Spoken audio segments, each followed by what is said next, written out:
Yep. Just reminded about the time pass, so I will need a memento. I do believe it's been confirmed what you guys were doing during the time pass.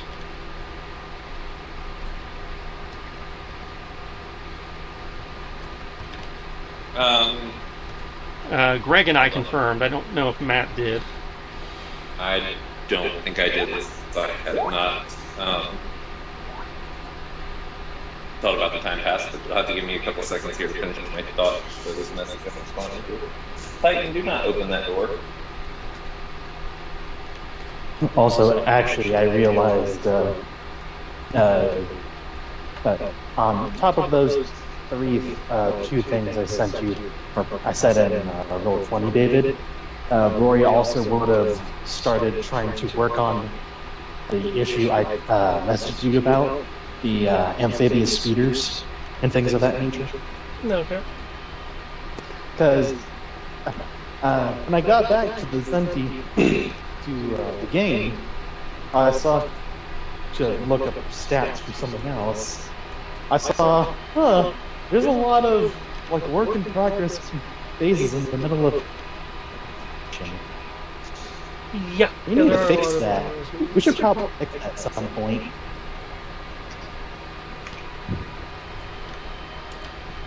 Thus,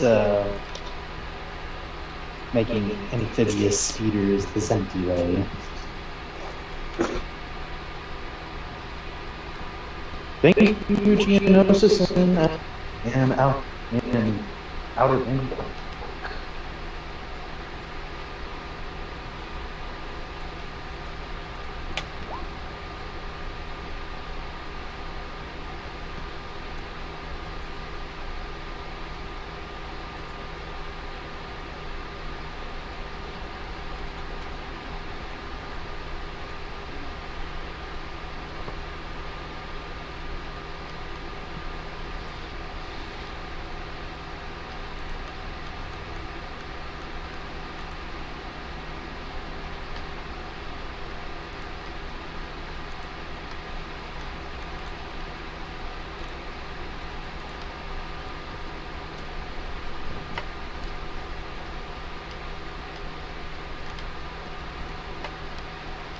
Okay, hopefully this will be formatted right. If not, I may need to do it later.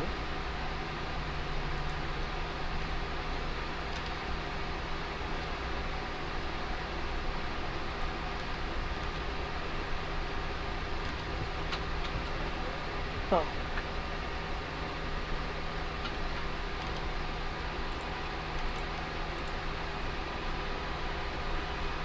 Unfortunately, that's a super easy fix.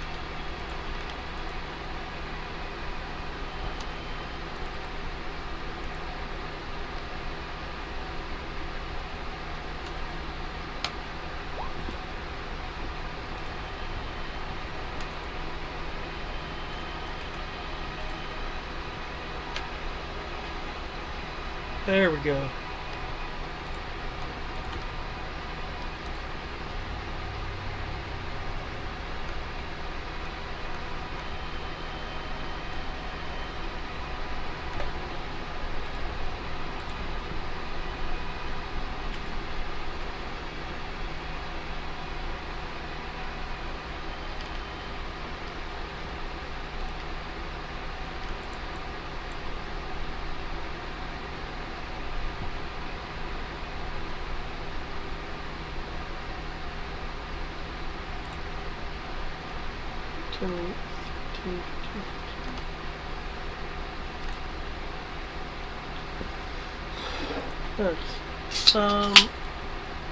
Now I may have asked this in our chat, Greg, but was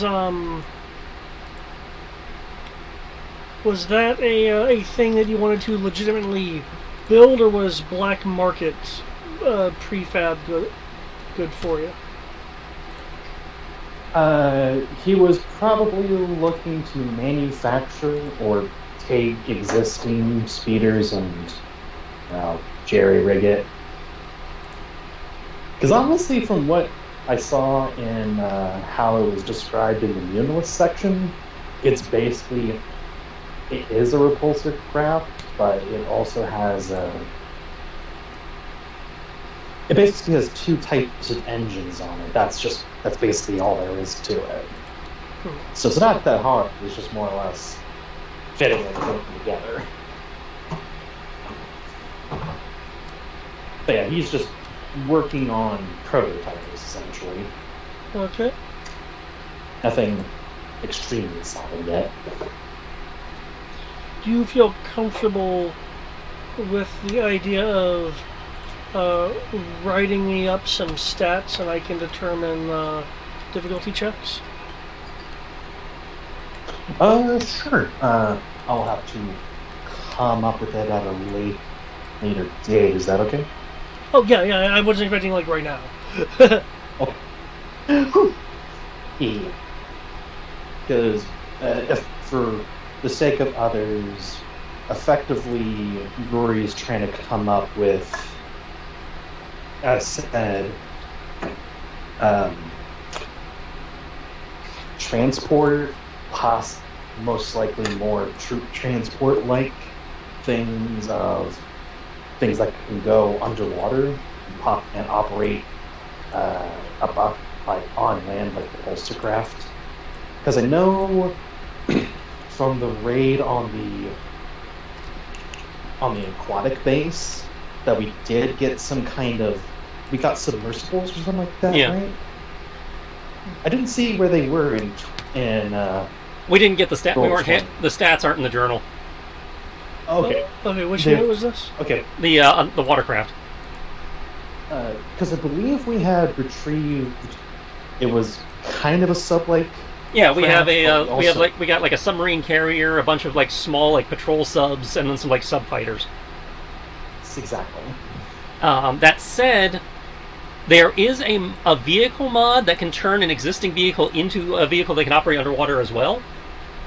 So instead of building something entirely new, we could just mod existing vehicles for a lot less. Did not know that was a mod. Yeah, it's in the Scum and Villainy source book. I had just been looking around at other stuff, and because I was looking for specifically like aquatic like speeders, and it said Yeah, oh, they don't you have a know, lot of those pre-built. Unfortunately. Yeah. It also didn't help that the Mutinalist amphibious speeder is only like 2-person. I'm like, we don't. Yeah, we need amphibious a lot more than Amphibious Seals allows a ship to function as a submarine in addition to performing as a space vehicle. 4,000 credits a pop. not that bad. So at that point, we can turn our Starfighters or the Banshees, or if we're feeling really silly, some of those Corellian Corvettes that are working with us. Yeah.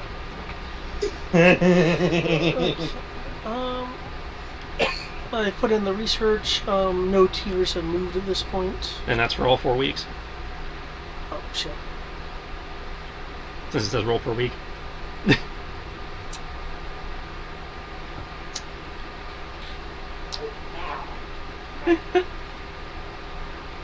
I can do it now, but it'll take time. That's okay.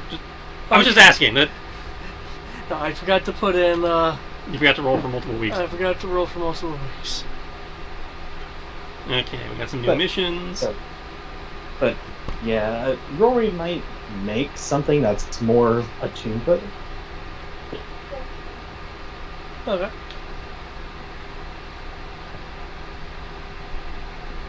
You just rolled mission none.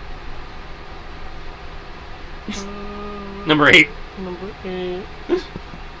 Yeah. No. If there's no mission there, why'd I roll it? Because it isn't. I'm not exactly writing a smart program. By the same token, the SILDAS established contact is now kind of pointless because you now hold SILDAS. I imagine the weapon cache is also kind of pointless because we hold Sildas. Yeah. Again, I wrote this before you guys. Yeah. You know. And you haven't had a chance to update it. Oh yeah, and also Rory would put in a order through the black market. Hey, can we get a protocol droid? Because I know we've talked about a lot of, and we need a protocol droid for languages, so... Well, technically, we don't even need the whole droid. We just need a protocol droid language processor. It might be easier for them to just get the droid. Well, if they want to get the whole droid, yeah. I'm just saying, we have junkyards and shit. We can keep an eye out for, in general. Fair. Either droid. Point is, we are making it known. We should make it known that we need a protocol droid, or at least parts of one.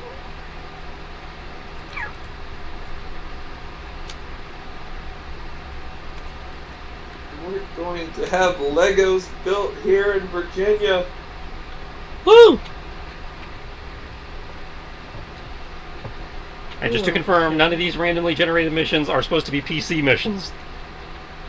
No, these are all meant to be NBC stuff. Confirming. Yeah.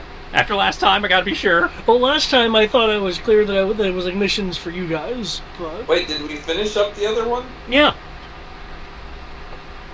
Where was I? You logged out early. Yeah, a star plus Dimitri almost died. Right. Something came up. Oh yeah, I listened to the treasure of that. Holy shit! Yeah. No, wait, you were there. I'm pretty sure you were there, man. Was I there? Maybe I can't remember. Sorry. I think I was there for a minute or two. But yeah, holy shit. I was super exhausted and stuff came up. I can't remember what it was right this second. Shamble. But remembering from that, you remember that giant circle where on the map where it's like, oh, the base could be in there. The circle is pretty much. Yeah, that's the base. Yeah. It is the base. Holy shit. Dimitri almost died on it. I recall this now. So all the mission was to find the base.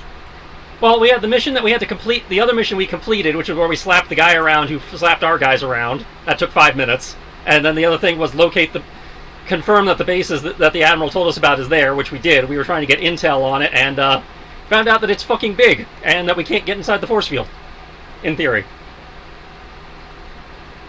Yeah, it's not an episode 1 force field.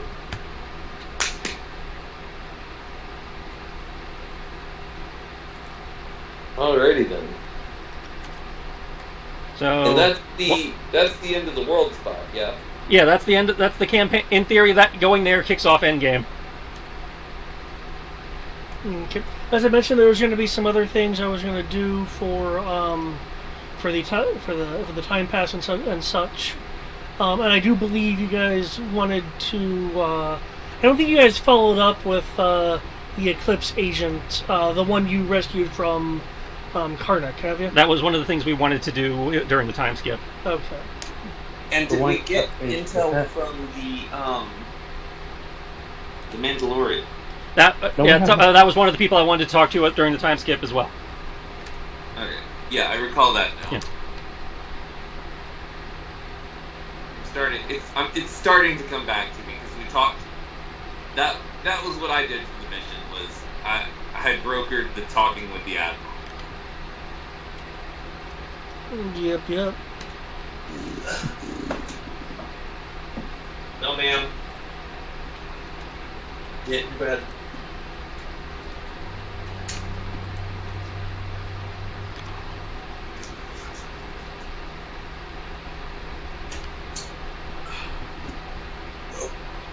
Given where you guys are. What do I want for dinner?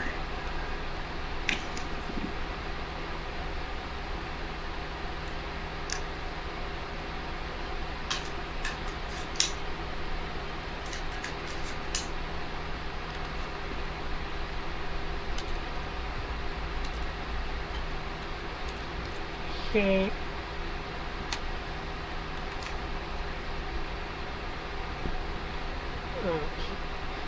Can someone roll me 66 plus 1, please? 6d6 plus 1? Correct. Hold on. Dice box.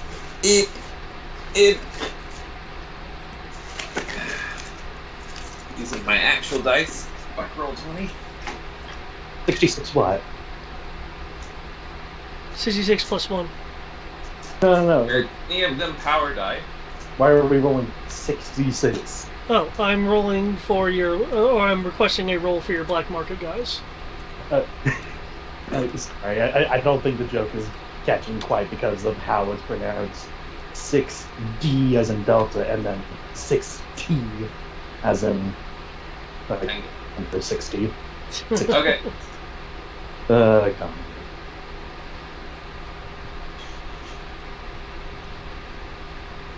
I rolled really high. If I can do math, I will get you a number. Good. That's 33.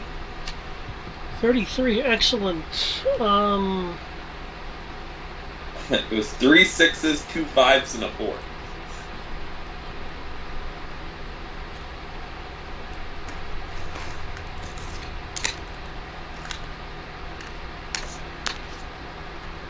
Okay, We got the remnants of C3PO, guys. JK, it's not remnants because C3PO is definitely still a protocol droid somewhere.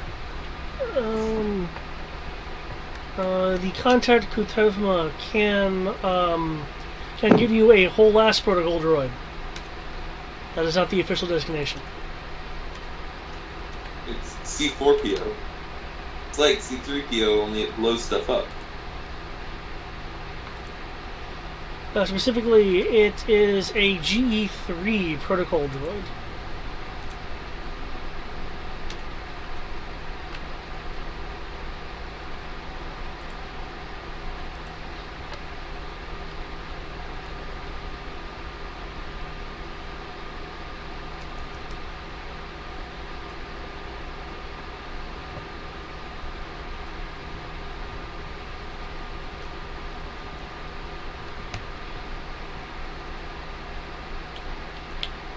It's an older droid, but it checks out.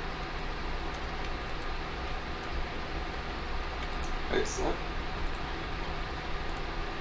I believe I was finishing boot camp.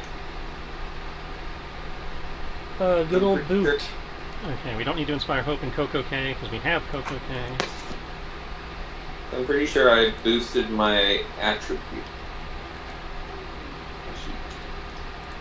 Don't need to hit Sildas because we own the Sildas.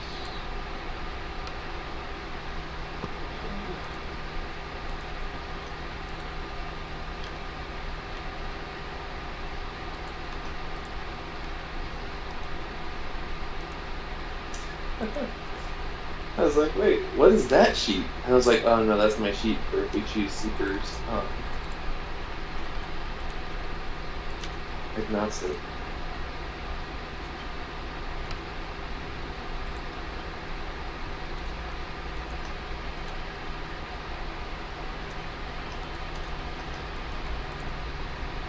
You guys there? Oh, they're quiet today. Yeah, I'm focusing on y'all's requests. 1 second. And say he's doing GM shit. Okay, here is the GE3 protocol droid.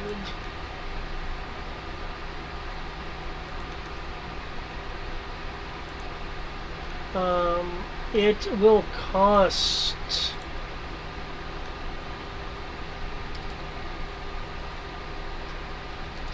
1,000 credits for you guys. Okay.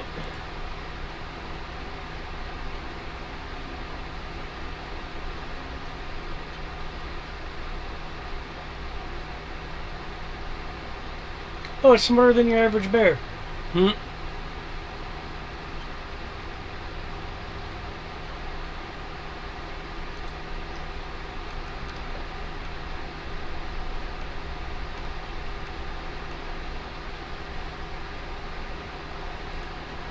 Yeah.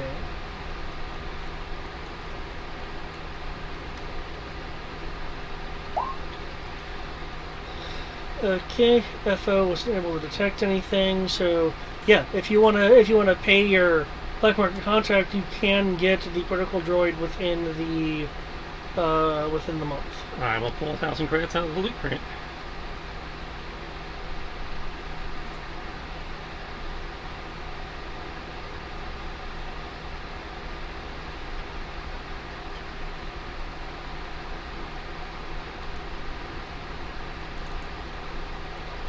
Okay. So in terms of things, what are people gonna want to have a scene about? A scene or interaction with first the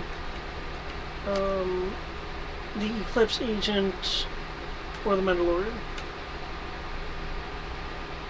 Now, since I'm still putting together mission stuff, if somebody else want to talk to the Eclipse agent. Okay. The Eclipse I agent. can handle debrief on that. Okay. I was under the impression you guys had returned the agent, or is this going to be before you return the agent? I know the intention was to return the agent, so it depends on where in the process he wants to have the conversation. Did we confirm that the agent did indeed belong to Eclipse? Wasn't a sleeper agent? All Yeah. that punch up? Yeah. According to according to y'all's abilities to screen, they read as a genuine agent. Okay.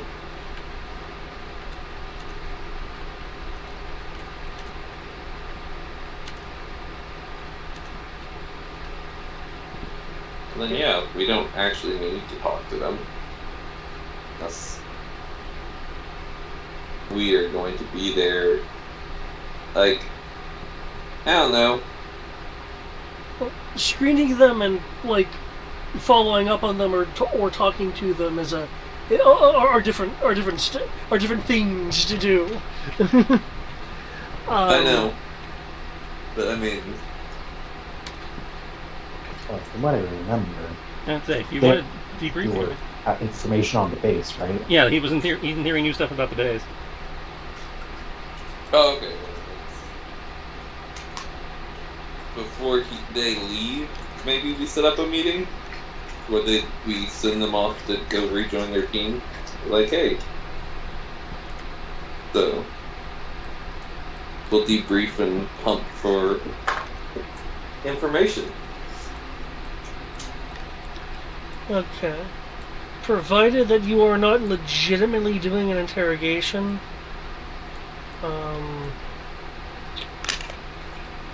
No, it'll be called debriefing. That'll be what it shows up on their calendar. And on the clipboards. On the monitor in the room, I've discovered that in corporate America, in conference rooms, there's a monitor in the room that shows what the room is going to be booked for next. It'll just say debriefing. I'm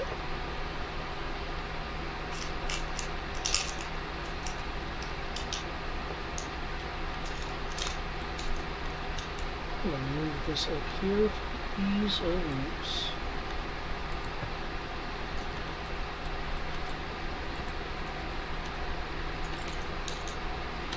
Okay.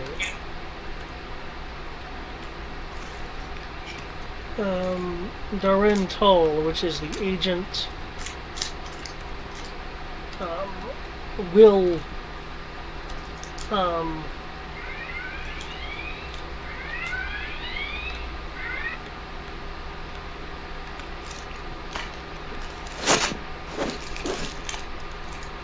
Problem? boss texted me.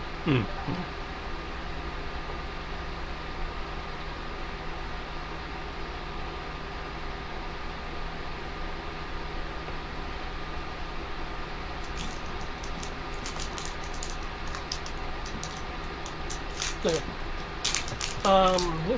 Darin Tull will is happy to divulge information while within the bounds of Eclipse. If you want to be there, that's fine, provided you're permitted to. Is going to be her general attitude if you're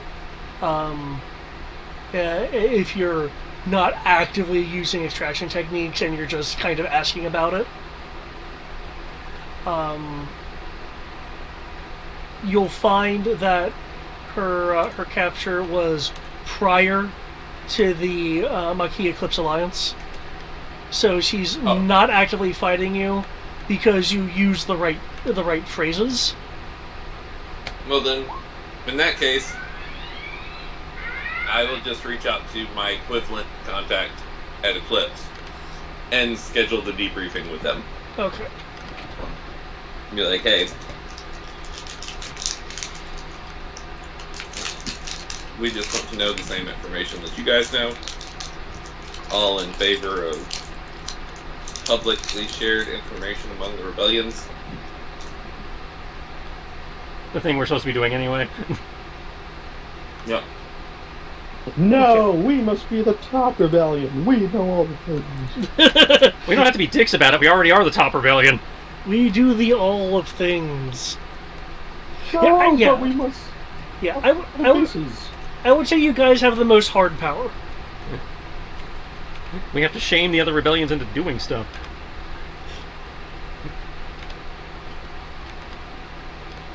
Well, to be fair, before you guys came to the mainland, any rebellion that got traction just mysteriously vanished. Yeah, we're aware. We were hearing about that before we even came to the mainland. Yeah. Like, for instance, I consider Eclipse powerful from a soft power standpoint. I mean, they can get small armies, but that's not their typical MO. The hell am I looking for? What am I looking for, guys? Ah, got it. Is Eclipse the one that had Edgelord? No, No, he was just underground. Edgelord was just a part of the sympathetic underground. That's right. He was with. They were with a smaller group overall. What did happen to him? He faded back into the underground. For now. He said for now.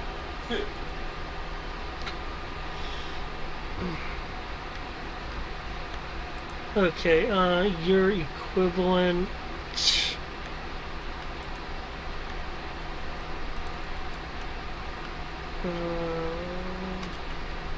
I need to archive some of these maps. Cloning me some computer chips. Do-do-do-do-do.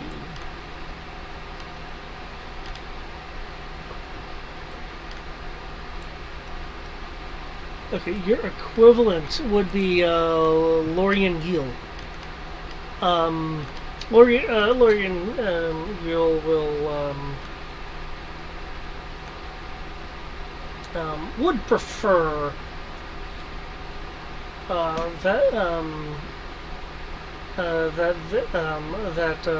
Dara and Tull be debriefed at Eclipse. Oh no, I'm telling Garin that we just would like to be in on the debriefing. Oh, you like to be at the meeting, or you like to be in the Yeah. room? We'd like to be in the room where it happens. Okay. Okay, cool. And it doesn't have to be me. I'm gonna say myself or one of my intelligence officers. Okay. Yeah, you can send one of your intel officers, and they can give you a summary. Okay. Yeah, that's how we'll do it. Okay. I've got boot camp. What do you have? I got training.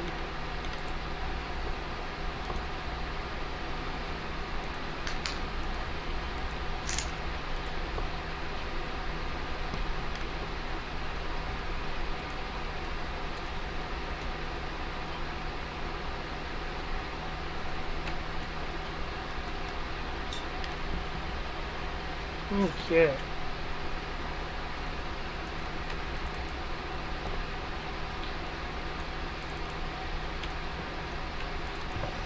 Okay, and in that case,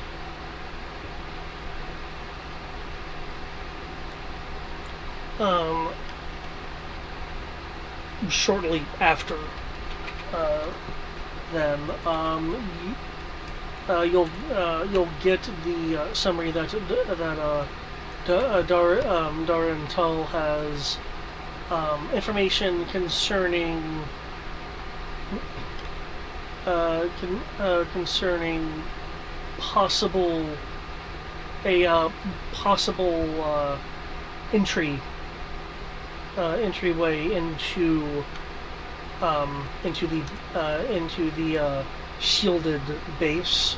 They have confirmed pretty much that they've confirmed that the primary point for the what am I blanking? Oh my god, my brain. I'm baked. My brain is baked. Forward bases that are surrounding the mountainous area are assisting in lookout and observation. They also are field bases to render intercept and an extra aid. I know.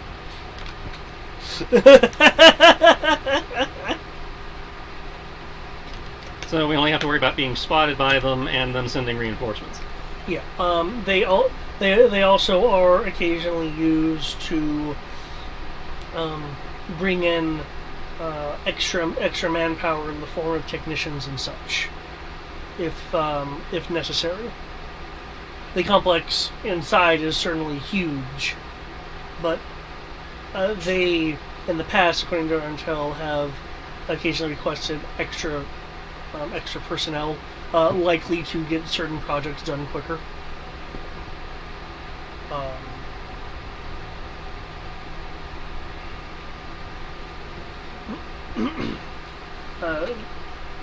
And they are aware of a subterranean entry point from the bases to the for the Shadow Project campus. And when I say that, I'm referring to, again, the entire interior, large base. Unfortunately, they don't have any kind of credentials to access the pathway. They just know it exists.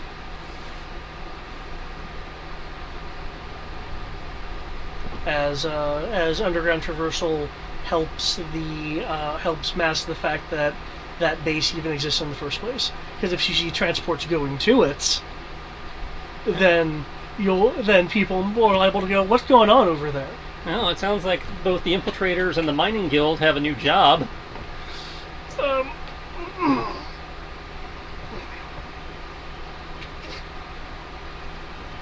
Because there's a good bet those underground traversals are probably at least in some way connected to the old mines. From what Darntel was able to uncover, is that the First Order dug these specifically.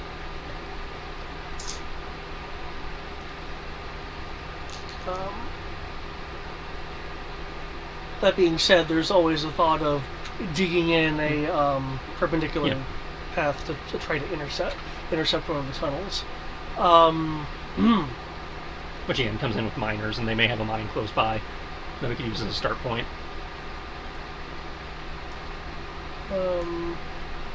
Maquis is close to one of the FOBs. Mm-hmm. As is Ikali, or Ikahi. Ikai is not a mining area. It is...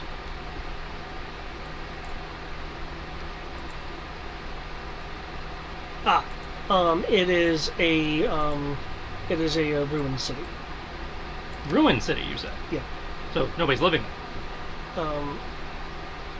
Not to anyone's knowledge. It was one of these cities out and out destroyed during the initial stages of the occupation. Okay.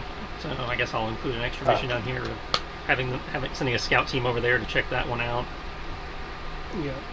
No, we're already checking it out. We're doing a credit theft mission over there. Okay. Did I just hear ruins? Does that mean more Zenti culture? But no, that's We'll find out when the thief team comes back, because sounds like that might be a good place for a listening post. Yeah. But that said, yeah, it's like if you can access your old mining prospector credentials and see if there's any old mine shafts near any of those forward operating bases, we might be able to use as a starting point. And maybe the infiltrators can actually try to get into one or two of those operating bases and see what's going on around there. Can try. Not sure if my credentials would work at other mining facilities. Never even thought of that. Well, we don't know till you ask, so. That's fair.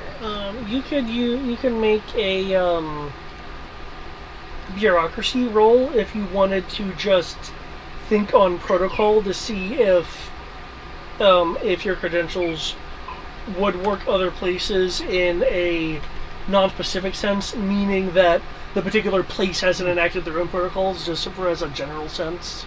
Tandy has a plus 1d aid bonus for that now. Oh, what, from the protocol droid you just got? The protocol droid who I cloned. But, As I didn't murder it, I just cloned its chips and then gave it a job somewhere else. Probably back at Argo, since that's kind of our HQ. Actually, no, we probably have it on Condor. Yeah, I guess, is bureaucracy knowledge? Yeah, that's knowledge. Okie doke. 1 moment.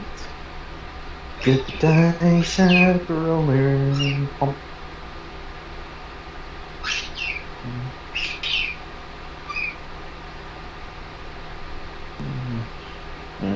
Stop murdering that chipmunk.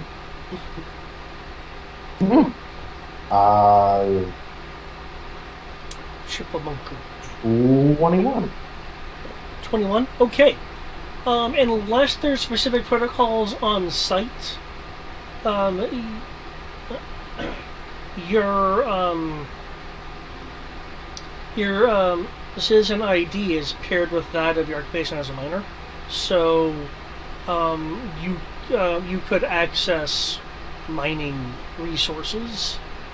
Now, if you officially use it, your entry is logged, but I mean, you're authorized to access mining equipment and such, and be on sites.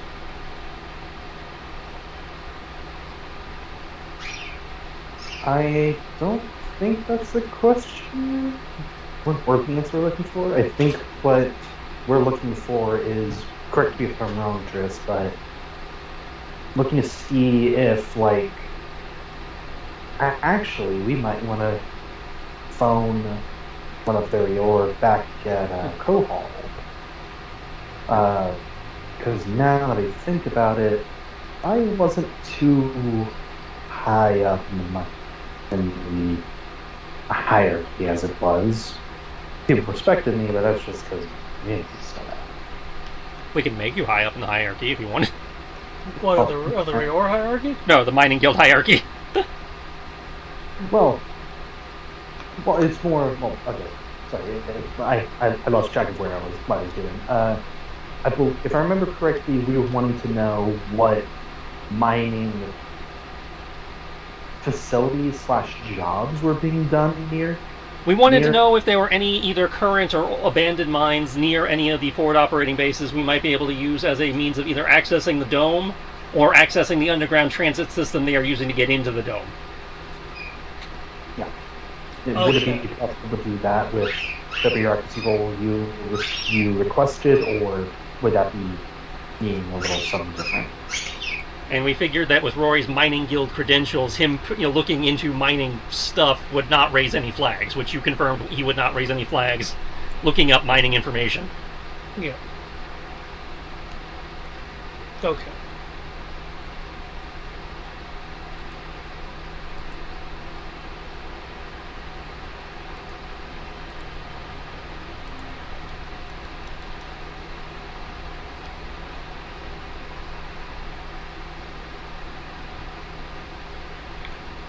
Okay.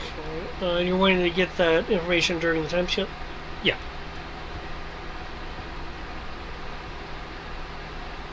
This is all part of the gathering intel on the dome that our Pathfinders are supposed to be helping with, Okay. since the direct approach didn't work. Yeah. Yeah, there are people that need to be in Bacta.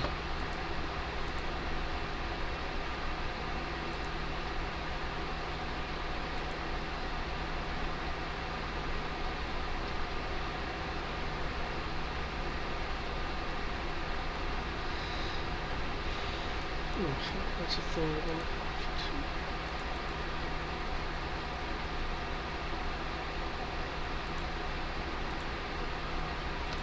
to... Okay.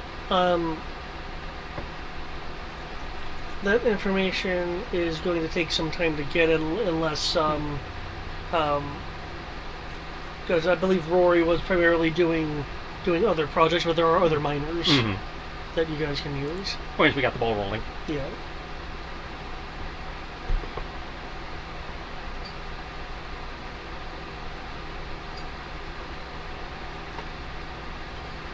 Once I thought I was out, they keep pulling me back in.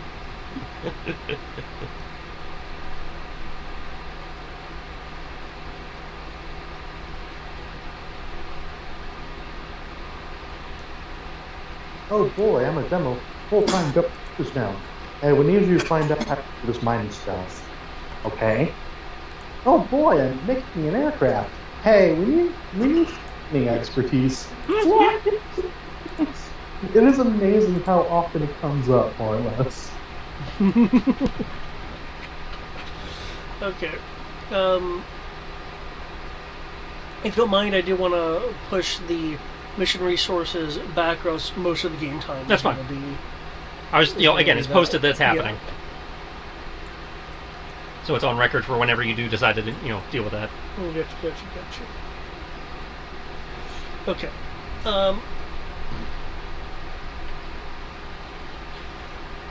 With all of that going on,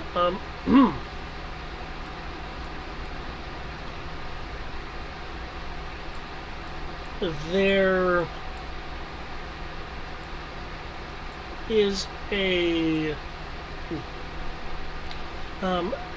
there are a couple of reports.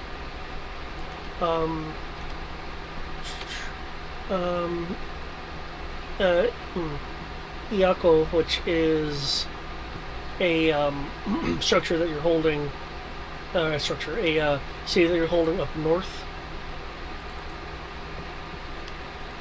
Huh, I wasn't aware we took that one. Awesome.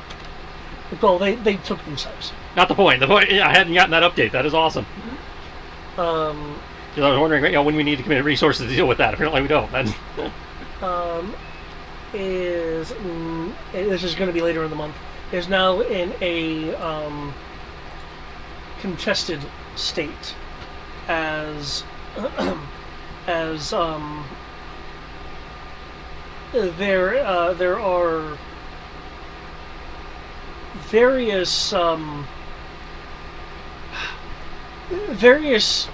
first order tactics being used there, primarily a combination of distractions and high yield bombs from bombers that your intelligence folks actually let me see if I can put a bit more intel on your table. Xandor, as the intelligence guy, can you roll me 6 dice for the general intelligence agents, since you now have them? Okay.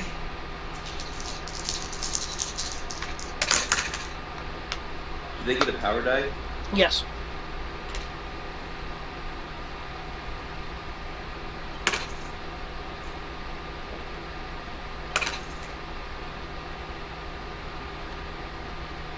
When I say high yield bombs, I don't mean nukes. I just mean, larger than a proton torpedo. That's the same much. It seems to be. 35. 35? Okay. According to the Helix agents, distractions outside the city are being used in the form of detonations and walkers. The bombers that seem to come out of nowhere, according to various tracks and information extraction from some officers that the intelligence people were able to snag and get info from.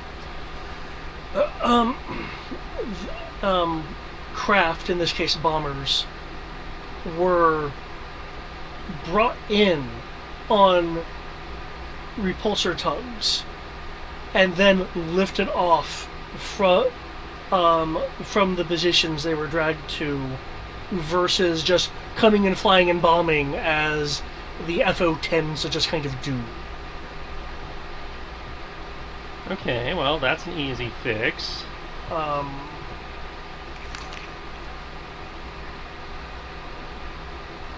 So it hasn't fallen, it's just been shifted to contested. Okay. So it's I would venture to say it's probably tactics similar to what you guys would use. Yeah. Points for creativity.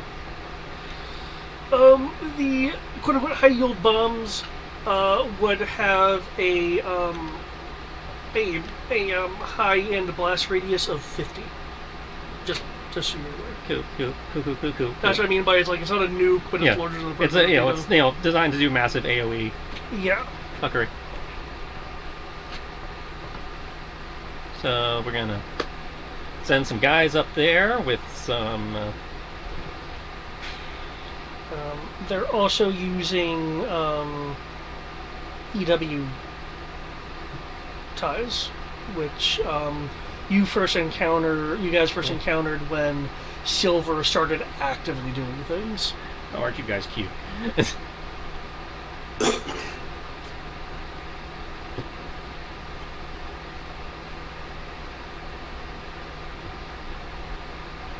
Okay, so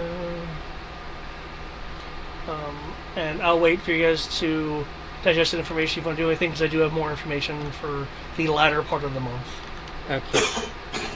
Well, I'm gonna earmark some funds, and is that in the loot crate?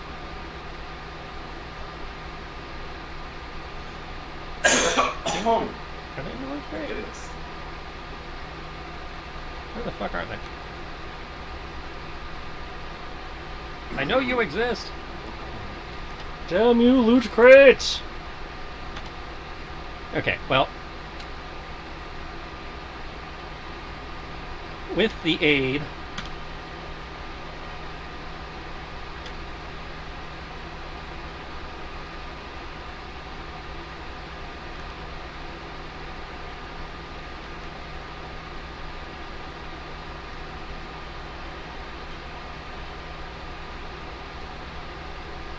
gonna send a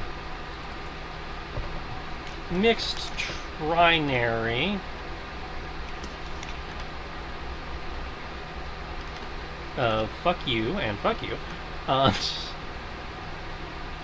They want to play ball, so I'm going to send a mixed trinary, 2 stars of the cloak shapes, and 1 star.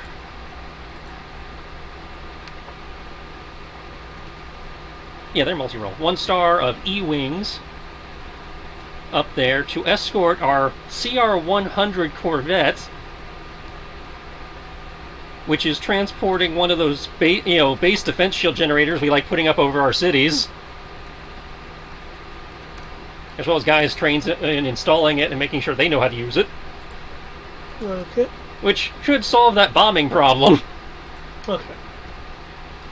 So 1 star of E-Wings as escort for the CR-100. 1 star of E-Wings plus 2 stars of cloak shapes as an escort for the CR-100, which is transporting the shield generator and the engineers. Okay.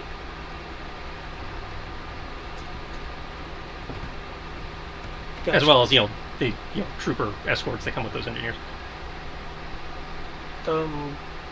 What's the general troop is? In this case, let's call it a cluster of 40 guys total, so that would be 8 engineers, and then 42 commandos. Not that I expect the commandos to be much help against bombers, but...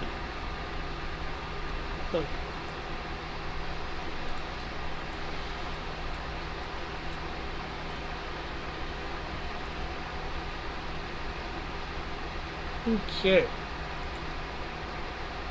And they can set up a base there if they like after the shield generators come up, but the CR-100 comes home after the shield generator goes up. Gotcha. Okay, thanks to that intelligence roll from earlier. That Xandar made from his intelligence folks. You will find what I believe was hinted at in the cutscene earlier.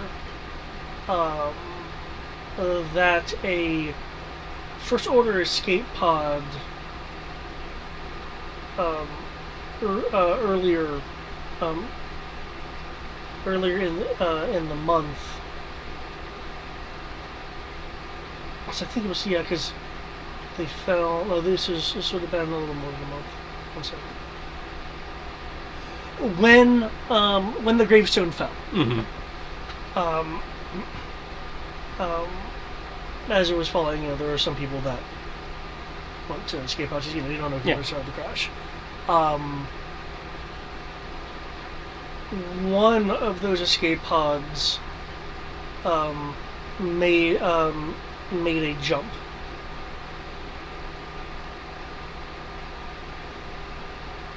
As opposed to just inter-system travel. Okay. Not good, but not much we can do about it.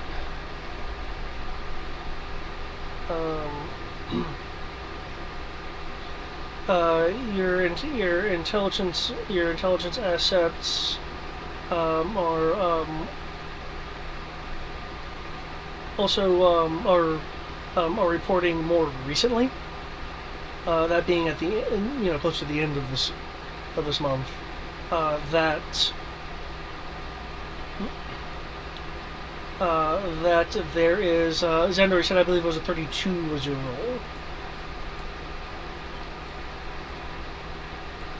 The roll I made is a 35. 35. Okay. Yeah. Pretty incredible.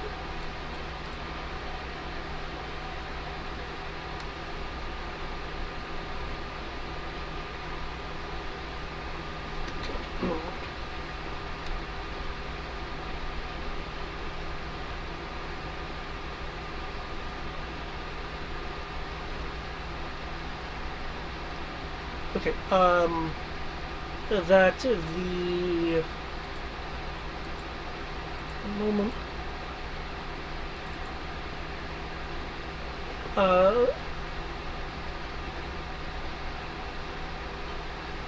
That two strike cruisers are on their way to the Denport system. And intelligence has reported that they are likely a part of a small task group. So they're getting space reinforcements.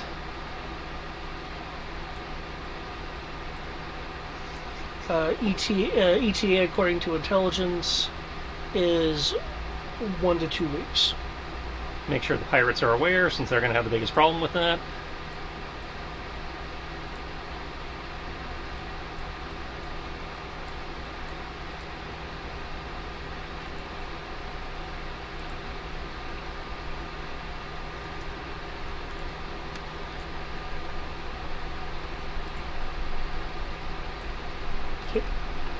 Slapping on a big space note for myself, just in the Zoom layer so no one can see it.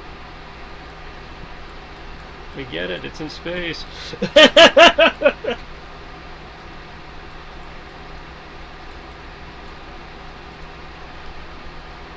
Fortunately, I believe you guys are in the process of making capital ships. At least that's the rumor. I know Crow's checked in with them, but Tristan has no idea what status they're at. You better watch out, these space thing or chase a space baby and eat in like a space carrier. We get it. You're from space. Okay, given, by the way, some of the recent things that happened, if I remember correctly, Matt, you wanted to try to recall a few things, and I think you guys are trying to get into Trudgeon's journal.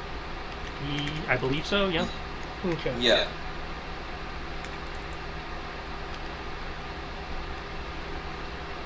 Okay. Well, I believe it was determined that Trudgeon's journal was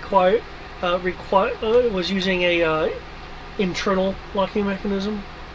Yeah. Mm-hmm. Yes, it requires one of a force. Yep. I can say that. Rory can say that now because we have talked about enough of it. It uses a force, not shaman. We do the weird brain shit. So does it need Presumably, it will need telekinesis. Yeah. Yeah. It'll need telekinesis. which I have, I believe. Check it now. I'd say if you don't speak now, and we'll give it a go. I do have telekinesis, but I only have one D at alter. Yeah, that's probably not going to do it. The Onwash Yards, and that's just what I'm calling because that's where it is. The Onwash Yards are at 95% completion in terms of going active for full production. That being said, there are 2 slips that can come fully online now.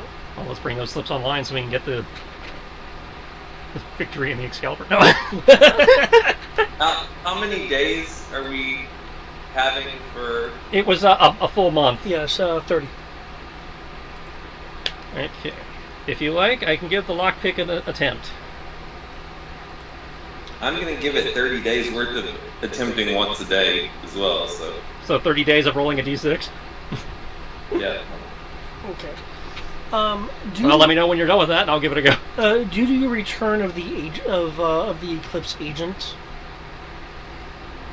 with their rather valuable intel, because they also have they also have layouts for the forward bases.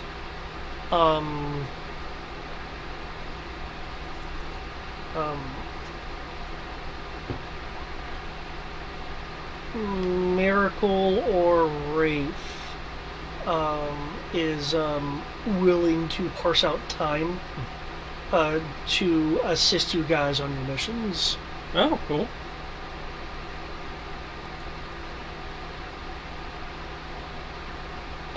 Highest was a 9.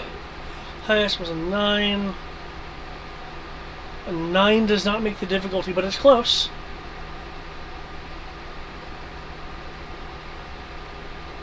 Can I use character points on that? If you want to spend your character points, you can. Well, I'll let Ro try first, and then... This is his telekinesis practice. He's like... Code looks at it, takes a minute, sits down, focuses really hard on it. I know what you're doing. Yup, there's that 4D bonus.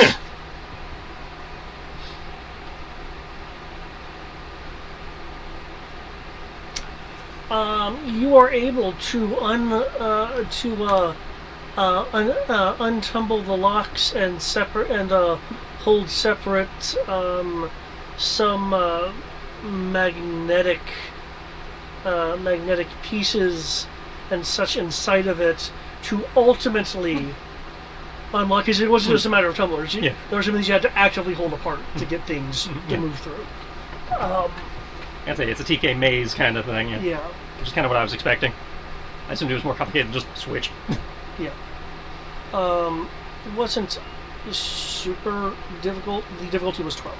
It's essentially like... I was thinking 10 when you said he just missed it. It was a essentially, it's probably like a student level exercise. But yeah, you're able to. Toss him the now open book. Let us know if there's anything useful in there. Will do. Alrighty. I want to read the book. All of it. Yeah, get those two annexes produced with all the deep well technology we got, researched. Because we incorporated at the, ground level, then, even if we get better versions later, it's easier to upgrade it. Okay.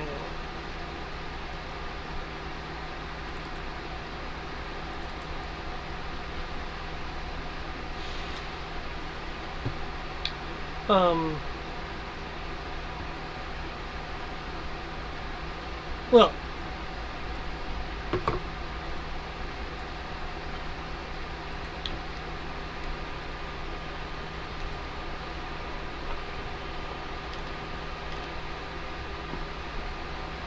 first off, there is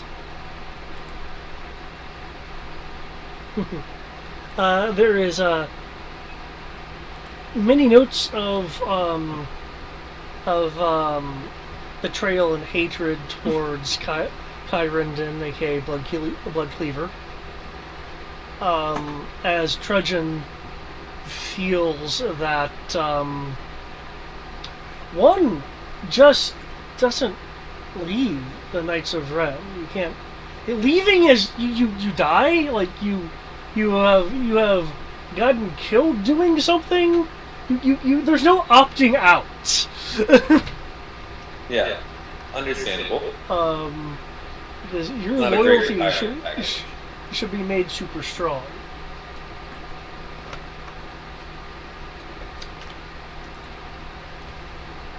That being said, there's a lot of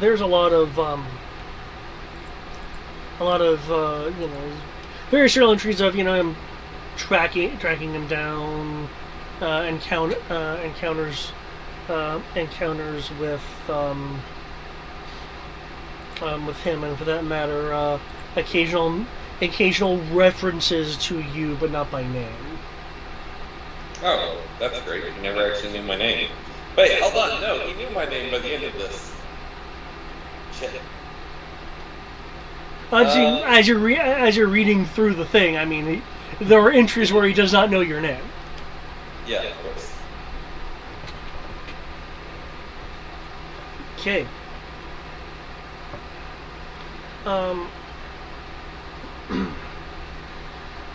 As you are reading these various entries, can you make me a knowledge roll?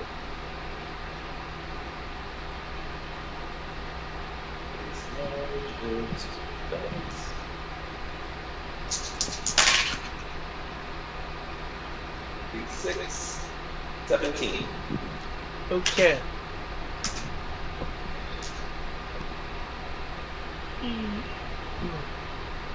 You are getting flashes of memories along with this. As was indicated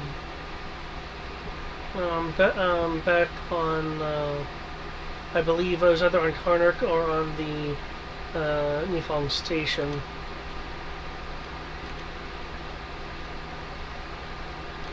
You, again, between the book and your own flashbacks,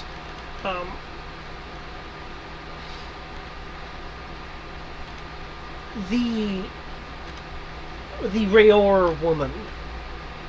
Yeah. That basically promised, like power and artifacts. Yeah. You recall going to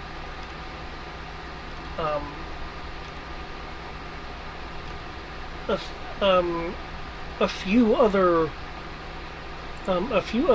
planets with her and Ryndon.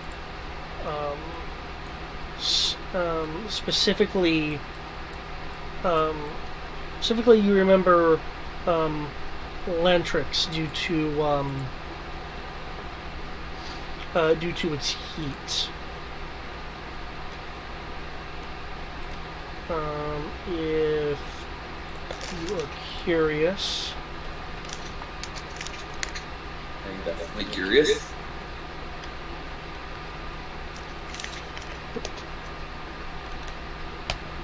Lancer's looks like that.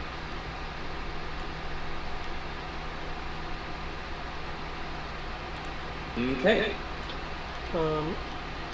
Its orbit generally keeps it on the other side of the system.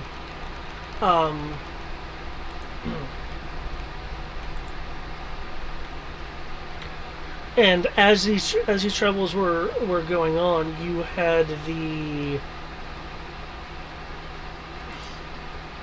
where are my freaking notes? There we are. You were getting as you were assisting again this rare woman with getting some of these artifacts. You're getting the distinct sense that she was trying to perform some kind of manipulation on Kyrendon, which really kind of made you question the entire situation. Though it was true that artifacts are involved in what you were doing, specifically on Lantrix.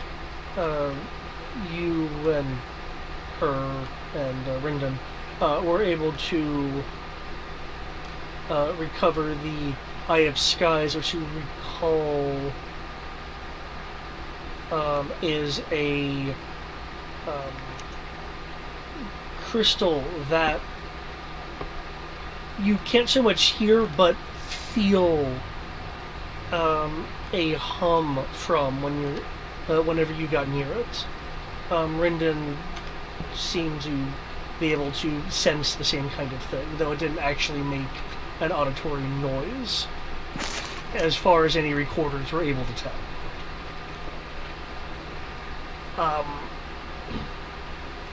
But this manipulation, I would like you, as you are now reflecting on these flashbacks with your current perspective, I'd like you to roll either a con roll or general perception roll, because I do not believe you have any other viable skills for reading situations. You could, yeah, no, that would be it, yeah. 18. 18. Okay. Rory, your mom is a con woman. She's a Reor. That's kind of a given. Rory's not a con man, though. He was our main infiltrator before you showed up. Oh. Yeah, as a kind of just a refresher for you, Xandor, the Reor's clan symbol is a snake. I believe your roll was an 18? Yeah. Okay, nice. Man, They are the masters of the bullshit. man, you know, past mom is subtle. That was a really good roll. I love that it's past Gia. Yeah. Implying that Gia is no longer.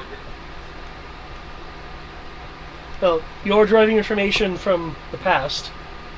Past Gia is different than present Gia in many ways. You don't know which ways. What you can tell now from this new perspective is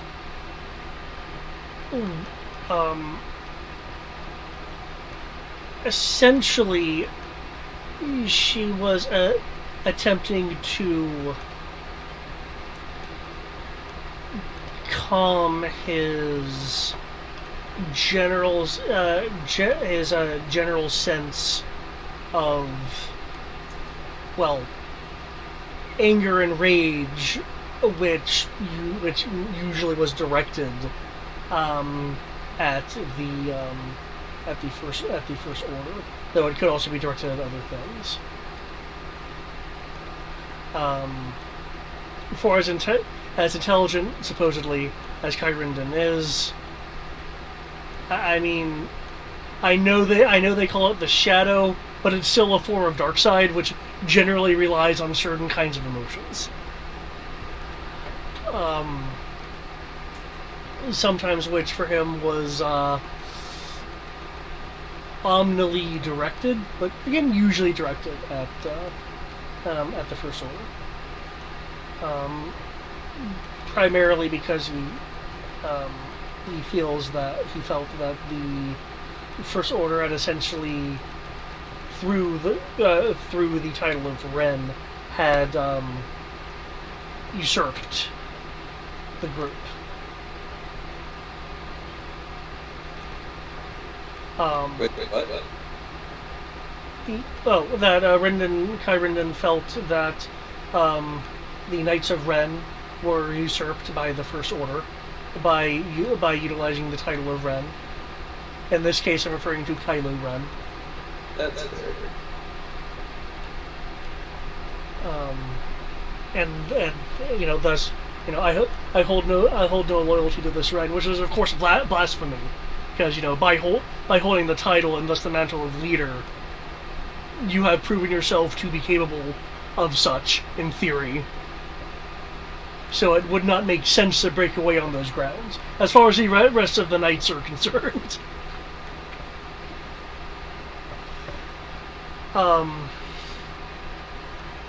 Hence the rage towards the First Order. But essentially, the Rayor woman was essentially being a subtle therapist. If therapists were to use mind games to have you think about things, or intentionally put you in situations where you would have to keep your rage in check, or the particular objective of the time would likely fail. Things like that. That makes sense.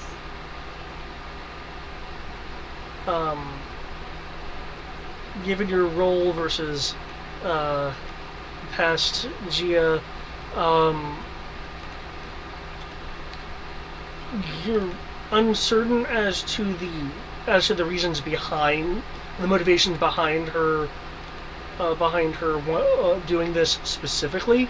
The obvious is to try to shackle or at least control a powerful but loose cannon, or potentially loose cannon. That's the most obvious thing, but you don't have a definite from these flashbacks.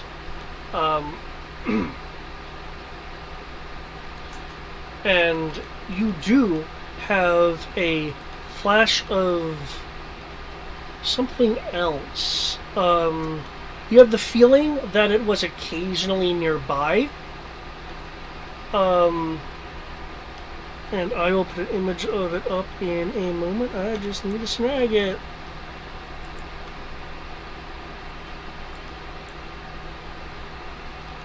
Did the image freaking vanish?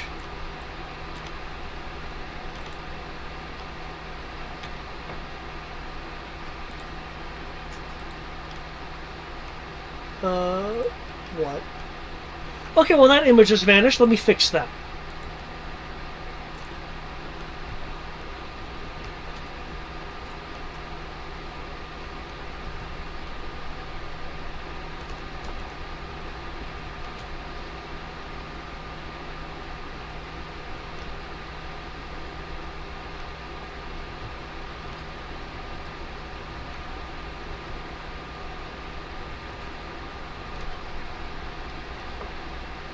Um,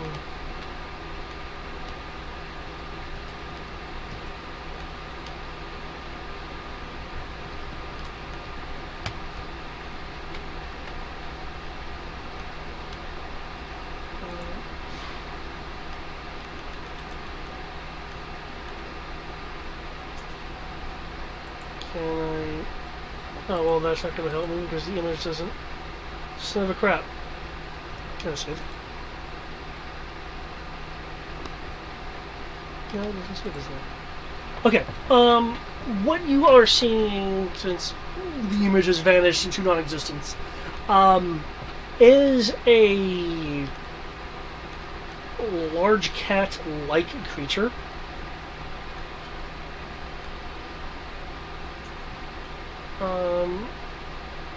You get the sense that, again, it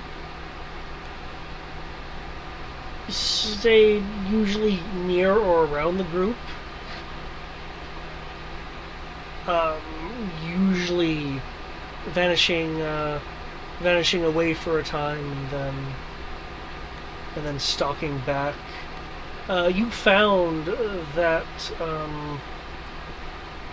Rindon was often surprised when it did show up because he could not sense its approach.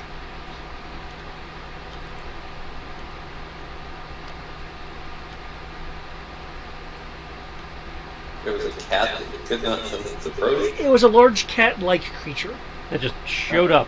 that just showed up, would occasionally hang around the group, and Kyrin was unable to sense. Mirror! Yeah, sure. He is a large cat-like creature. Yeah, except you can sense his approach.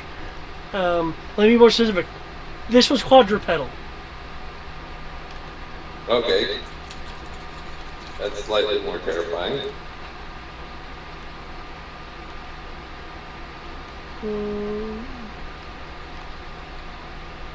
I'm just really annoyed because the image has just disappeared.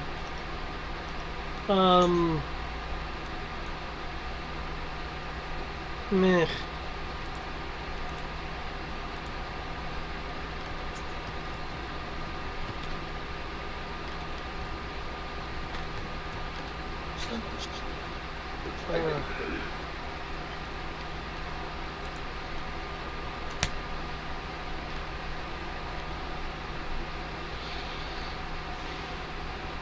Whether this freaking awesome or what kind of you I need. But yeah, it would occasionally pop in to help out. If you want a little bit more information about it, you can make another knowledge roll in terms of like how it did stuff with you guys. If not, I can continue on to some different information. I will make that knowledge roll here in just a second. Okay.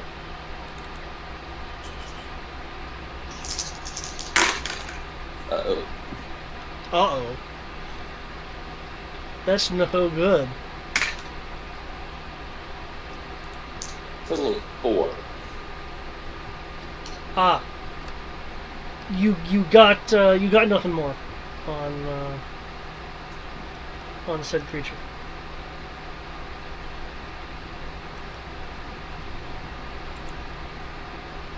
That's weird.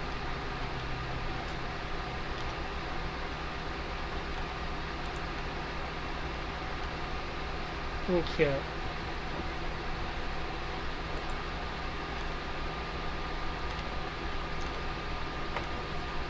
Okay.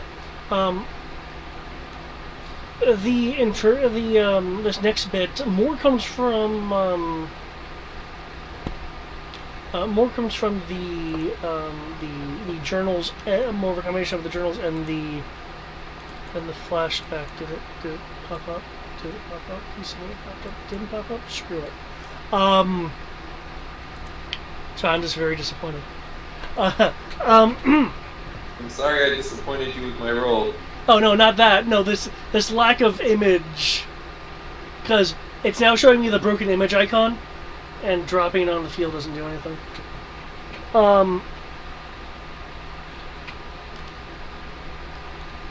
The Trudgeon had lost track of Kyron and yourself during a transit point from east to west of the Denpor system.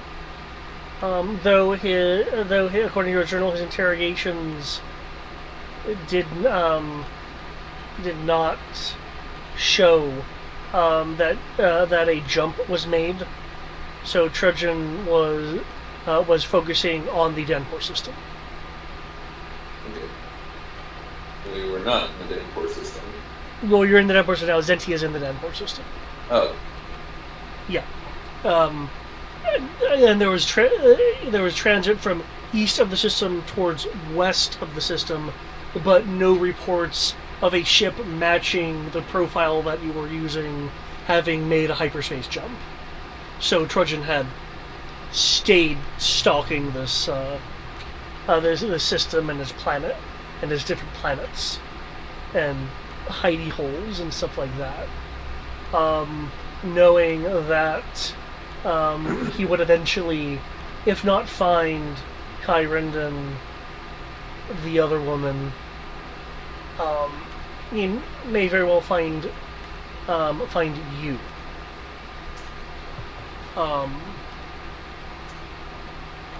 However, you are aware, primarily due to reading this and some of the flashbacks that have been coming back,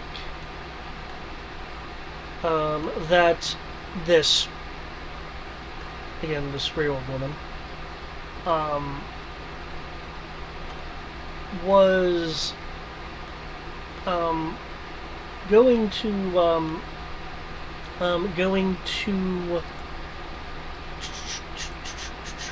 moment. The fourth planet in the system to find what she had translated to as the Globe of Storms, as one of the final pieces to the collection that she had been gathering. You recall that she has given reason for wanting to seek these out, but you can't recall the specific reason at the moment. It's hazy. The fourth planet in the system is Zenti.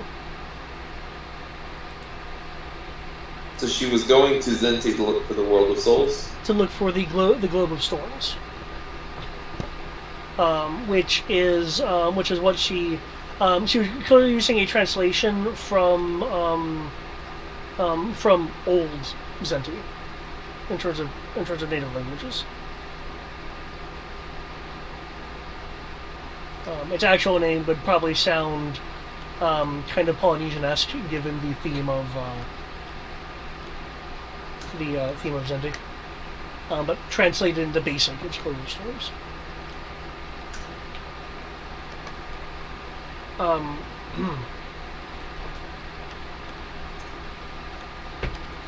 Given how often where you've been and such,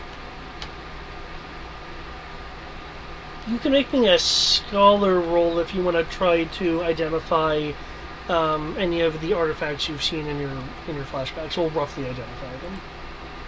Mm-hmm.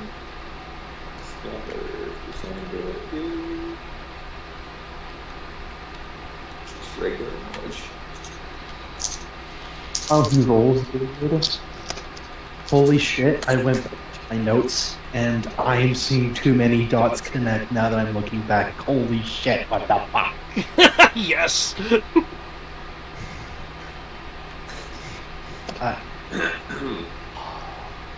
So, that's a total of a 12, Bob.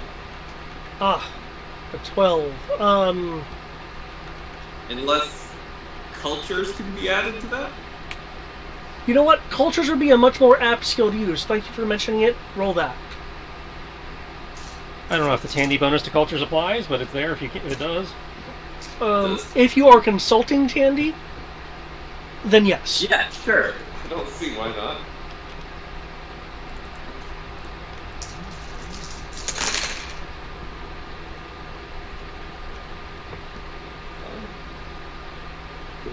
Maybe more than 12. Oh yes, there we go.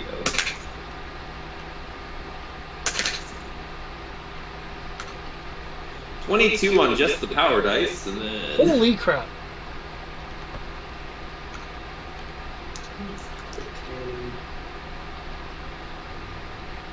$39. Okay. Right. Yeah. You will recognize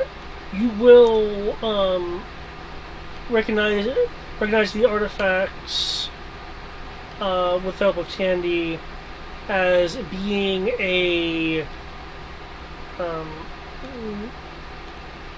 87% match to Okayala design. A what design? Okay, Ala, local. Yeah. Yeah. It'll that'll definitely have more meaning to some of the viewers that have encountered it.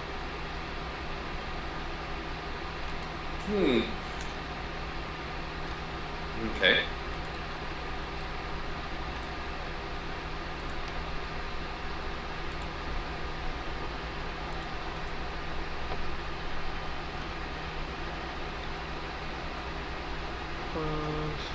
Is there anything you'd like to do to delve into this further, or Considering what part of the planet is that going to be on? could you be more specific? You said it with a specific culture that has it. Oh, the Akalan culture is. Oh, good. Actually, Greg, if you wanna take that, it sounds like you're about to jump in. Well, it was more that he was trying to figure, because he said Okinawa and we responded with local. It's a little bit more than a local.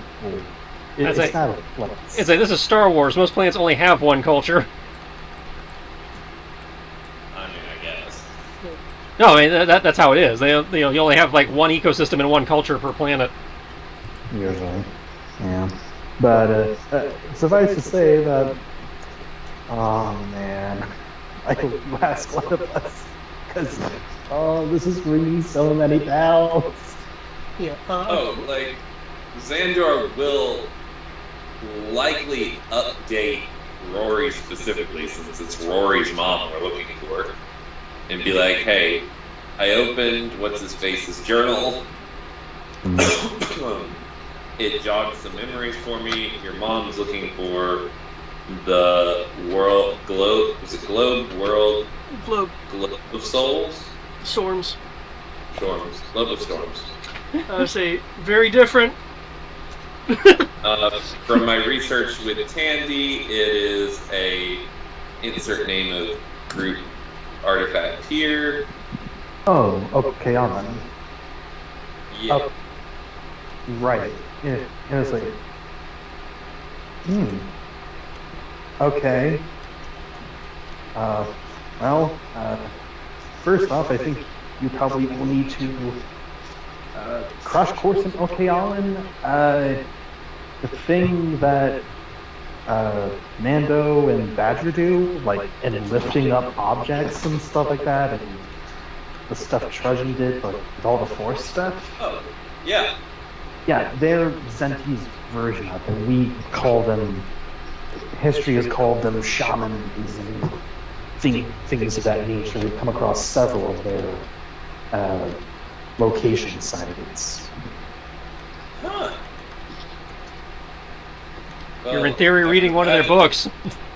What was that? You're in theory reading one of their books.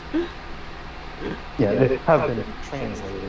And so anytime you've picked up a force power that, did not come from Crow or Sky directly, i.e. those, things that are in the journal. We've been translating it. Well, I mean, Yeah.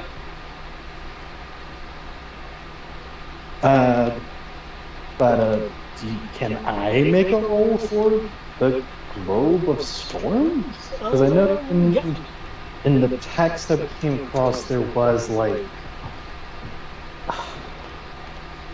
I don't know if it was a power or something like. Oh no, that was like a riddle.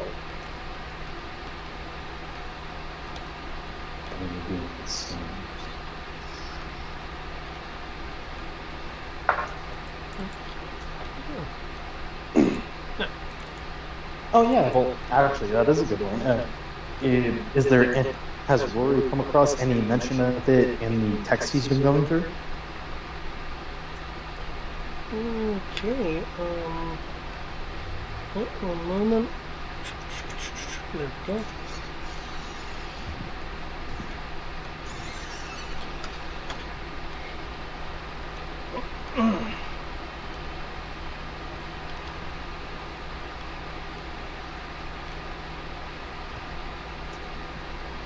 Okay, the Globe of Storms is from what you've been reading and such, is tied to the way of storm. The other group that the other subgroup that you guys have found here, or rather, part of what's potentially a trinary. There's the way of order and the way of storms. There was likely another way of that you guys have yet to encounter. Just judging by references and stuff and what you've been reading. But the Globe of Storm is tied to the way of storm, which I need to pull up my other notes. Oh boy, more lore dumps! Yay!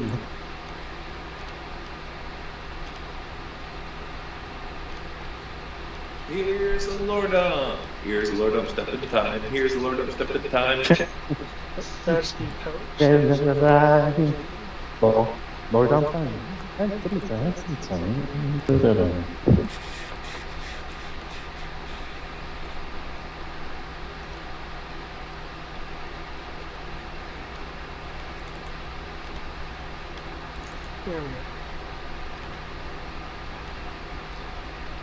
Come on.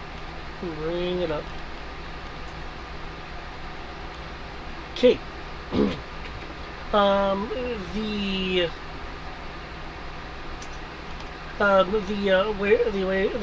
way of storm is I can't really give you equivalencies.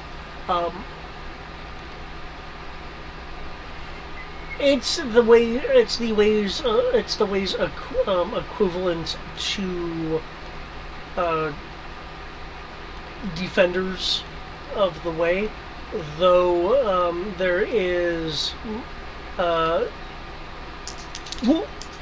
warrior druid monks, for lack of a better phraseology. They are effectively the effectively defensive arm of the way. If there is something that needs to be defended, that one of the other ways either failed at or could not, or could not be reconciled with. Alternatively, the Wave Storm would come in. They also would do things like defend temples and things of that nature. They were quite literal. I think the way Rory would say it is they would essentially bend nature to their will to wash things away, destroy, or rebuild. Yeah. Fair to say. Yeah. Hence why their power set includes things like self-enhancement, crowd control, and various other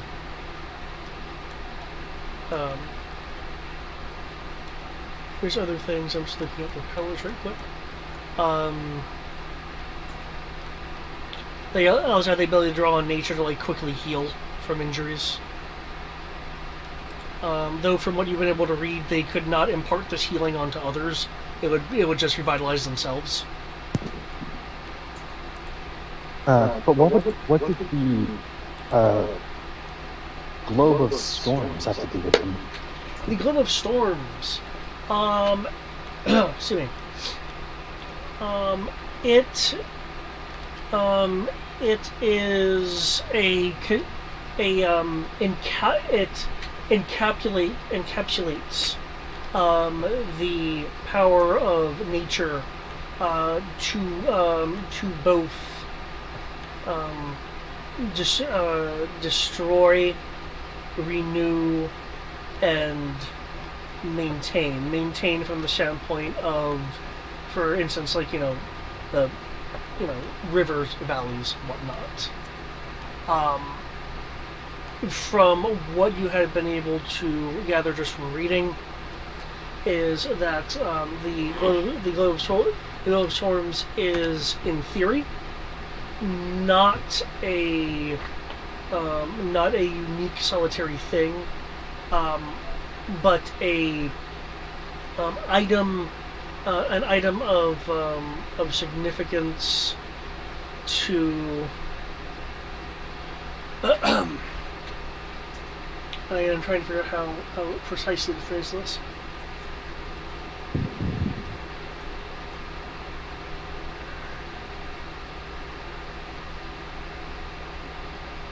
The more direct translation is component of preservation. Hmm. It is used to help preserve in conjunction with other items. The text that you're reading does not specify what other items, but it is used to in conjunction with these other items. It's used as a form of preservation into the healing and renewal part of nature. However, it can be drawn upon to enhance one's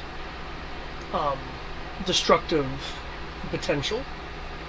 However, doing so, according to the text, does take a toll on the Okealan to do so. It's generally used in that form for times of desperation. But yeah, I can't help but remember. Did we come across another orb in the Way of Storms quote barracks? There was you're talking about the orb that was somehow being used for power generation? No, that was something different. I thought there was something else we came across, but I'll be coming back to that hypothetically.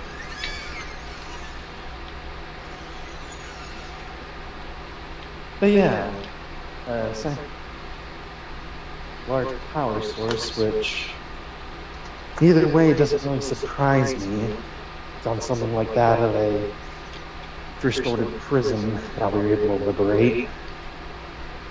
Highly powerful.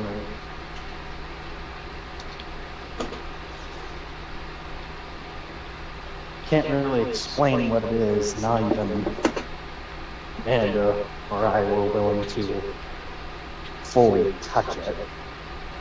Because it had some weird vibes to it. I think he described it as like heat? No, that's where I stuck my hand into it. And I couldn't go too much further in because there was just an immense amount of heat. But that doesn't really matter. But, yeah, that's... The important thing is, your mother is likely on the planet somewhere. Looking into that. Yeah. Yeah, it does kind of corroborate from about a year or so ago, found a recording of another clan that had fallen, and they spoke about somewhat matching my mother's description, traveling with a mercurial companion. Hey, hold on. Your mom traveling with what's his face still? I don't know. It didn't have a. Just to remind David, it didn't have a specific entry from the book way back at the very beginning. It didn't have a date on it, did it? I don't believe there was a specific date mentioned. Yeah, it's like, unfortunately, I can't tell how long ago it was.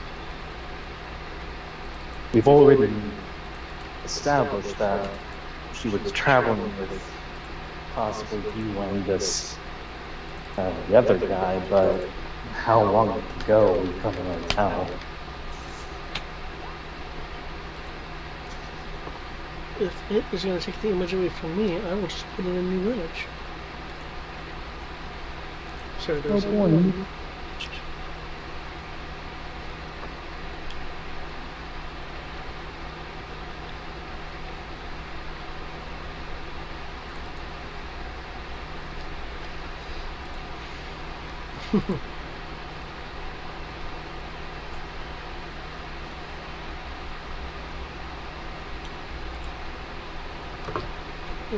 Okay.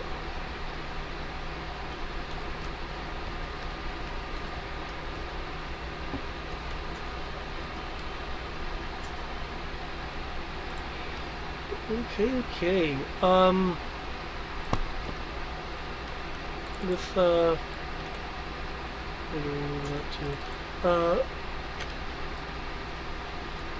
with that information, is there anything you would like to do to look into that further? I would like to have my intelligence team, maybe not all of them, but some of them, inquiring into seeing if anyone can turn up a lead on where this might be. As your intelligence team is composed now largely of Zenti, either Zenti natives or former syndicate. Yeah, one of the more native members, and I have now a revised image for the creature that I was trying to describe to you. That's interesting. Disney made the X-Wing 1.5 meters longer. Huh.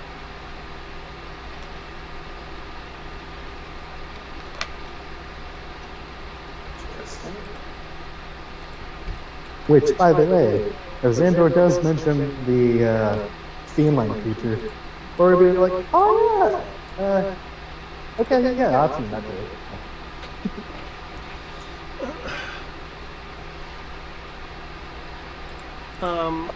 Seen that. Yeah, they're guardians they're guardian creatures that helped the shamans of the OK Islands.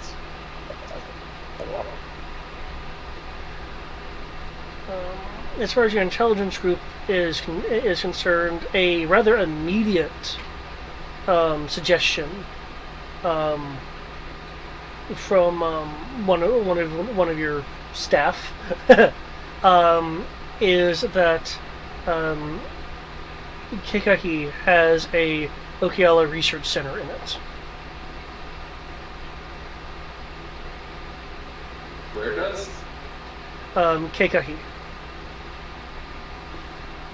Didn't we free that city?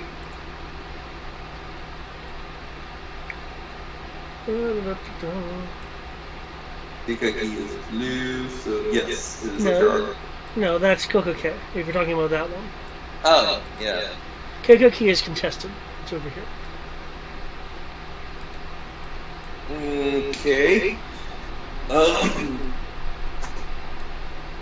Shouldn't be that difficult to go in and get information if it's contested. And I would like to remind that I believe I also mentioned the Regent Center on Silver's itinerary back before the fall. When you guys are messing with the forge.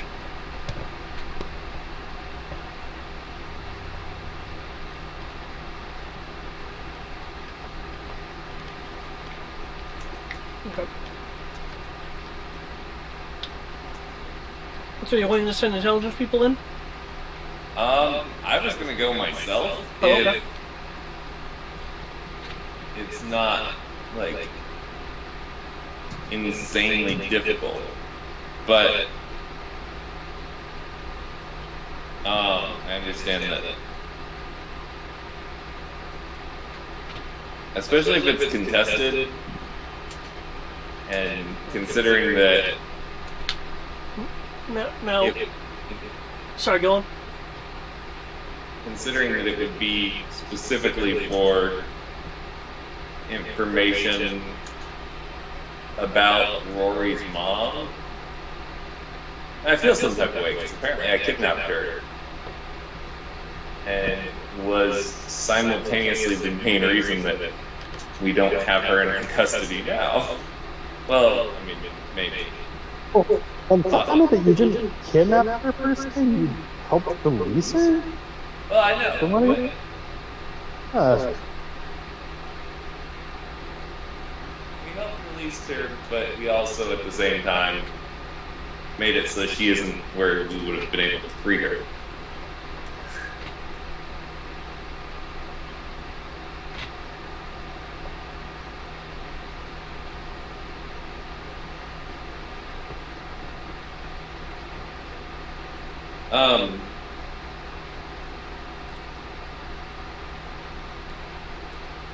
I don't know. I mean, Xandor, because he doesn't remember it all, feels like he's responsible. That is Xandor's state of mind when it comes to your mother. Because he does not remember whether it was a, I mean, freeing her from the First Order obviously was a good thing, but he doesn't remember if it was all, like... Yeah, understandable. A very understandable sentiment. I'm fairly certain at this point it was, but I still want to see you reunited with your mom. That's the main motion. So, I mean, I don't know. I probably would talk it over with the Khan and be like, do you want me to send the intelligence on this, or do you think we should go? Well, if nothing else, you'd want to send intelligence to put out some feelers so we have an idea of what we're dealing with before we go. Well, I mean, I'm sure we have an idea of what's going on in the city if it's contested. We have an idea of the city's current tactical situation, not necessarily anything specific that is happening.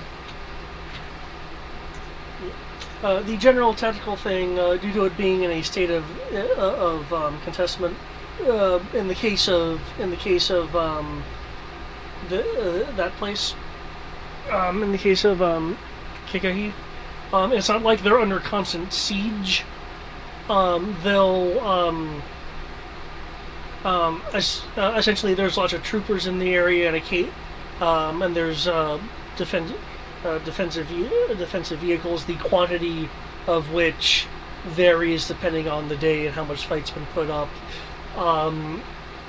and occasionally strong forces of either FO or Eclipse in the form of equipment miraculously popping up comes in from the outside.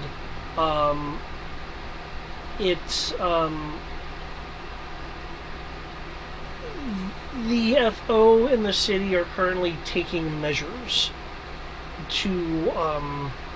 suppress activity.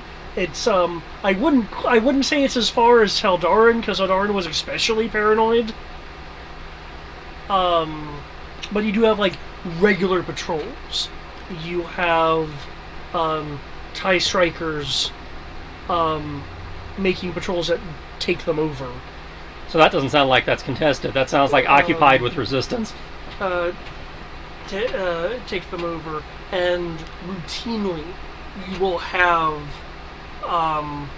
as you phrase it, as resistance, come up and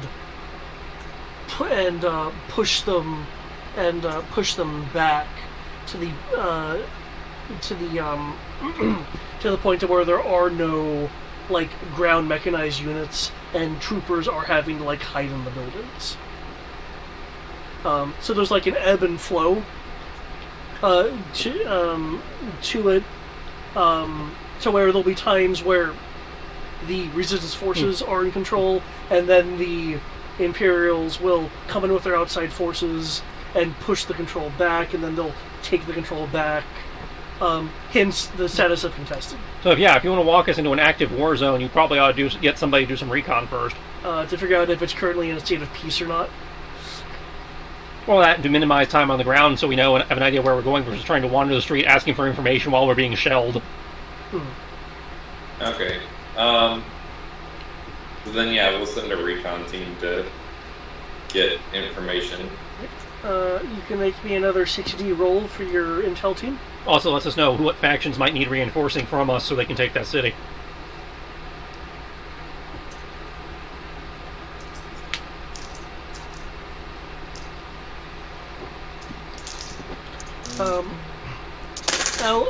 Allied intelligence, by the way, is does inform you guys that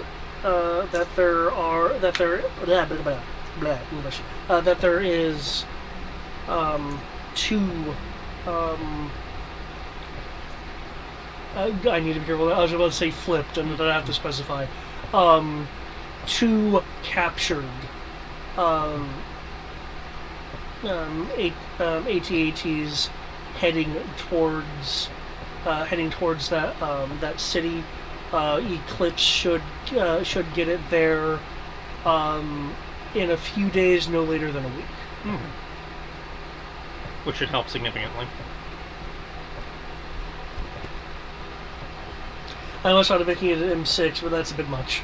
I mean, we can send some M6s. We got them.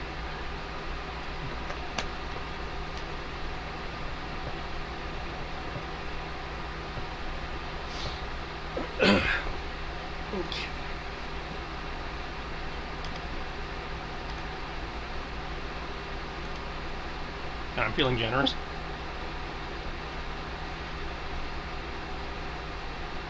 Yeah, I got two M6s. I can send those to reinforce the two AT-ATs they're sending.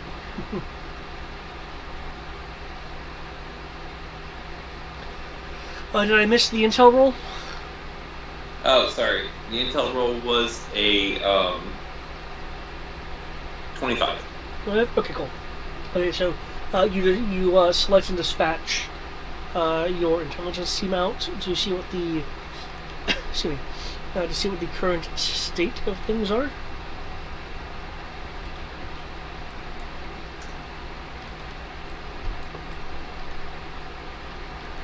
Yeah. Okay.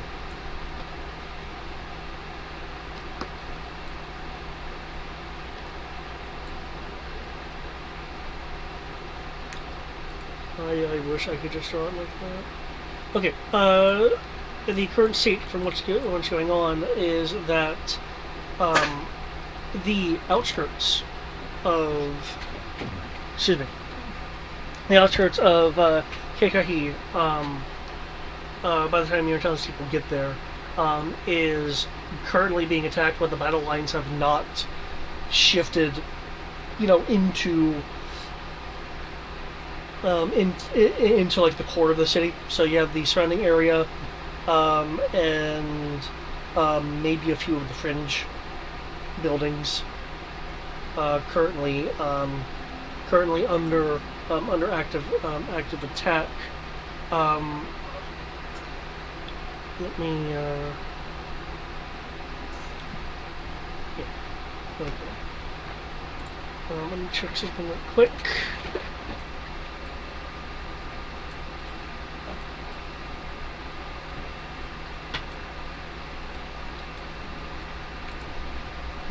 Key.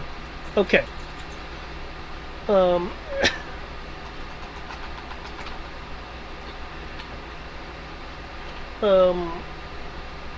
Eclipse agent in the area is suspecting that despite the hold on the border fighting, they expect that the First Order is going to try to sneak in fire teams at some point, as that is a tactic they have used before. Your intelligence group, now being in a present situation, is aware that in Keikahi there are remnants of the Charging Dragon rebellion force that is more currently aiding battle, and a group which is an antagonistic group that has kind of gone quote-unquote deep underground, called the Dark Wish Destroyers, that, well, may rear up their head if an opportunity arises. Local people have kind of pointed out that when the tide has turned, it is generally when a group of Dark Wish Destroyers crops up, making themselves known, destabilizing a section of the defensive line, thus allowing a more successful push. That has not occurred as of yet, but since they know they haven't annihilated or captured the Dark Wish Destroyers, local people are figuring it's only a matter of time or opportunity for them to reveal themselves once more, to give the First Order a more of a fighting chance to actively move the combat borders inward. Sounding a bit more contested, huh? Yeah, it's an active war zone. Yeah, just have to look at my notes. But the core of Keikahi is not seeing battle at the moment. It's just moving through the outside battle to get into the city proper.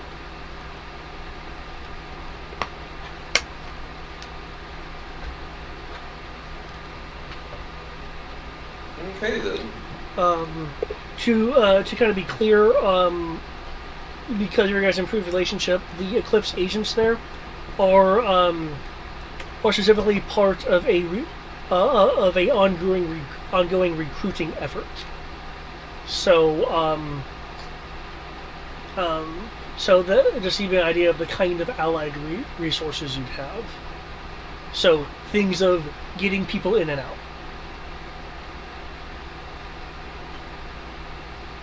Okay. That's a whole lot more information than I think we needed for a visit to the museum. I mean...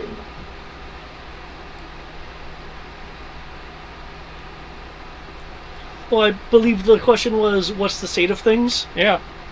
Yeah, that's true. I will pass all of that information along to the Khan and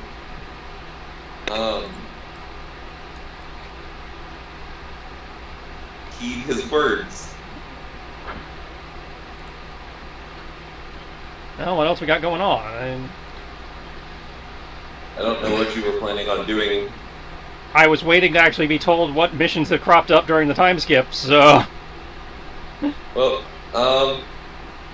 there's this, and then you probably need to talk to the Mandalorian.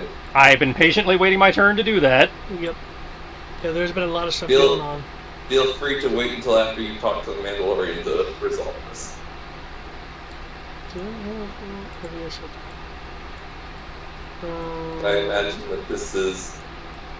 Although David did ask if I was just going to send my intelligence guys to do this, so unless we want to just liberate the city while we're at it.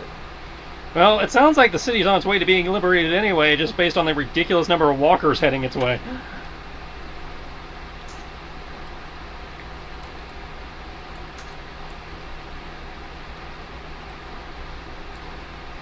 It sounded like Eclipse was working towards liberation. Yep. Which isn't to say we can't just park Condor over there and, help, but I'd like to at least see what else is going on first, before we immediately jump back into y'all's story. As far as the Mandalorian is concerned, they do finish their back to healing. This would be during the earlier part of the month. There's only been a couple of days. When you need them, are you?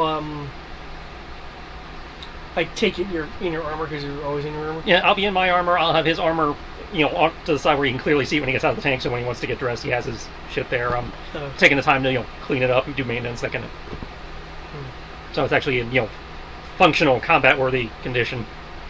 Okay. Trying to earn some points there.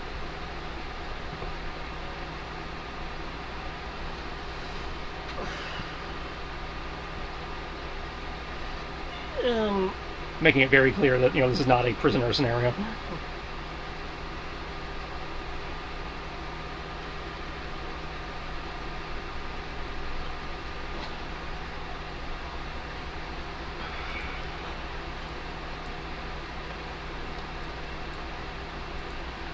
There we go. Okay. His name right here. Okay. He'll be getting dressed in his armor. I see you're a Ren. As are you. I'm Crow.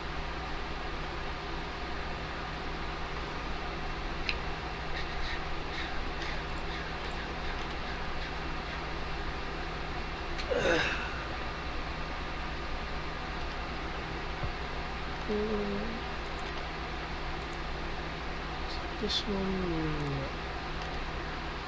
it was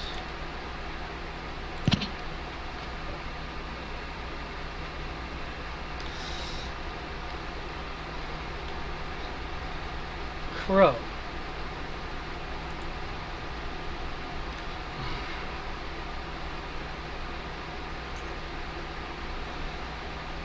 And here I was hoping I was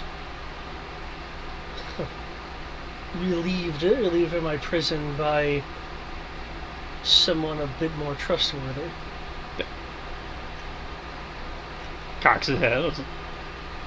I wasn't aware I was held in such poor esteem these days.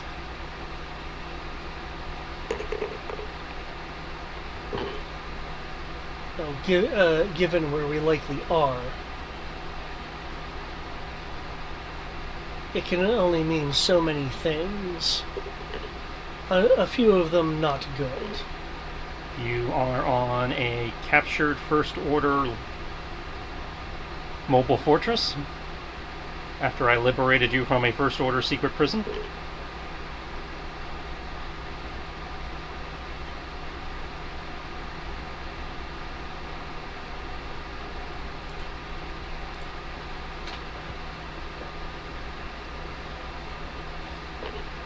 So you're not here for Raro. No. I may have mispronounced the name. No, I'm looking at it. Okay. I was not aware he was on World.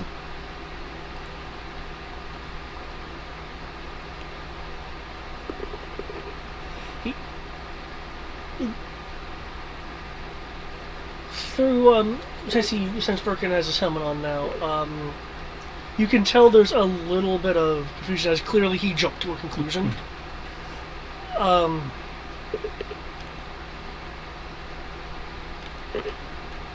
Yes, he and a number of others. Oh, the image. Yeah.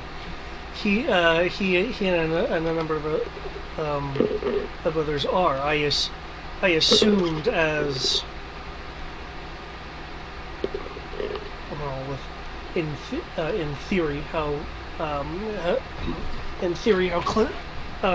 close you are, being a brother of kin more than just met, and whether you'd be here in support. My older siblings aren't exactly thrilled with my presence in the clan. I'm not exactly thrilled with them either. And if they knew I was on world, I doubt they'd be thrilled with it either, considering I'm technically dabbling in my past, which I'm not supposed to be doing.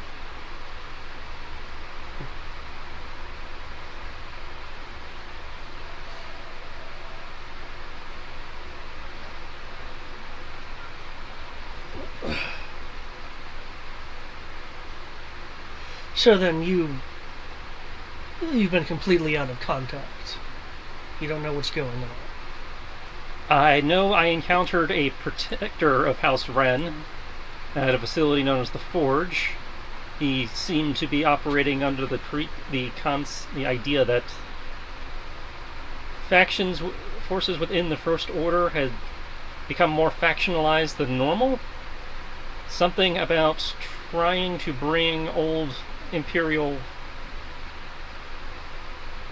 conscripts into a new clan, or I'm not sure if it was supposed to be bringing them into our clan or whether he's forming a new clan.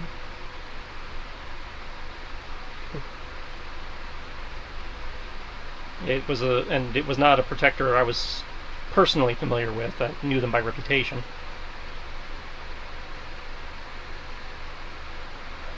Interesting. I'm just looking at your bio. Yeah, what little bio there is. There is. I would have thought that person would have been named. Okay, that's fine. Who? If I say it as a spoiler. I say, because it took me a minute to find his adopted parents in there. But here's I can tell everybody's named. Okay.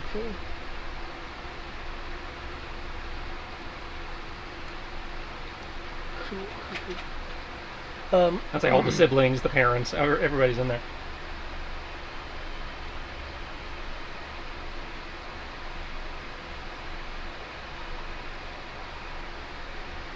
But no, I haven't been in contact with Kane or Gisela, since I came to the Zenti system. Or Danpor system, sorry.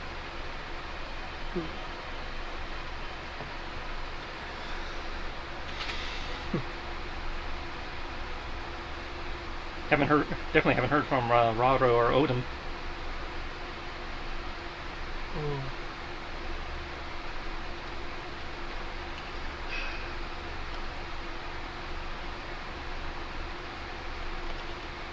Well, I'm aware. Odin was approached by Raro to.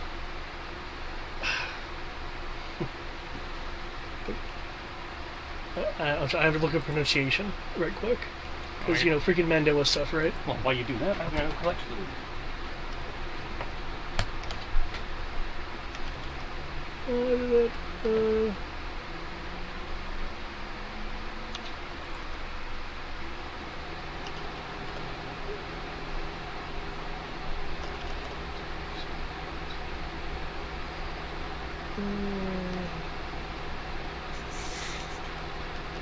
Man, part of me hopes that this scenario isn't all fantastical lore dumps, but hey, if you guys are enjoying it.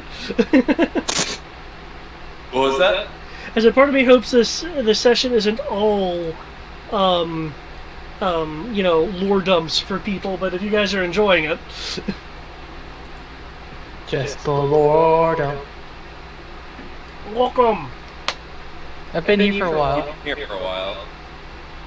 Huh. I would have said hi if I got distracted or something. I'm pulling a Sierra and simultaneously playing video games while gaming. Okay.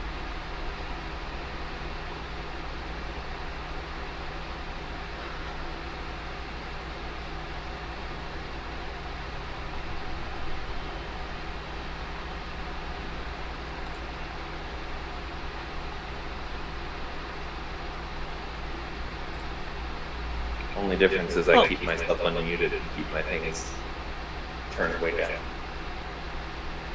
Okay, Triss is on call, but I figure I can wait for him. I already sent you a message what I'd be doing. Oh yeah. I has noticed. Yeah, everything good on that one? Oh, I'm waiting for Triss. No, Eric, I mean. The dog was 19 years old. And at the last moment, before we had to put her down, she's had 2 tumors start to become very malignant. Damn. So we just had to put her down so she stopped suffering. Oh. Okay, so you actually meant put a dog down when you said that earlier. Yes. Oh wow.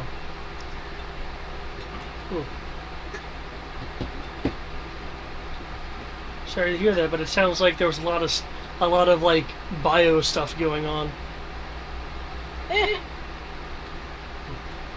I've accepted that as a thing. It's fine. Oh well. Right.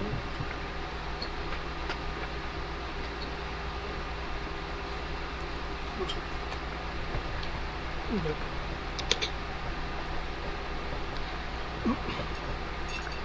We go with me slipping back in since Switch came back, or you guys need to talk about anything else? If he's ready, then I'd say continue. Tristan.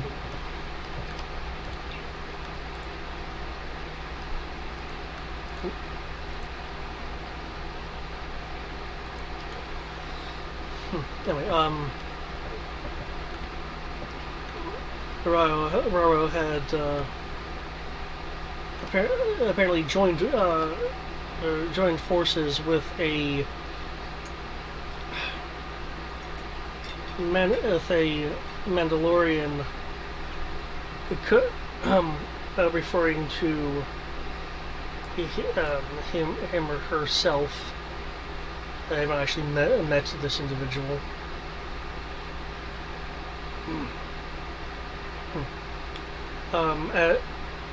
As the bringer of the I'm probably going to mispronounce this. The Wrestlenair. That's the tenants thing. Yeah, it's the old tenants. This Mandalorian, which, as far as I can tell, is a member of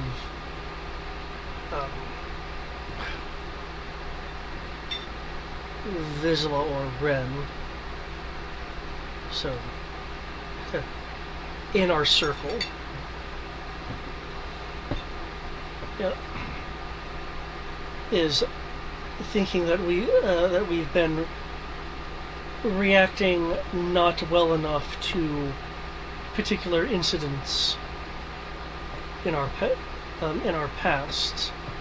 The arguments generally are in reference to the era of the Imperial Super Commandos.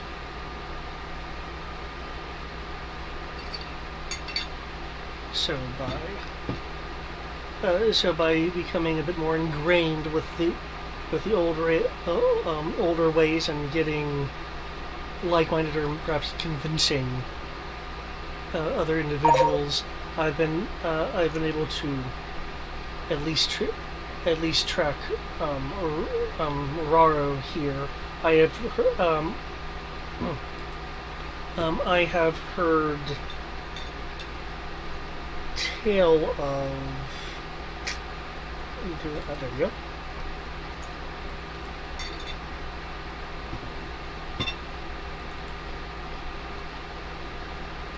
Could have sworn I gave him a name.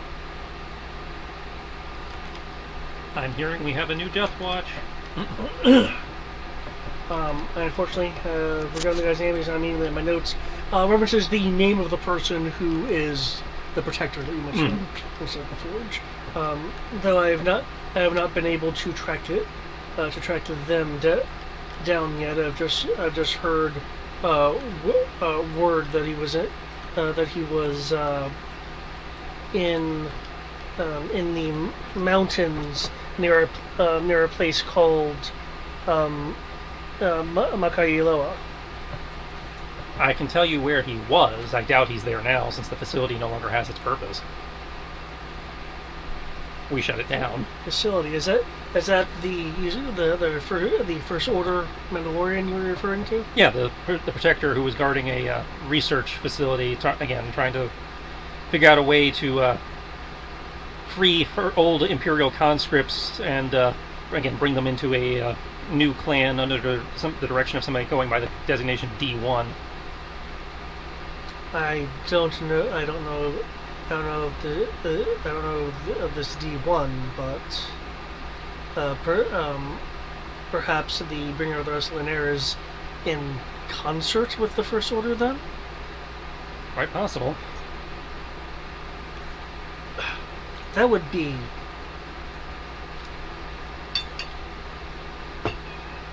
for one who wants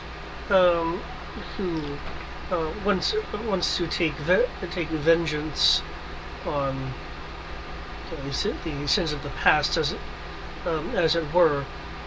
That working with them would sound antithetical. And if there were a decent contingent of Mandalorian brothers and sisters on this planet, Zenti, then I would think there'd be much more of a note going on. Yep. Your armor looks like it's taken some damage in the past, so obviously you're fighting. Well, yeah, raging a private war. He implied that D1 was using the First Order as a means to an end, that his allegiance was not pure.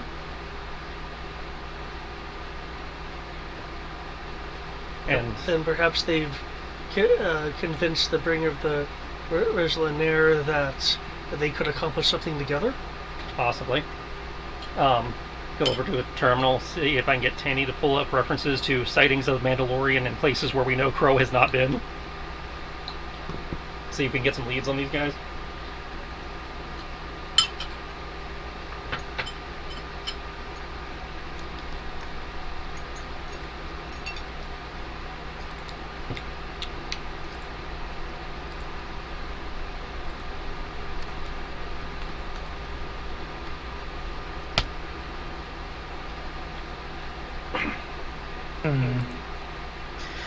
I could definitely agree with that.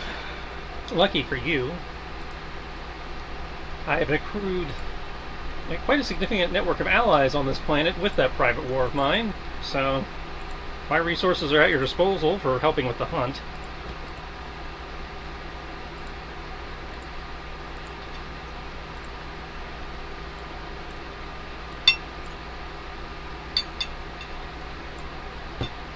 So is he looking for the Mandalorian that he had already found?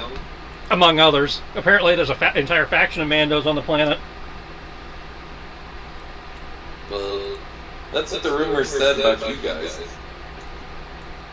I'm not disputing that, which is why I'm running a fact check against sightings of Mandalorians that, we know, and, versus places we know the Mandalorians have actually been, aka Crow. If we have a sighting of a Mando where we know we haven't been, that's probably a good place to start looking.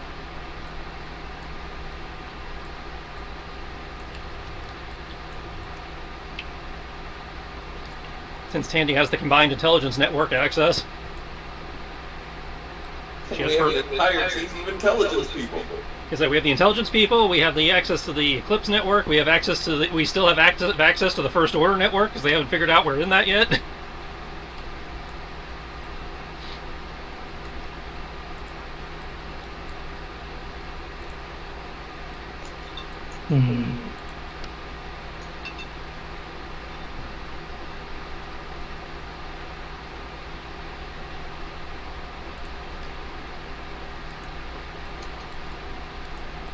And there's gonna be one more.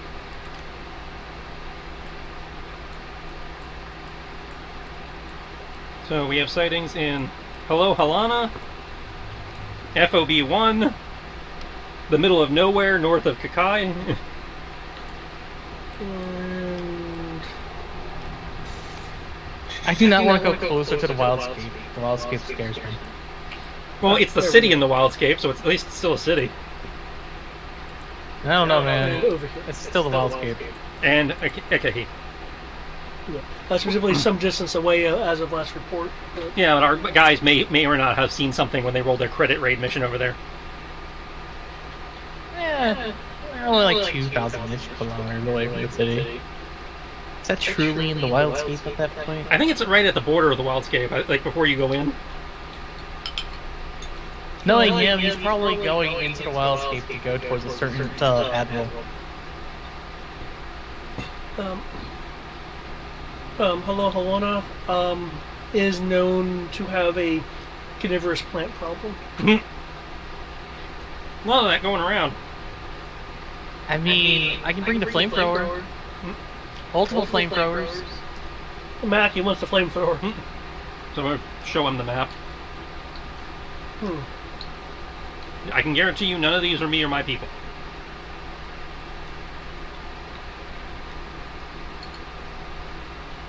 Because the armor I have made for, the people working with me, while not Mandalorian, has been confused for it. As well, I'm still an apprentice, so I haven't actually learned how to customize the shape too much yet. I made what I know.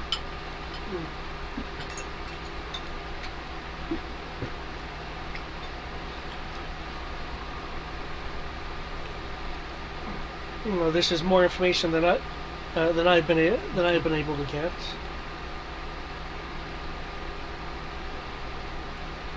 I personally recommend avoiding FOB1 for the moment. That's a full-on military base. That's thousands of kilometers.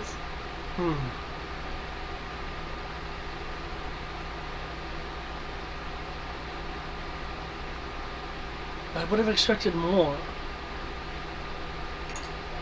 Though with how large this planet is, I understand how information could be slow. I'm going to say, these are just the ones that, my network has heard about.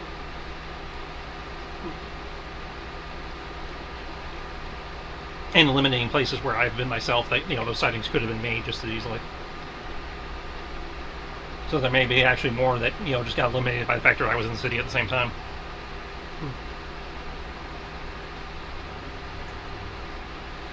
I would think that as a Ren they would approach you.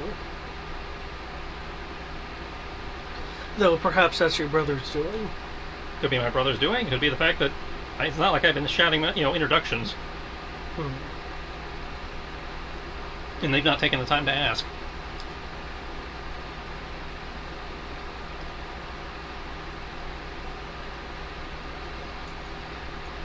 Well, I do thank you for this information.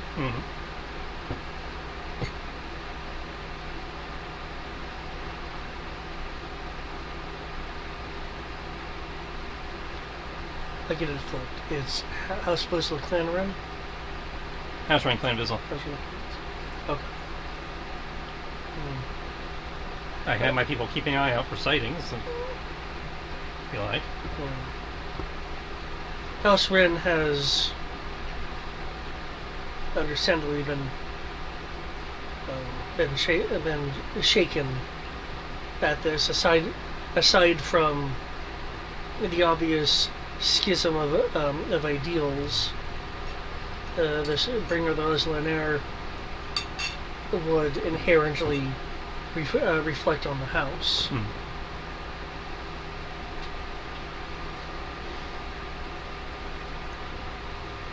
I understand that you're engaged in your own conflicts,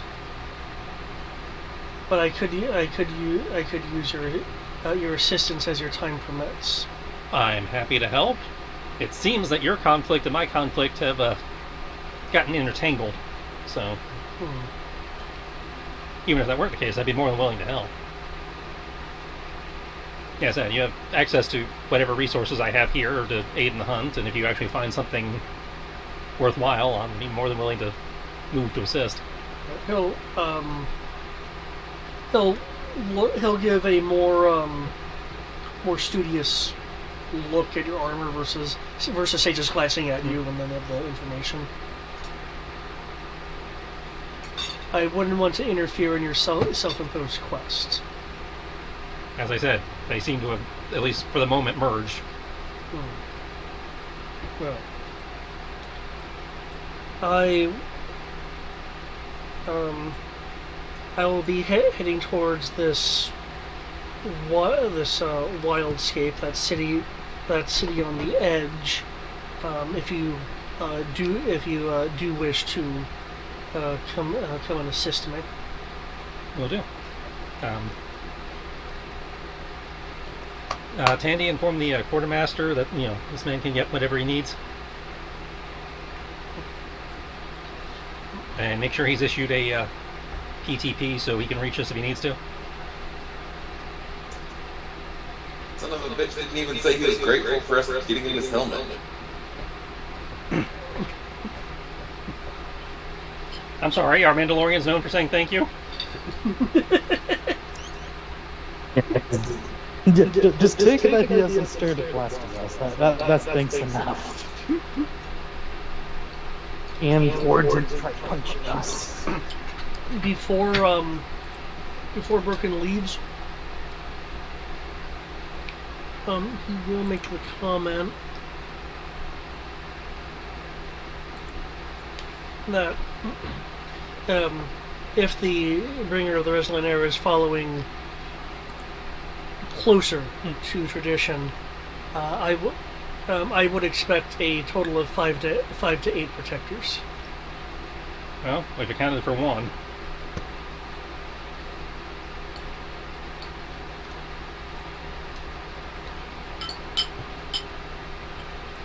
Cool, so we got a Proto-Death Watch on our hands. I mean, it's only a prototype. You can't be that bad. That's true. The one we met, one guy who was in theory working for them that we met was actually pretty reasonable. Well, yeah, it's just his ideals and goals were different. Yeah. So was Death Watch. Well, if you look at the Death Watch, all they wanted to do was go back to the old Mando way, and they didn't care how they did it. Well, the old Mando way is conquer the galaxy and twirl your mustache. I mean, to be fair. And Bondsman. Oh yeah, and conscripting anybody who survived the battle. Yeah. And by conscript, I mean put them in cheap armor, drop them in front of you, drop them into the battlefield before you get there, so they can soak up all the bullets. And then when the enemy's out of ammo, then you drop the Mandalorians. The great honor of the Mandalorian people.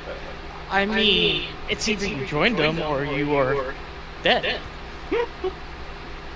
And they do it with honorable combat. Again, if honorable combat means putting a gun to your head saying, put on this armor and soak up all the bullets before we get there. Because, Honorable melee combat. If you die in combat, you are guaranteed to join the Oversoul. Yeah. So, if you survive the battle, then, you either get to join the clan or leave. But considering, you don't get to survive the battle because all we gave you was a knife, well, clearly you weren't good enough if you die. Besides, they got to die in battle. They feast in the halls of Stovakor. They wrong culture. We give you cheap armor, we don't train you, we just hand you a knife and some cheap armor, drop you on the planet and say, go that way.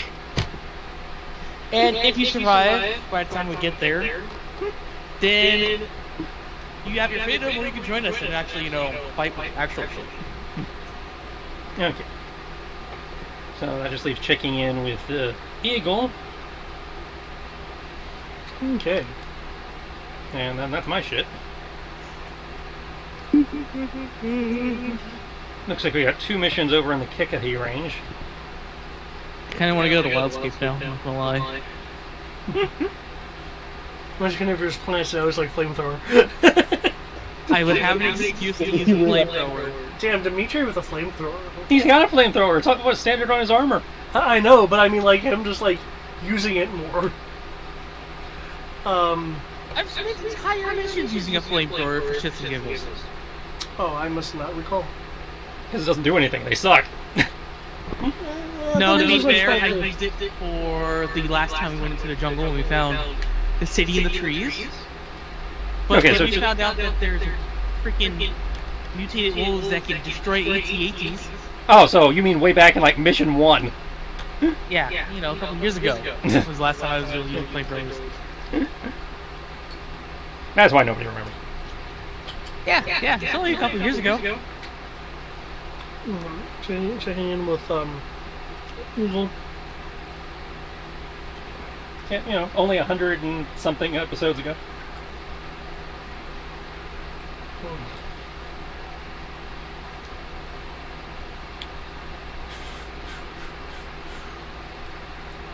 I believe it was. I think he said something about needing to talk, so probably should go talk to him. Yeah.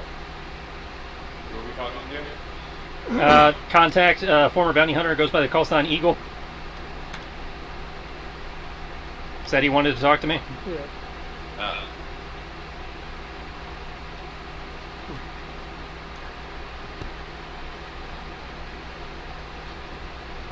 Yeah.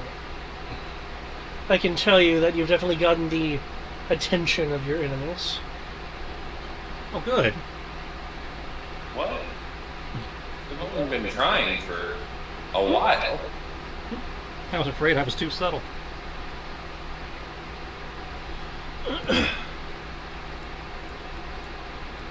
From what I was able to garner. Is this the right city? No, that's not the right city. No, not my server connection. Nope, it's back. Server connection not allowed. Okay. Goddamn Zenti dial-up. I know, right? Okay. One second. I have to reference my notes. This is what happens when lots of storylines pop up. Oh, hi. Sorry, everybody else's plot lines have been slathered all over the place. I took 5 minutes to check on mine, and Jen has a stroke. No, it's perfectly fine. I just have to. There are very specific things I have to reference. Because that should be in. Because, unlike some of us, your plot doesn't involve a 4-year time skip. Hey, now, mine did not either. Oh, I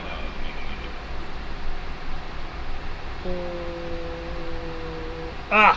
There it is.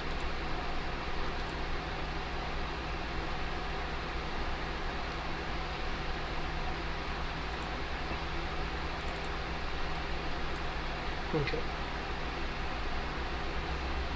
I will be right back. Which means Grab my food.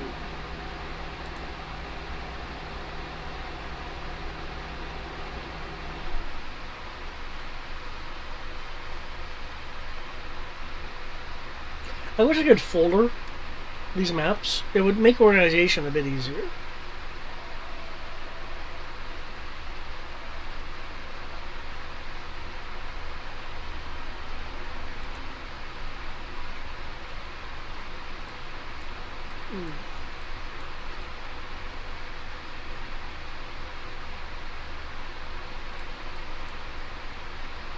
Did I get that wrong?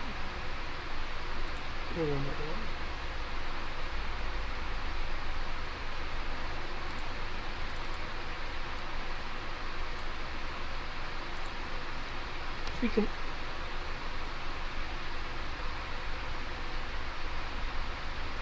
I sigh.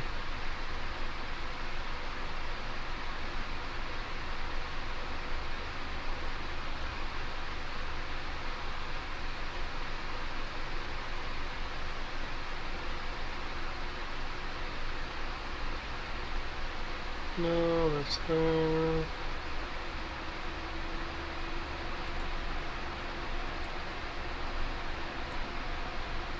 There we go. Okay. Is that no, not match up?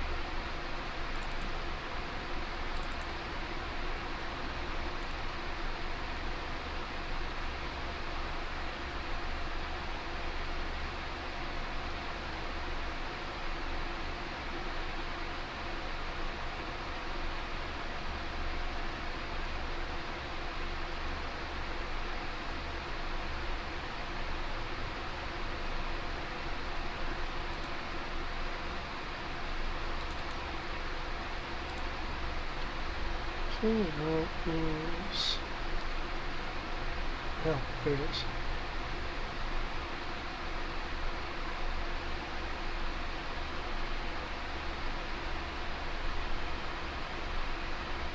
Okay, I'm just waiting to confirm.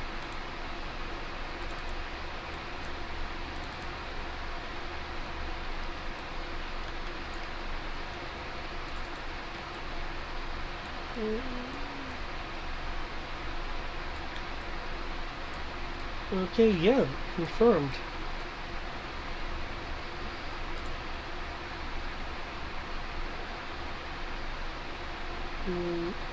It's right here. Okay.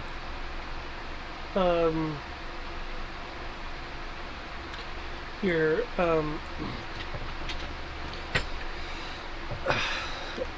they're gathering in Caldas.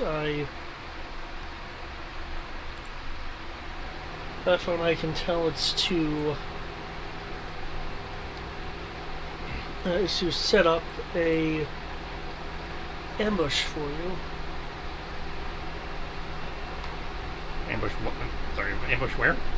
In Caldas. Why Calmas?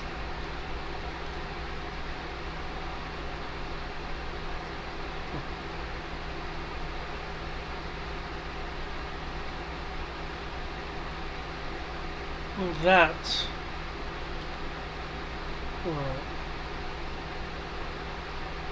I am not completely certain about. They assume if you don't arrive within specified time, they will compare notes and do something to draw you out.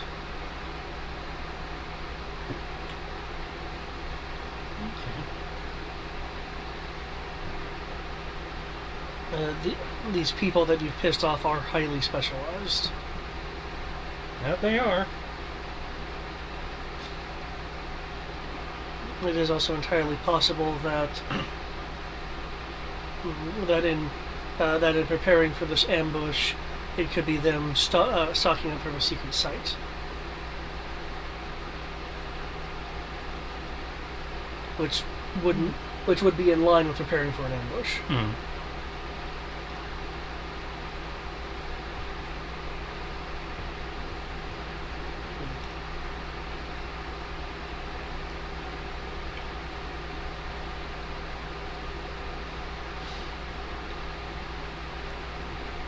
Given that you've already taken one of them out, I would consider it extremely dangerous, especially in a place that is currently not under any firm control or uprising. It's in a regular state of occupation, meaning that there is still a decent amount of first order resources that can be brought to bear.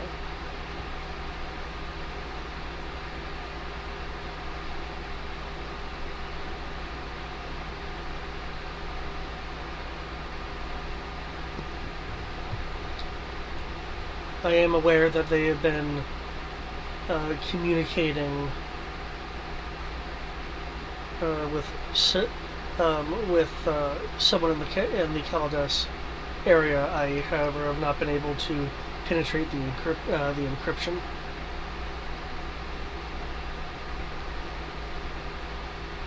Were you able to save the messages, or so we can try and decrypt them?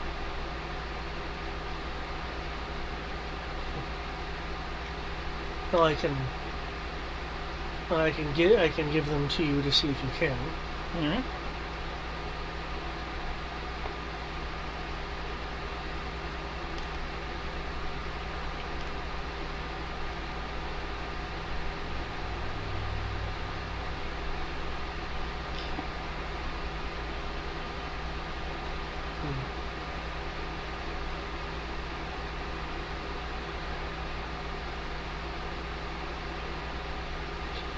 That it? That's it, unless you really want another option on the field. Well, at the moment, that's technically it's two options. Well, Plus a bunch of dots that could be options. yeah, because there's in terms of like categorically, there's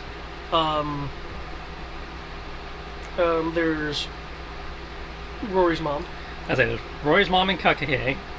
There's Crow's Vengeance and Kaldas. And then we have the, Neo Death Watch as 4 dots just randomly on the map. Yeah. Okay, folks, this is the part where we take a meta moment, step back, look at our little, game screen, scroll our mouse around a little bit, and decide which mission we want to pick. There was one more thing I would add, but I'm kind of waiting to hold off because I think that would suddenly take priority. Okay. I want to say Death Watch. I want to go burn some stuff. I want to go burn some Keeper's Well, planets. Death Watch, we'd have to pick which Death Watch to do. We got 4 sites. I choose the one at the Wild Gate. Okay, so we have 1 for Death Watch. I want to go burn a forest down with a flamethrower. And Carnivorous plants give me that excuse. Right. Greg, what do you think? Your mom is a valid option. I mean, that is a very valid point.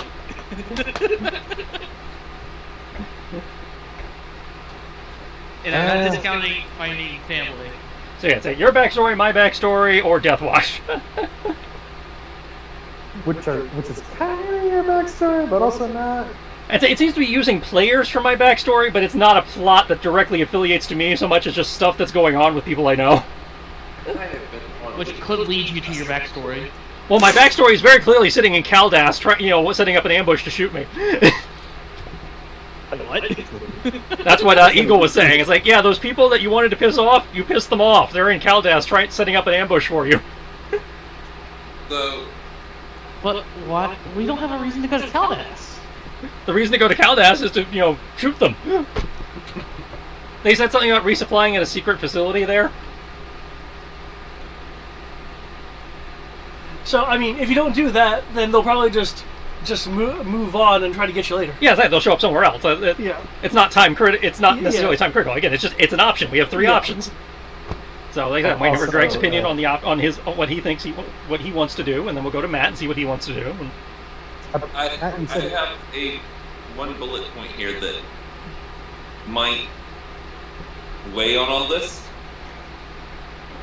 Hypothetically, if we complete the what's the name of the city? Kakehi. Mhm. If we complete that first, we gain the allies of Rory's mom and Rory's mom's not going to be there. well, yeah. Say, Kakure, hold from what you guys were able to. You guys wanted more information on, like, for example, like the Globe of Storms, Yeah. and the Okayala research facility is where to find that. We're going to find a journal entry. We're going to find another journal entry that tells us whatever magic MacGuffin she's looking for is what's there in Kekehi. Now, I will say there is a bit more to it than that from the standpoint of the storyline. So if you do that, you will be going to other places and stuff. Well, like yeah, that. I'm just saying. It's like Kekehi is not finding allies; it's finding context. It's a lore dump. It's like the precursor to the finding his mom and it's a part of the story chain. Yeah. yeah. It's the next bullet point in the story chain. That's what I'm saying. It's like, which story chain do we want to advance? Because we can only pick one, but when we pick one, the others will advance without us, and who knows what will happen to them. Well, at least Let's just split the party. So yeah, Greg, which one do you want to do? Well, considering that we did mine last time, I'm for picking some Death Watch ass or helping you out. Well, pick one. You want Death Watch or do you want the ambush? You know what? We haven't been ambushed in a while. Because being ambushed sucks. Well, is it really an ambush if you know what's coming? It's still an attempted ambush. Someone has to go be the fate so that they realize that it's not A trap. Well, upside. They're looking for me, not y'all. So What, you want to go be bait then? that was the idea. I called them out. It'd be kind of rude if I didn't. Oh, you actually called them out. Oh. Yeah, I explicitly called them out. Oh, then yeah, you totally gotta be the bait. All right, Matt. Sounds like you want to do Kekahi. Yeah, that's Matt. Matt, from a meta standpoint, yes, Matt is very curious as to finding out why I split off from what's his face. Why my mind was wiped. But no, I'm fine with whatever. Okay. So currently we have one vote for each option, which I guess makes me the deciding, since the GM doesn't vote on which story to play in this instance. I don't think, unless you want to vote.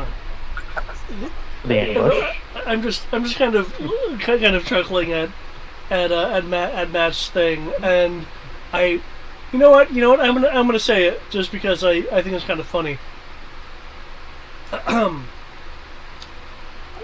Xanatos speed chess.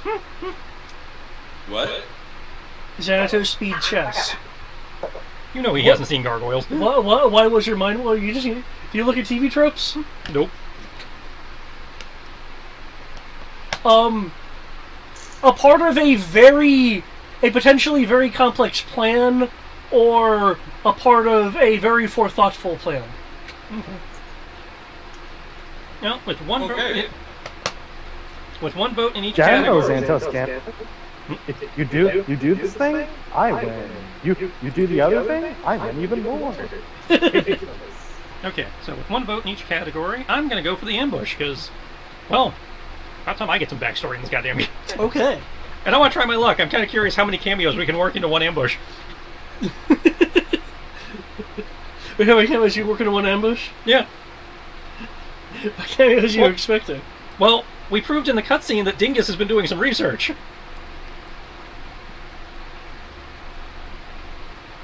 Ah, yes. So I'm kind of curious whether I'm going to roll the dice and see whether Ghost shows up while we're at it.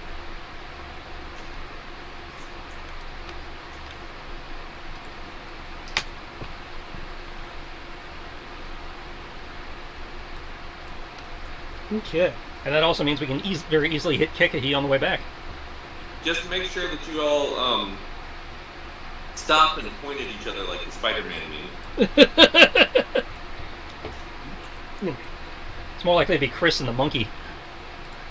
You!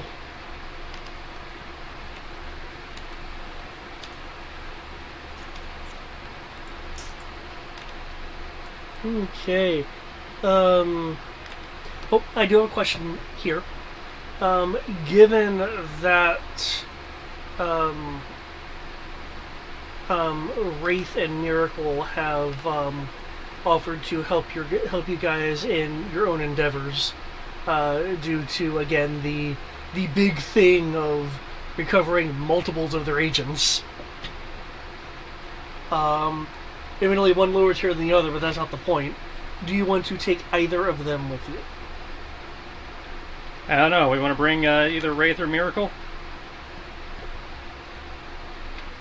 I know one's intelligence. What's the other one do? No, what? You're talking about Wraith? Wraith and Miracle? Yeah, I don't remember what their skill sets are supposed to be.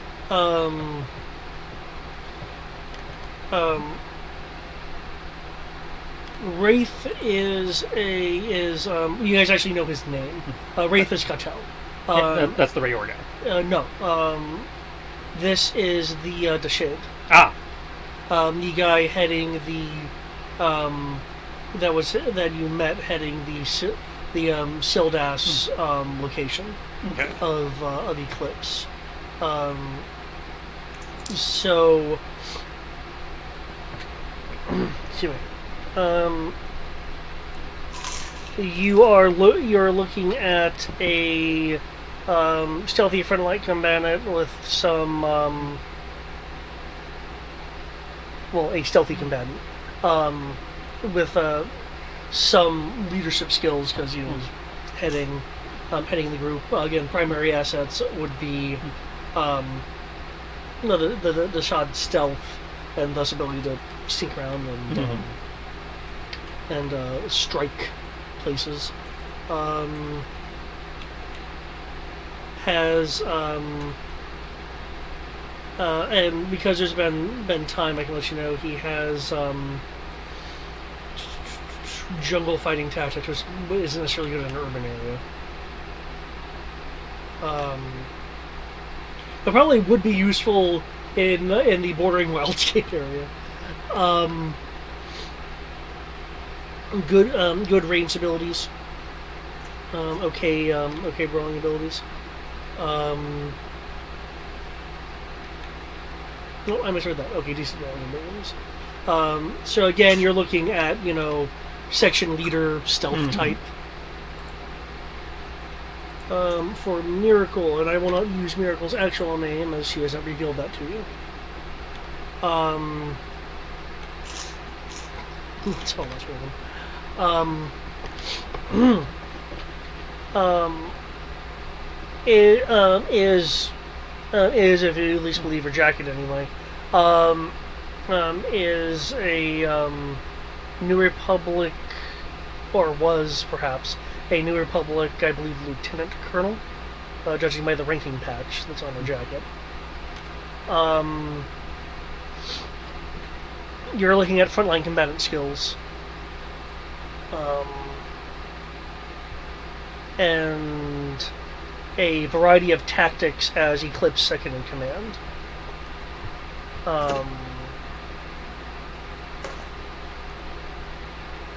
I know you spent some time with her with sparring and stuff like that. Yeah, and also because she was helping with the shipyard project because she had some engineering skills. Yeah, she does have some engineering skills. Rather intelligent individual. Rather like mentally compartmentalized and aware, which is probably is good for the command organization. Mm-hmm. And I am only bringing that up because of your inability to really do a receptive telepathy that one time you tried. See, what can I give you in terms of tactics? And I'll nail off a few specific ones. Cover positions. Efficient planning, that's more of a mass combat thing. Mm-hmm. Return toss, which is good for grenades. Under the guerrilla side, has the urban vanish tactic, which is you can reactively use the stealth skill in urban environments. Excuse me. Okay, those skills don't matter here for this. 2020, I probably should have gotten that. Again, soldier skills. Now, she certainly seems the more useful of the pair for this particular scenario. Wouldn't know that.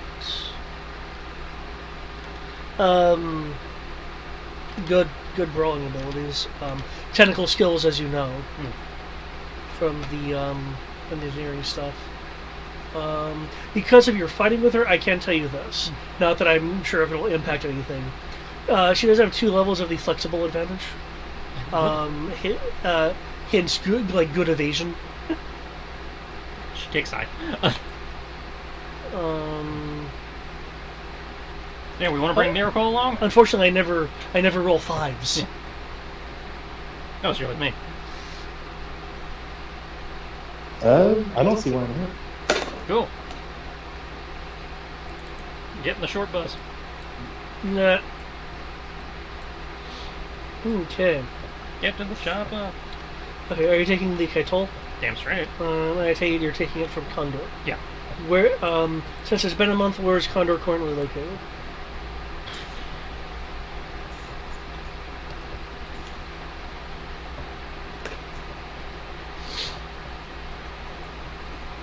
It sounds like forces are converging towards Kekahi based on other things that were brought up earlier in the session.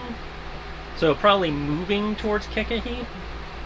Okay. I will be right back. So, let's see, about right here, then? That's probably a good guess, yeah. trying to use terrain as cover where we can.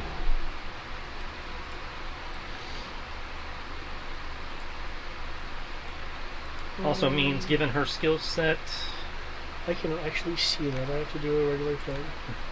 she and I, and if the other party members have skills that you think would apply here as well, but maybe we can figure out the likely location they'd be trying to set up that ambush via some tactics and maybe some other skills, so we know where to show up, and maybe turn their ambush into into a counter ambush. If you're not using your slam, you're looking at 23 hours travel time. Okay, that's reasonable.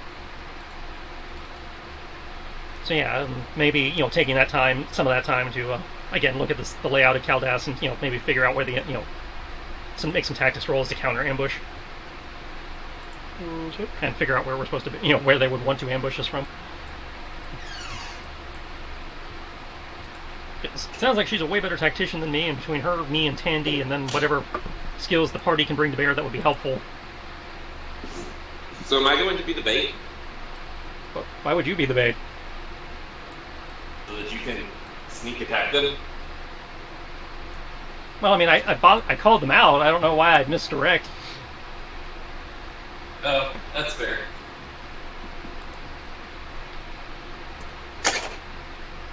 Matt was missing called out context. Yeah, I kind of made a public display of the corpse of their fourth teammate. Oh. Fuck this guy.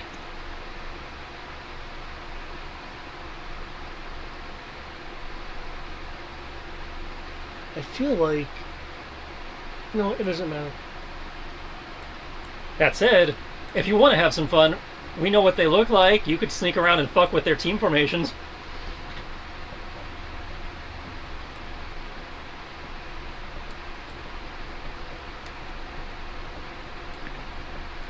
Okay. Or if people have other ideas of how they want to contribute to this, that's, I'm open to suggestions.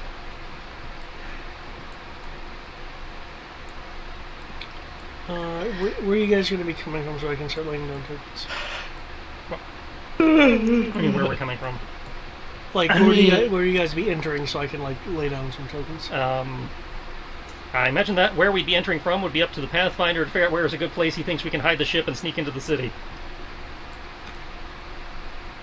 Does someone just want to roll the Rocks the over 10 here. dice in search for that? Is that search? And, I assume it would be search and then hide, then making a hide roll. Yes. search survival or planetary resistance. There you go. Someone just roll 10 dice, please.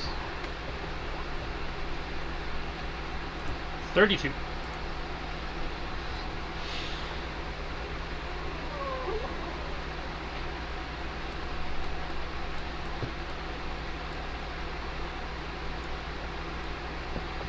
Okay. Well, given the healing nature of this, let's see. There's essentially the cliff face down here. Is that high ground or low ground? It's going to be high ground. Oh. We must take the high ground. There is a dense vegetative area over here, which you could. Let me click where you can see. Where the ship could also hide. And I know I mentioned the rock outcroppings over here. I imagine you also of course have the option of lower down on the hill. I imagine the vegetation would be the easiest to hide in. But is there actually room for the ship to land in there?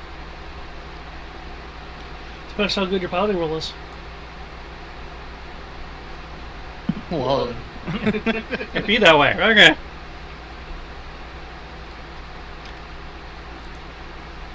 So I guess land in the vegetation and then take the Mandomobile into town? Okay. I know what the answer is going to be. What are you going to do to mask your approach? Cloaking device. Oh. Plus the ship's existing stealth feature.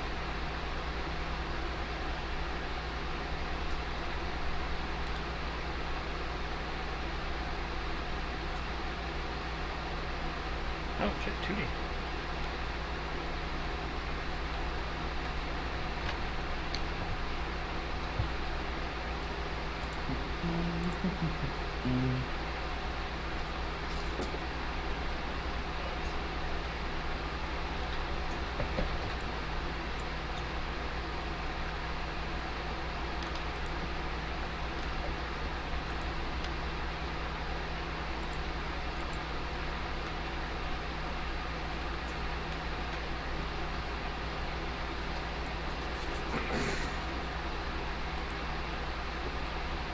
Figured. Fucking power dash.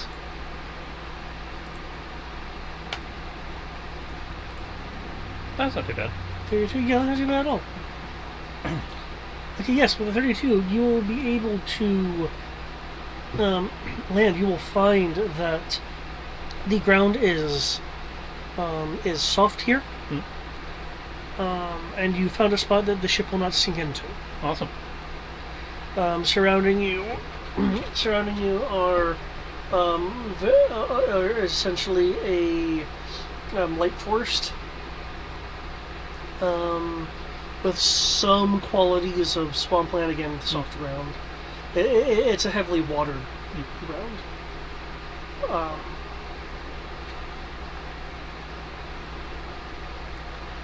That seems to be prevailed with a fog bank. You want to throw some camo netting down and get to work? Sure, that would be 8 dice, good sir.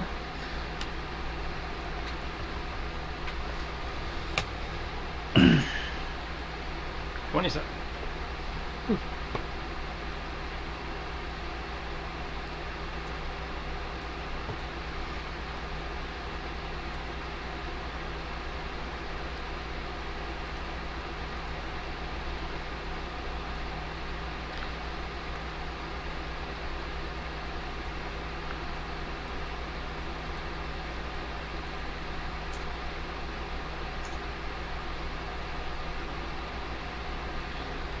There's the phone.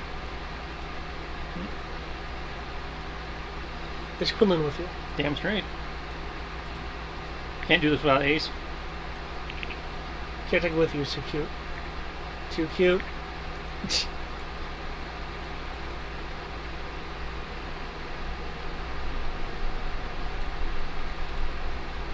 Okay.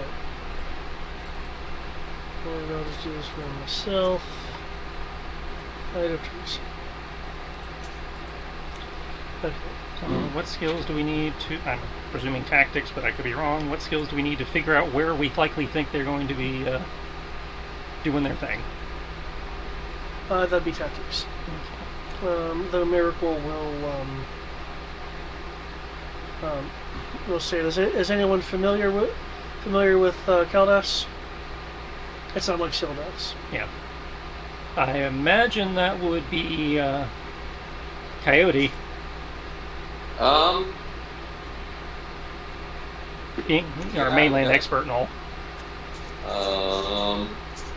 What are we needing information on? Caldas. Does anybody know anything about the city of Caldas? I'm happy to make a roll. I want to say you did, because that was one of our mainland starting options. Yep. Yeah, I definitely have information on it. Here to my... Go ahead and grab it.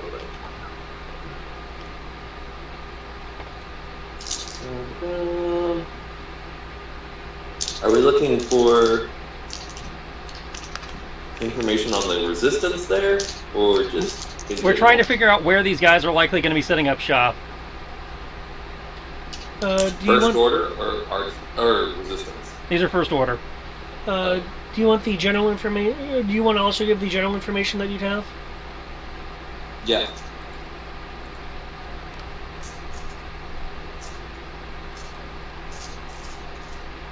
The Tailbinders are a resistance group. I really should take law enforcement specialized first order. That would be brilliant.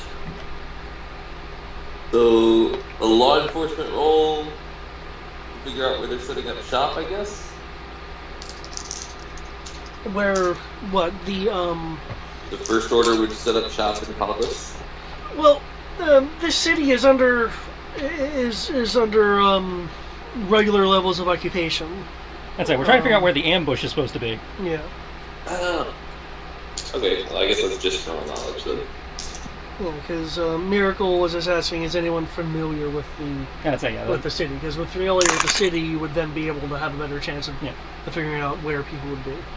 Wait, who's Miracle? The former New Republic special agent that works with Eclipse. So, did not meet her. Got it. Yeah, you did.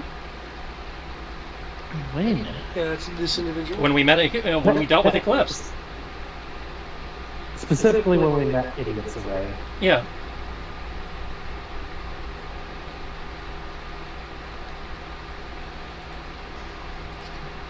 You sure? Yeah. Is that at the castle? Yeah. Yeah. Yeah, she was the one who. She was the woman that we talked to. Rory to talk to his uncle. Oh, she was the person that's before we had to go wait patiently somewhere else. Yeah, we waited in her office, I think. Oh. I guess I know her then, yeah.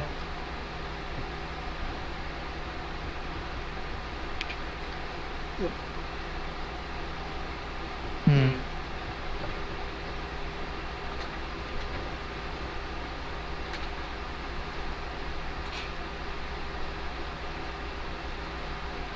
Okay.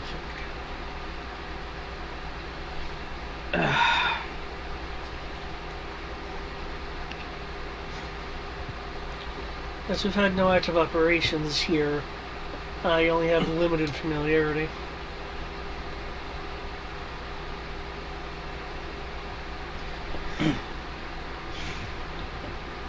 In theory, Coyote knows the area from what we were told. Yeah. Okay, and It'd be pretty embarrassing if I don't. what was that roll? 13. 13? For general knowledge, I couldn't figure out there was another skill I could roll for it, but Possibly planetary systems, since that usually encompasses geography. I have bonuses in resistance, cells mainland, law enforcement, cultures, languages, and alien species. Yeah, it wouldn't be any of those, I don't think. Yeah. Okay. Well, planetary systems would have been for like the question of does anyone know anything about the city? Mm-hmm. Yeah. Which was Miracle's question. Right. As for figuring out where an ambush will take place, That's tactics. that would be a tactics roll, kind of modified by familiarity with the city. Hence the initial question. And she can get the 1d tandy bonus, because we can do this in the tack room, or the ward room, or the dining room, or whatever you want to call it. The room. Where it happens, the room where it happens.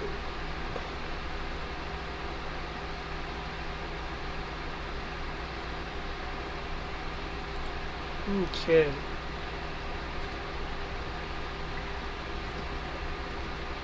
Uh, 26 for tactics? Okay, she was going to roll it, but that works. That's fine.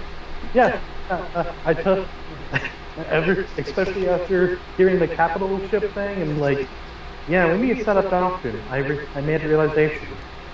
I need to start learning tactics.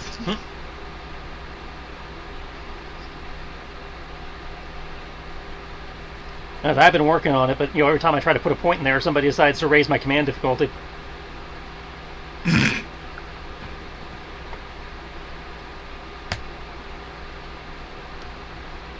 Ooh, look at her. She has a specialty.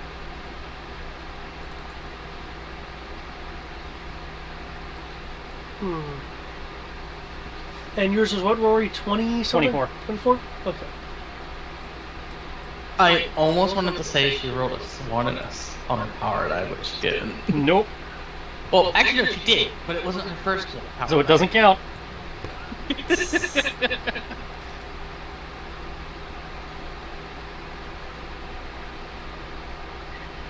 Okay. Okay. And your general knowledge roll was a 13 for what you were Yep. saying. Okay. So there's some limited extra knowledge of the city to play around with. With that 13, you will be aware that there is questionable possibly rebellious activity going on in Downwind.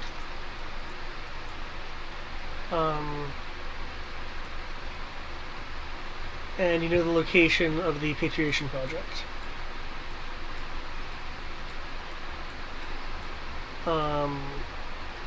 With that role, you do not certainly know where the Tailbinders, which is a active rebel group for the area, is.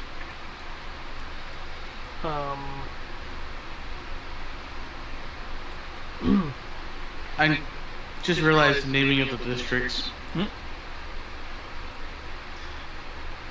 I find it hilarious that they just named it slightly different, but it's still similar enough to get the purpose across. For one of the names. Yep.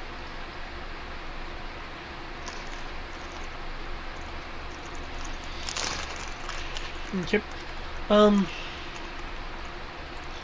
You guys are aware that built into the higher elevated ground are areas that were possibly the beginning of mining mining areas, or just areas to, like this one, just kind of like expand for possible future construction.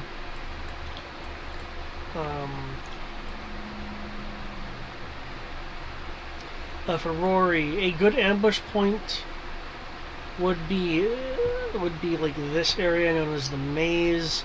However, that's also a bit too overt, as of course an ambush would happen here. Again, Kaladesh, as you can see, has like a lot of different little areas.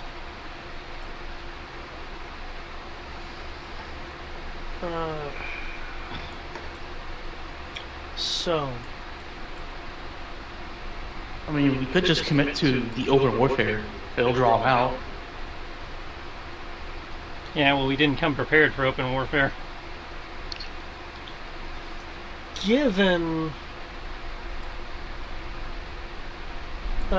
some of these structural points of like this wall and such, the bazaar would be a good point for an ambush if you have long enough range blasters to have multiple people, say, on the walls, at which point you would have a high vantage point of, and you know what bazaars look like. Mm-hmm. It's somewhat open depending on your area, save for when there's when there's like stands with outcroppings and stuff, which won't really be much of a hindrance to a blaster. Mm-hmm. So that's kind of what Rory is thinking. Miracle concurs that would definitely be a good spot. Another area that she thinks would be a good spot would be the jeweler's quarters, because if there's any kind of optical stealth going on, refractions of light and stuff like that wouldn't be too uncommon for like large display of gems, jewels, and as an addition, you could hide sniper reflectors in the area without it looking too out of the ordinary. And I will put I'll put a red marker on the. We have access to their mission records, right? Or at least some of them.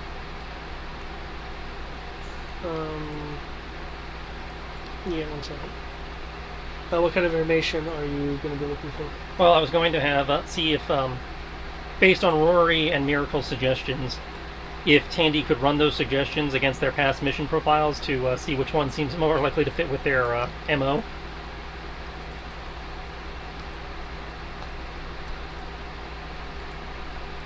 Okay.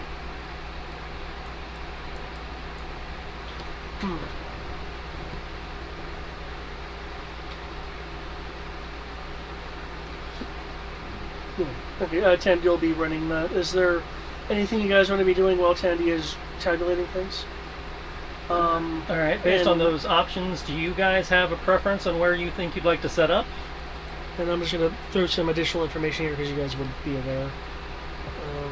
Is there a particular one that looks like it might fit y'all's preferred combat style?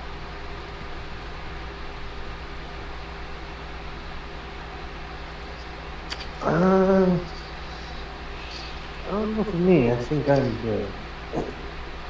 Hold on 1 second.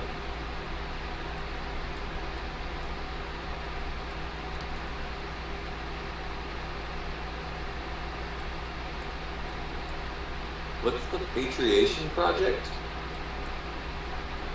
The Patriation Project. The Patriation Project is...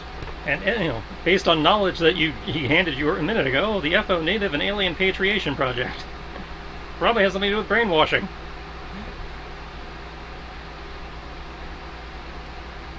Because that's how they roll. Yeah, pretty much. That is very likely what it is. Oh, well, shit. Got it in one.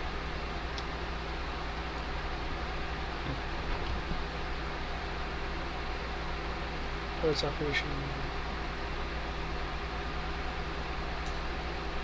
So yeah, local brainwashing center. Oh, okay. That was nice of them to... I mean, they don't openly say that. Well, no, of course. That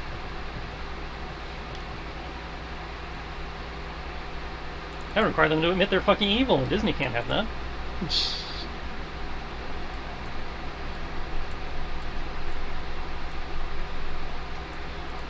So certainly a worthwhile target to hit on our way out if we can do it in a way that doesn't accidentally blow up the prisoners.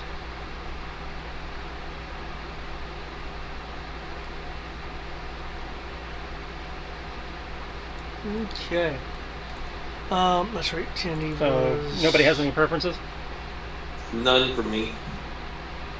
I actually don't have any. I'm kind of just along for the ride tonight.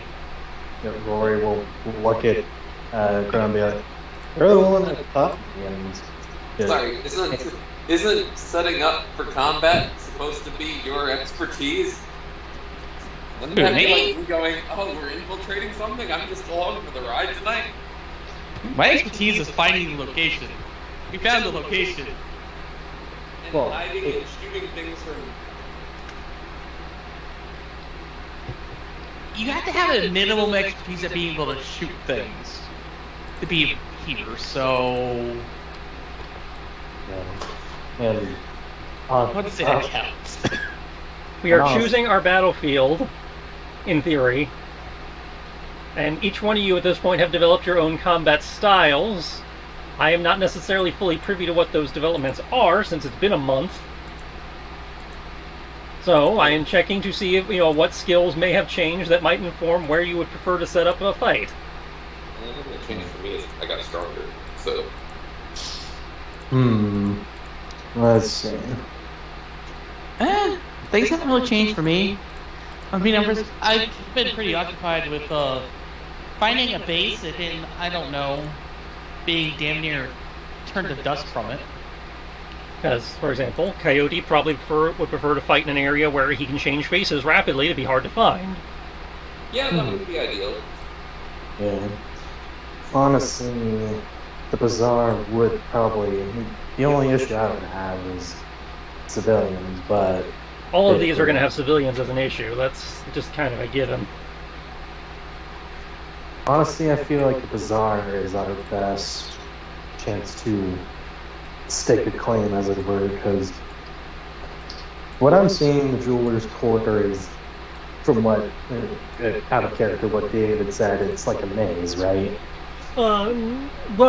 the Jeweler's Quarters It's gonna be there's gonna be a lot of optical stuff there. So jewel displays, holographic advertisements that would make it easier to hide like blaster reflectors or optically stealth individuals. As I say, each one has their own terrain features. The jeweler's quarters sounds like it's going to have the most visual distractions, so you could hide like sniper mirrors and stuff in there, and probably wouldn't be noticed, which would allow for weird shots and and optical camouflage via hologram and whatnot. The bazaar is probably going to have the most, bazaar is probably going to have the most people we have to dodge.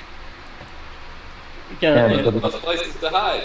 And possibly the most places to hide. Downwind is probably going to be kind of like a desolate, ruined landscape because it's a slum. So a lot of terrain to work with. Maybe, And so in theory, each one of these plays in, based on those interpretations, each one of these plays into a strength of one of you. Downwind is probably the best for Dimitri. The jeweler's quarters, given all the crap going on there, might be the best for Rory to play with tech shit. And the bazaar is probably the best place for Xandor to vanish. Yeah, given the amount of people. So bazaar has the highest civilian thing we'd have, but we can in theory do things to spook the civilians out early. But yeah.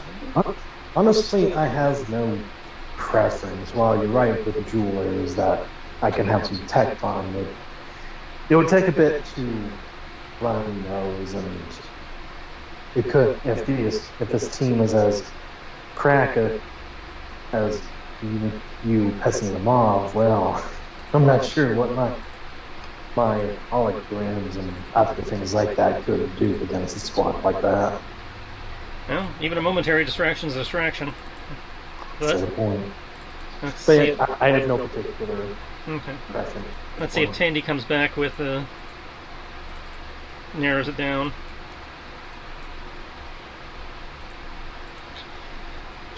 Due to their previous mission profile, they unfortunately have seen a variety of terrains due to their skills. Given the current circumstances, the bazaar would be the potentially most advantageous, given their high vantage point and the distance would be able to have them easily move if someone were to attempt to intercept them. Depending on their equipment, they may also be able to blend into the crowds via just putting on a robe. Alright, well, let's assume the bazaar then. So obviously we got downwind. Alright, given the current situation, how hard would it be to fake some sort of alert that necessitates an evacuation of said bazaar? He says, looking at Coyote. I'm not the one who would fake an alert. You'd be the one going in with the appropriate rank on your arm. Oh, I thought you would have what's his face? Sparkplug create one and be a. Well, presumably he would actually create the alert. You'd be the guy coming in, telling people we have suspicion of this happening, get people out.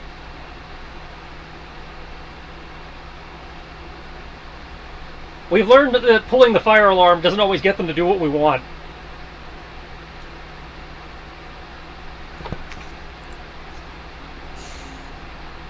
Unless you have a better suggestion on how to evacuate civilians once, about the time the shooting starts, preferably a little before. I do not. This Tandy will speak of. This particular team does not appear to mind civilian casualties. That was a known variable already. Thank you, Tandy. Roy will be like, no, the First Order not caring about civilian casualties? Perish the thought. However, we in theory care about such things. Well, if we... I was pointing it out as it could be used as a mean to draw the team us in.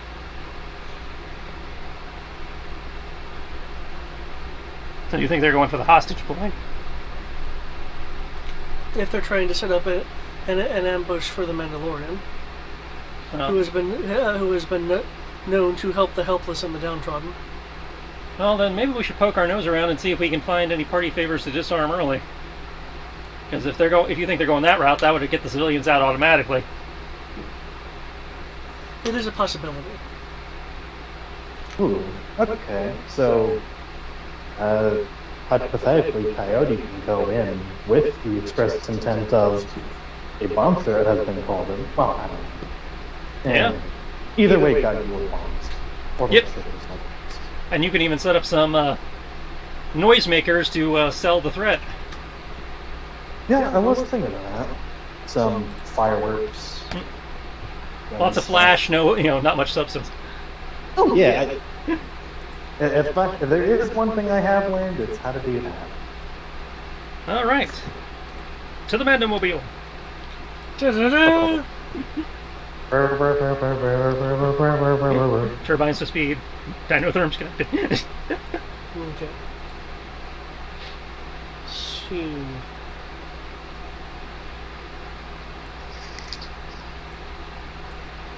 Thank God I got enough dice to shoot around people. do you?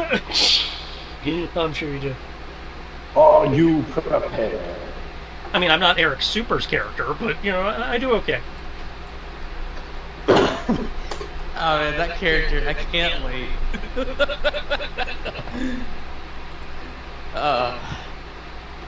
If you ever add a bonus damage for the hit in that game specifically, I will become the most broken character overnight. I won't, because I'm too familiar with how high dice can be in that.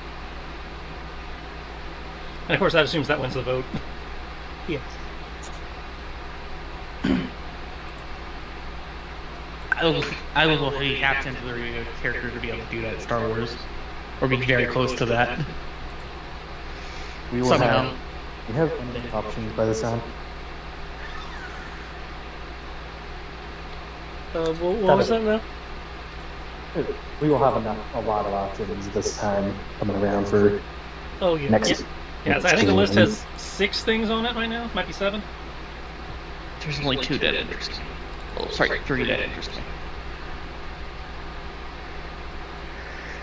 So, we shall see. Okay. To the bazaar. Right, you guys are driving over. You'll see patrolling army and stormtroopers in various areas as you're driving through. Not the army guys. Yeah, I know. Oh, there is army. I know. Since Eldar and people forget the army guys exist. Yeah. Well, in general with Star Wars, it's like, oh yeah, army troops.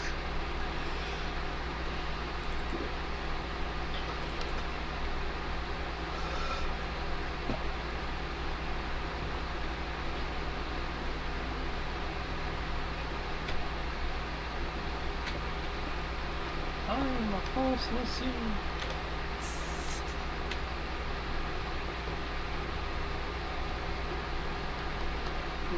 Okay.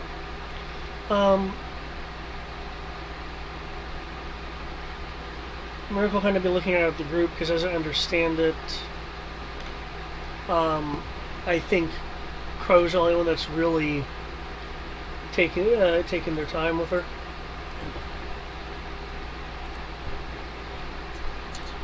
Believe so. Rory has been running around doing a lot of different things.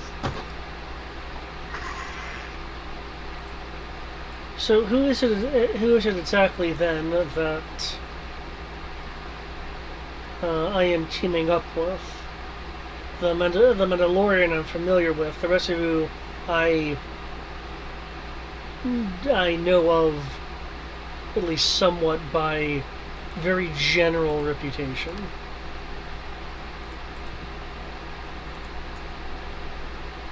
I actually don't have that answer to be able to answer that question. Yeah, me either. We kind of just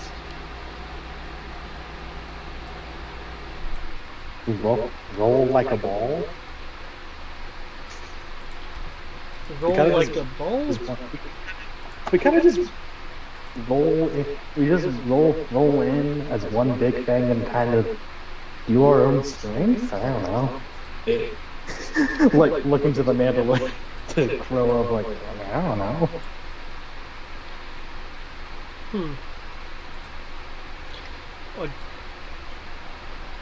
Well, I believe I. Okay. Oh. But if you want to team up with someone, sure. Well, I was more asking,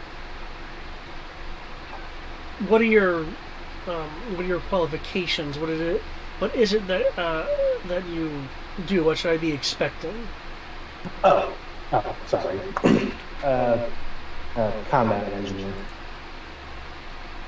Huh. You want something built, repaired? I can do that. Do you want a gun?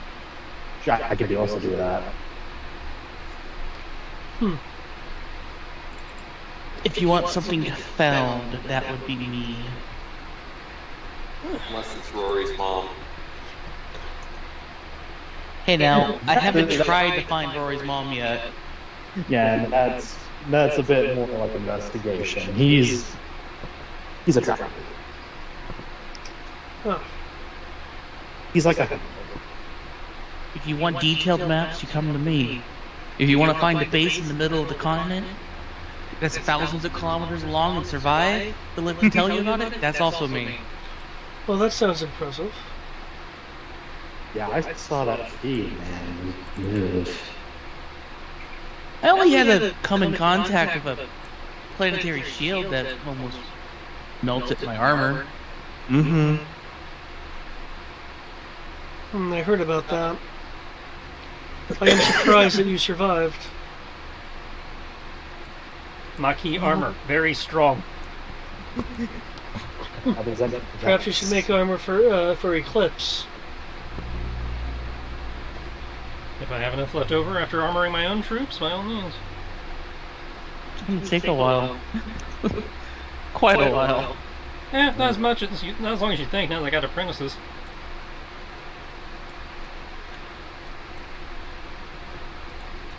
Thanks to a certain someone's efforts, we've ballooned past what I can make on my own. In terms of actual materials? In terms of materials and number of bodies I need to put it on. Well, I kind of figured we were at the point of the number of bodies. Graduating classes were relatively small despite the number of recruits. Oh. Not that they washed out, just that, they were graduating at a rate I could keep up with.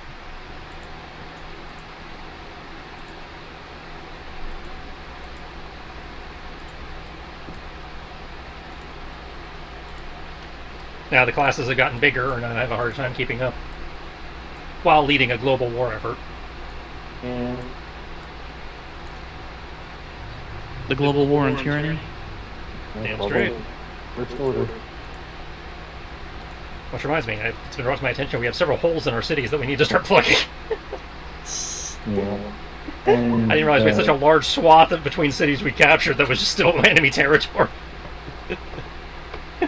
Well, that's primarily because people began taking themselves. Well, I understand that. Again, I was under the false presumption that a couple of those had taken themselves. Versus, it's like no, every city between the two mainland cities we took is still enemy territory. It's like, well, shit. Well, okay. I mean, we got the important ones, but we probably gotta start filling in that gap now. Yeah. Like, what was the one above? It's like, oh, I didn't realize we had that one. Yeah. Okay. I think that's Tristan's bad for not checking in. Just this is something the character probably is aware of that the player was not.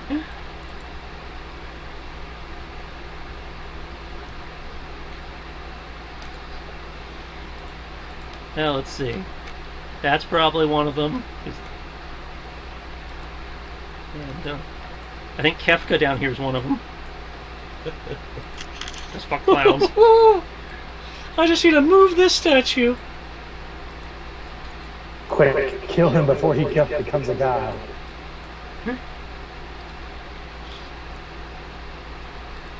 And I see a couple of others that are a little bit sus, but not like inherently, yeah, that's probably... Yeah. Well, due to the size of the area, I mean, like, the wolves aren't necessarily on the map. Yeah, I was just making fun of the tokens. Yeah.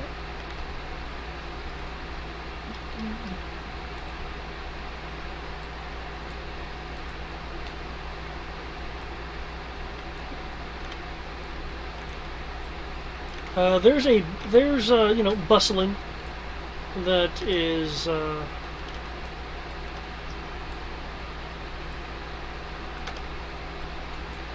right, I guess fan out. Keep your eyes on a swivel. People bartering for various things. A nice Hold on. No, she's not. Feel free to blend in if you need to. Yeah. You want to go beat her? Sorry, what was that? Yeah, people blending. That's keep your eyes on a swivel. Feel free to blend in if you need to. I guess fan out. Let's see if we can find some trouble. The statue in the middle is is, if you read the placard on it, is a depiction of a Peruvian wildscape scenery. I'm familiar with that one. I don't think it's tried to kill us yet. No, I haven't. You guys haven't entered the wildscape, so. And it's going to stay that way. Oh, before we all go, is there a keyword that we want to have, or no? Okay. I'm not thinking of any. Miracle will speak up. Keywords are always a good idea.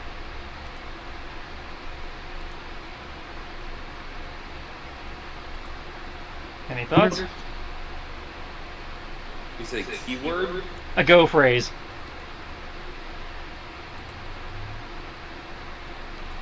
Yeah.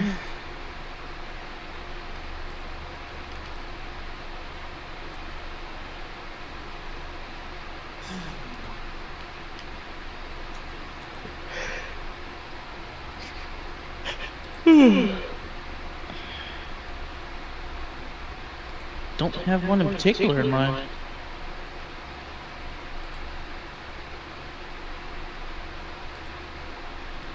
Blood vengeance it is then. Vengeance? Yep. Blood and vengeance? Either vengeance or blood vengeance. Blood vengeance. Hey, Tris. There's some vengeance right here. Some vengeance right here. Are you pink? Oh. Yep. Fuck that guy especially. Even Darth Vader doesn't like them now. Wait, Force choked one in the comics. Have you any clicks? It Yes, ran into his sir. foot and he crushed it.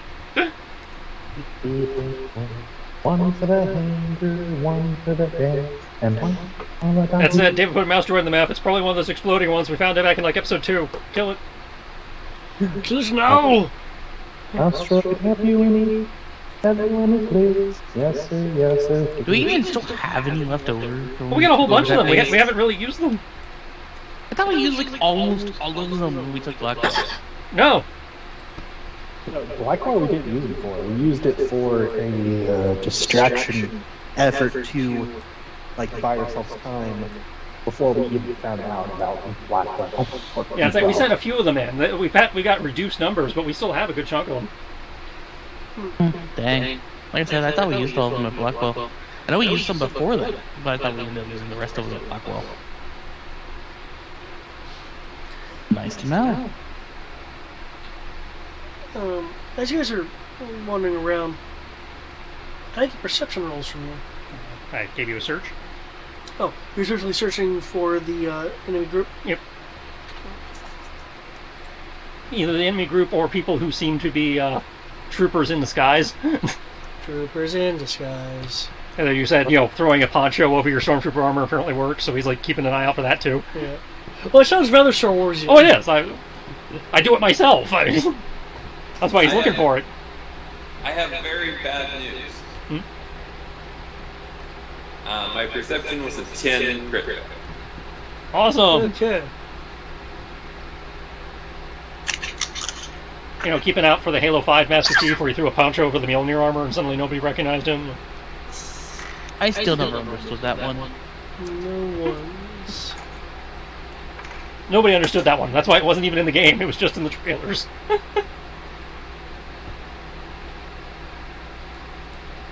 Like, if he wasn't wearing the helmet, I could almost see getting away with that outside of the fact that he's abnormally tall. And every time he steps, you feel the ground shake. So yeah, somehow throwing a poncho negates the fact that you're 7 feet tall and literally weigh a ton. 7 foot frame, rats along his back. I would be actively searching as well, because I'd rather not allow them to ambush our commander, and that somehow, before we can react, kill the commander. Unlikely. I'm sorry, you think they actually have guns that can get through combinations Zeskar and Beskar? But you can find Zeskar. I've had Zeskar for a long time. I've got his Zeskar inserts in the flak jacket he wears under the Beskar. Oh, I didn't know you already did that part. Yeah, the Crow and Sky have been wearing Zeskar for a little while now. Damn. Oh yeah, you're fine. Like, this shit soaked a volcano before the inserts. So it'd be... I assume I can't use tracking because I don't know where they're at. Yes.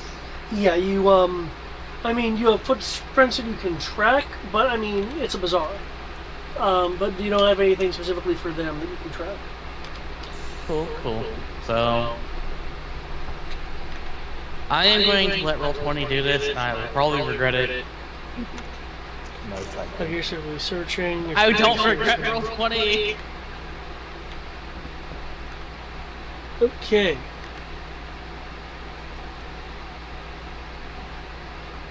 Okay.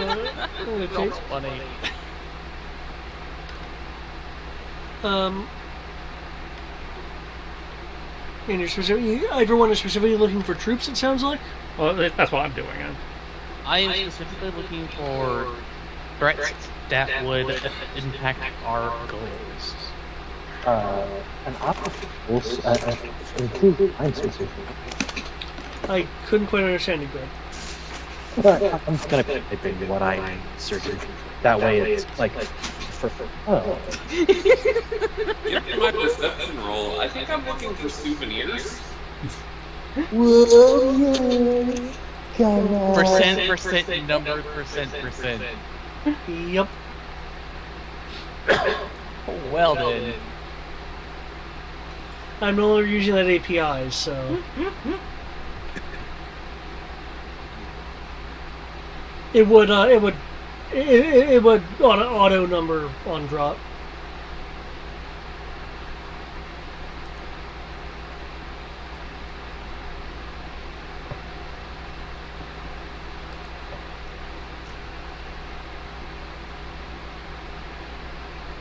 Send my generic sensor pod to sus. Warriors.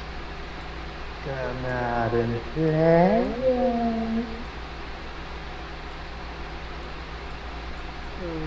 Okay.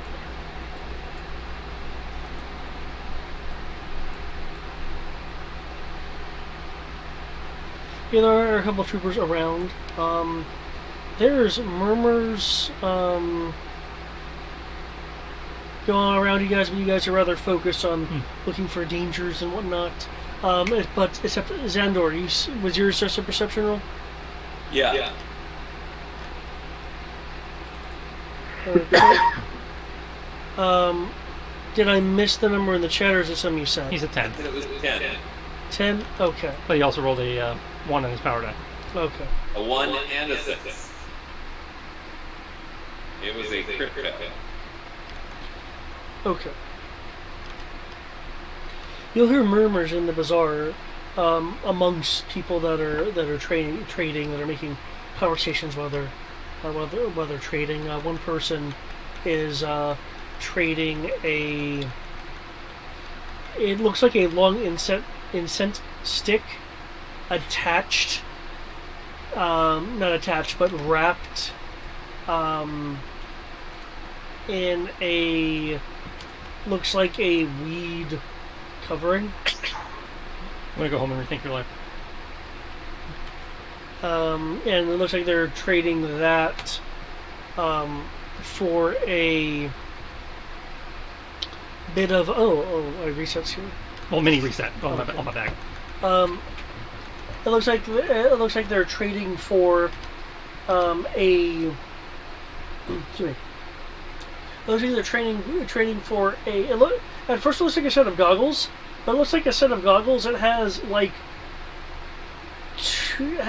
these lenses that fan out, and one of them fans out doesn't even have a lens. It has like a tiny arm that looks like it's maybe a laser scalpel attached to it. It's this weird goggle headgear thing. Zandor. Specifically, it's this guy right here trading for it. Which guy?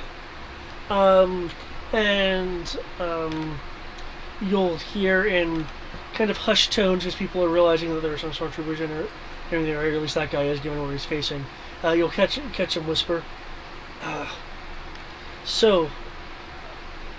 Zhikong, do you think there's going to be any explosions today?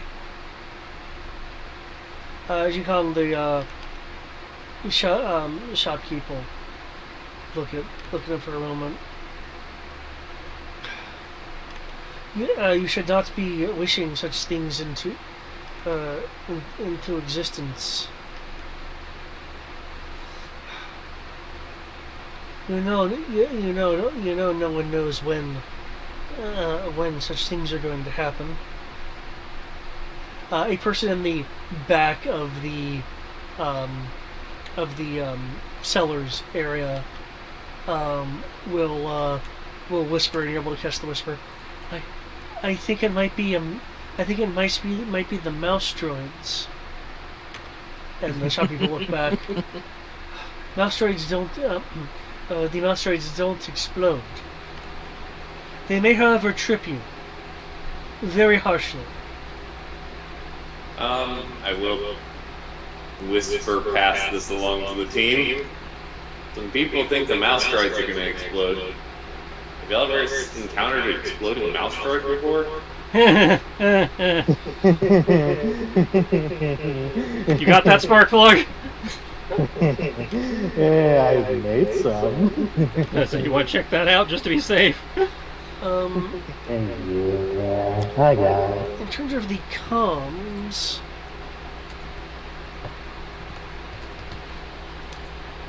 I noticed the comm tapping going on. Yeah, so we got the comm scanner. Might as well use it.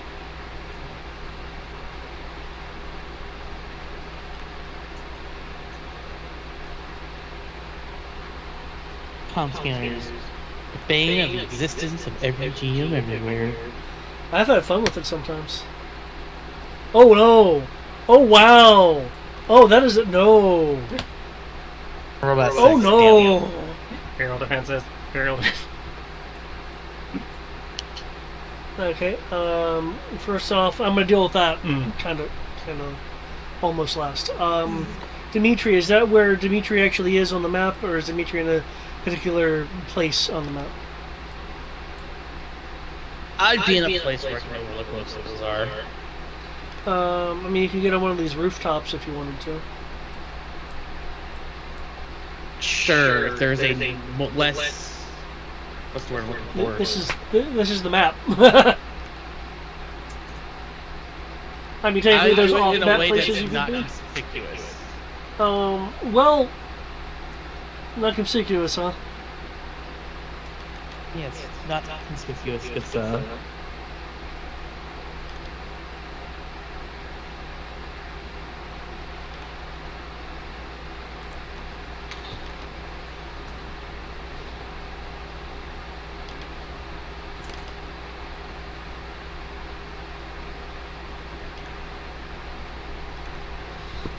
Okay. Well, I mean, all of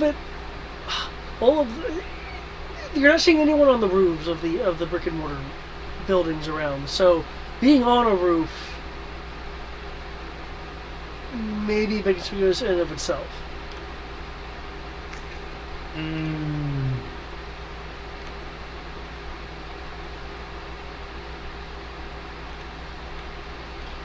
Mando, there are people in the crowd that are avoiding Revolve. Okay. I mean, that should be the natural reaction for Yeah. that's armor.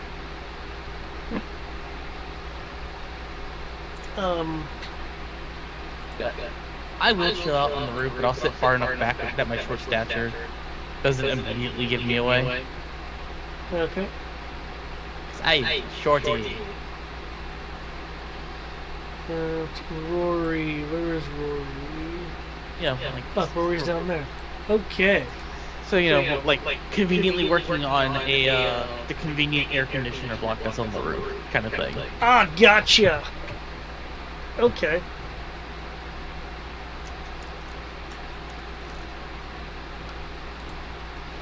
Okay, Rory. You will notice something in. Oh, well, I'm on the wrong one. In this, under this tarp here. Investigating.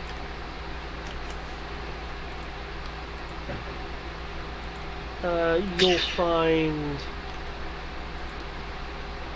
a rather dangerous-looking box. I would say you found a loot crate. Loot crate. Oh god. Like, literally, that's our loot crate. What's that doing?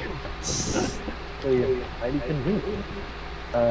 If so, I would like to come over here where I can see the box, because I also see an asteroid. Yes, there is an asteroid. So that. Okay, Dimitri, is there anything that you'd be able to see? I hope with a 57. Given what's going on. And you're looking for Say no fake 57, I'll be suspects. truly sad. I just want you to know. Given your position.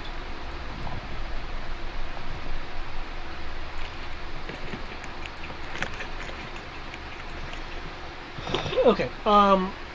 Though I'm unveiling unveiling this, keep in mind they aren't literally right there. They are technically off map, some distance away. But I know you have macro binoculars.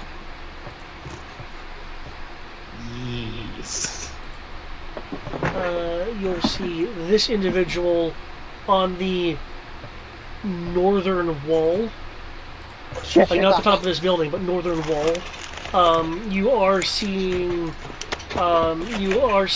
severe amounts of optical distortion, but your macro binoculars combined with your keen yappy senses is able to discern. Bing pot. Is it bean pot? Bing pot. You know, can decide on bingo or jackpot, so.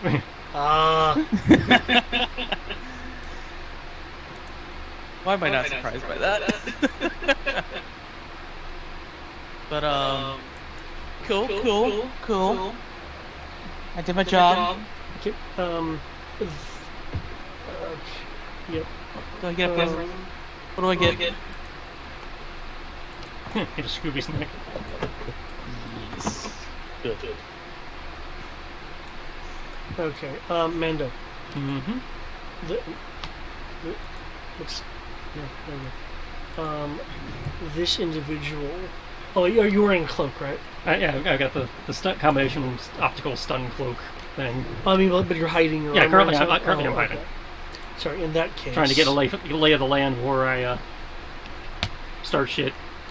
I don't think it's 22 beats your, Do you have like a disguise thing going on, or do you just have it on? I just have a cloak. I have a... Okay. He's not trying to hide. He's just him. I'm not advertising, but or making it obvious so everybody can panic. But Okay, at which point, this guy will still go over to you. A little bit chubby there.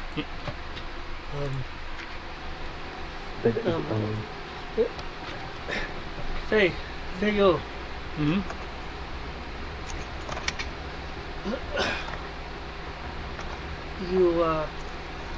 You carry yourself as such I've seen before.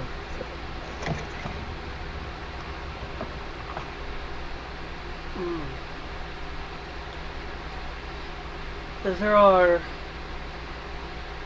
many things in this bazaar that may interest one such as yourself. He's like trying to peer under the hood. You have like it down. As you pull down enough that it's creating that shadow. So Yeah. such as. If I have a souvenir from downwind, it is a kind of look back and forth.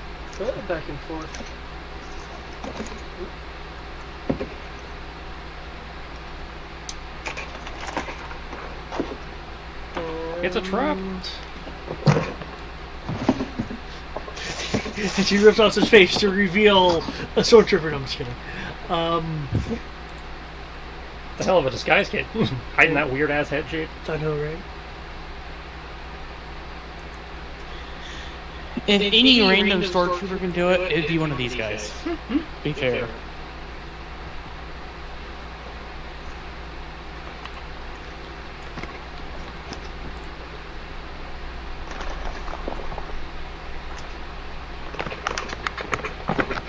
Is it?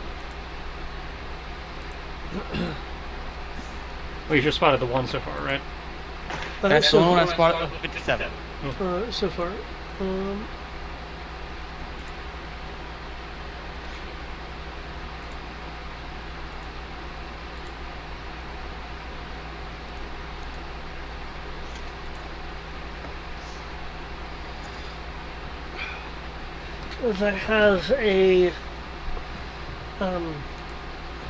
I have a large amount of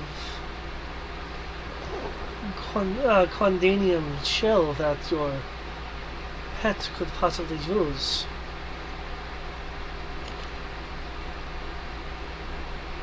A powerful hunter such as yourself could always use an augmentation for a Volk such as this. You didn't tell me you were covering any of Quinlan's gear. Yeah. So.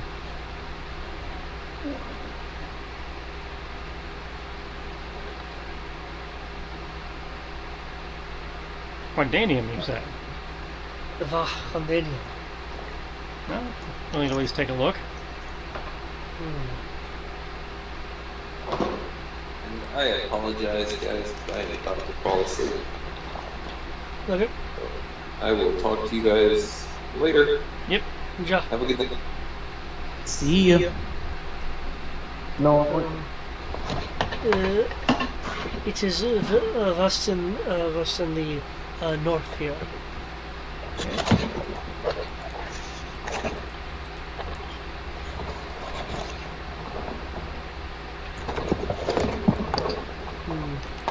Might have movement, guys. Just a second.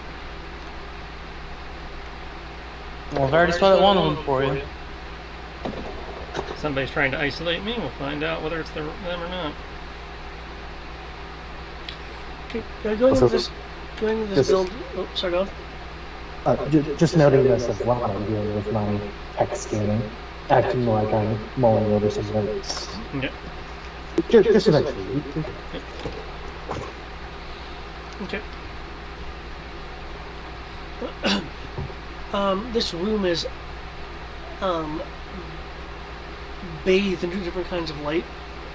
The right side and left side have two different colored lights just on, and some of them are overlapping. Left side has green, right side has orange, making this kind of hard to look at overlay of light. Neat. In here are, it looks like a lot of dusty boxes. You can actually see a trail on the ground where presumably this guy has walked around. Mm-hmm. So it's like thick dust.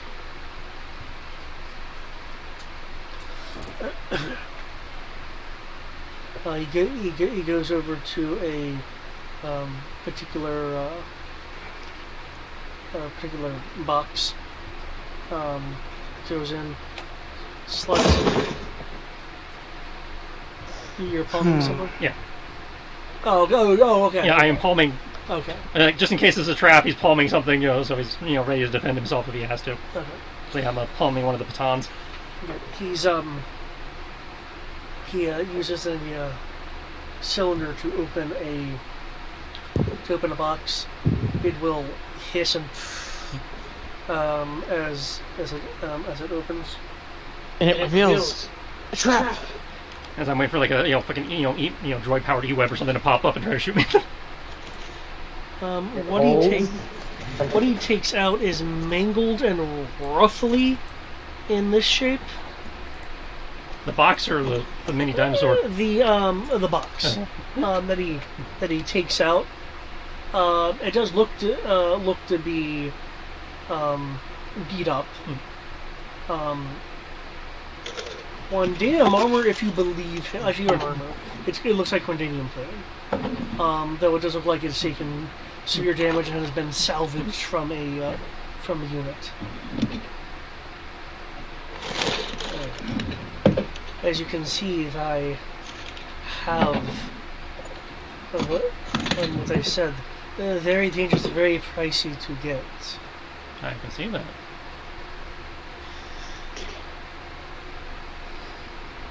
It would look very fine on your pet.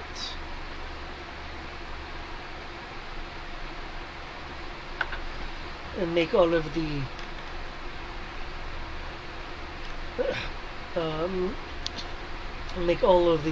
the wildscape afraid of you. How much?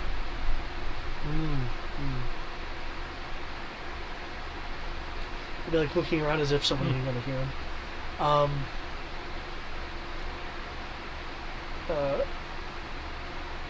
25,000 credits.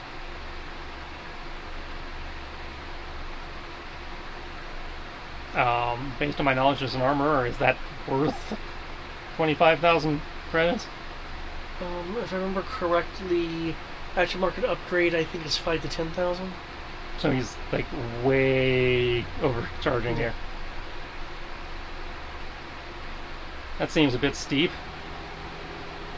But you don't understand it. It came from down vent. Very dangerous to get. Very pricey. I can appreciate that, but a 500 to 600% markup still seems a bit steep.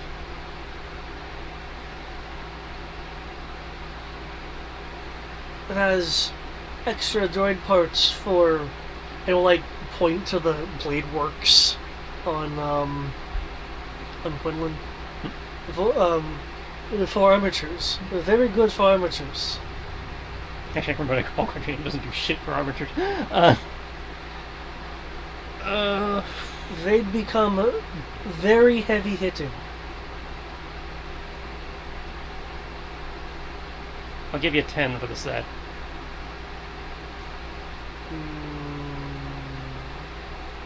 That's still twice what that's worth. Make me a bargain roll.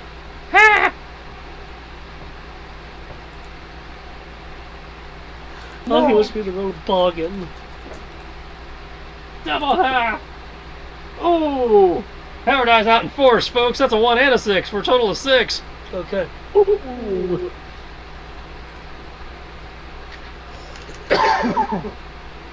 I think my one roll 20 roll of here's all the power die of searching took it away from you. I'm sorry. No, my physical dice, especially my power die, have always hated me. Okay, so this is nothing new. What was your total again? 6. Okay.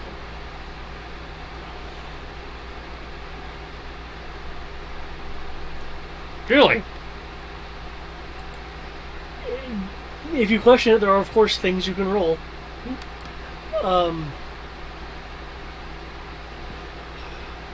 1,100 credits. Sorry, 10,000. I was about to say that. Zero's bad. Zero's bad.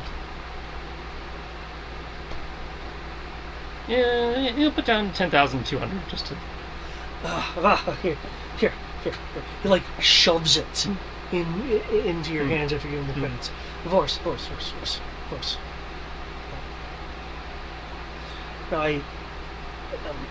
I'd be thanking you for patronage. Must not to be here. Don't want pile found. Let's go right now.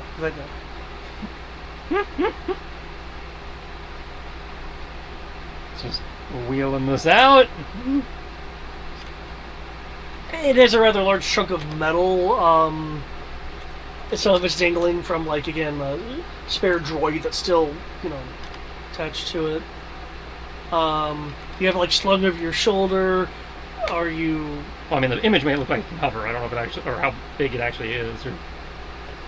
well, keep in mind, it was, like, roughly in that shape. The droid part itself is largely gone from it. There are the droids.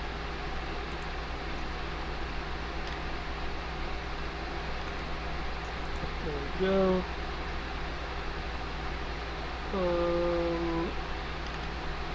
Given that it's salvage, I'll decrease it a bit. So it is 1.9 meters worth of material. Okay. It's the size of a Dimitri. Actually, it's bigger than me. Okay. This guy runs over this tail. Yep. Okay, I was wondering what you were doing.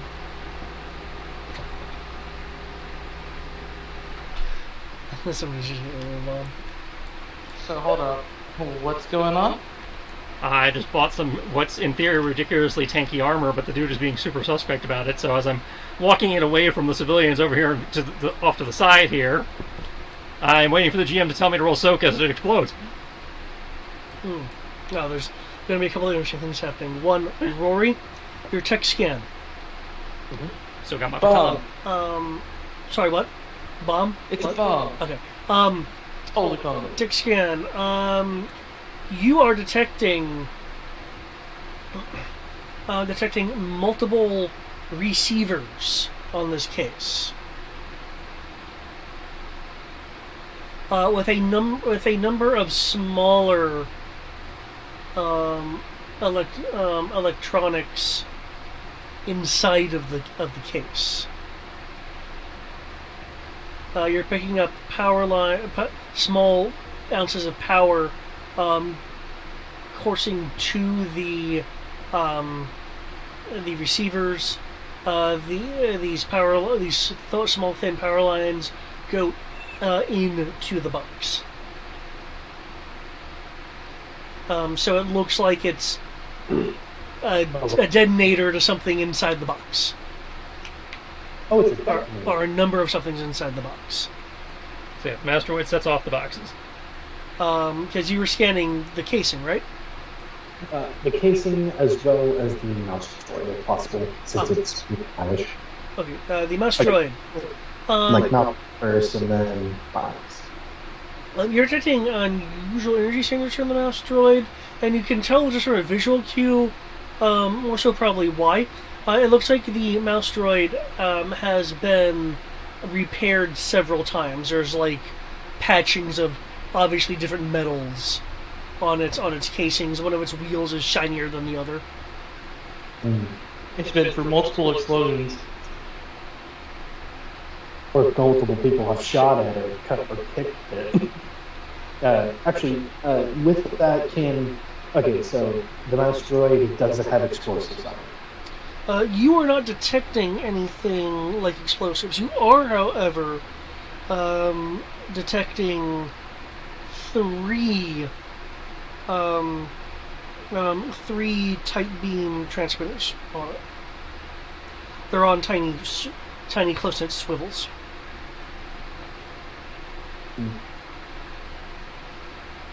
Well,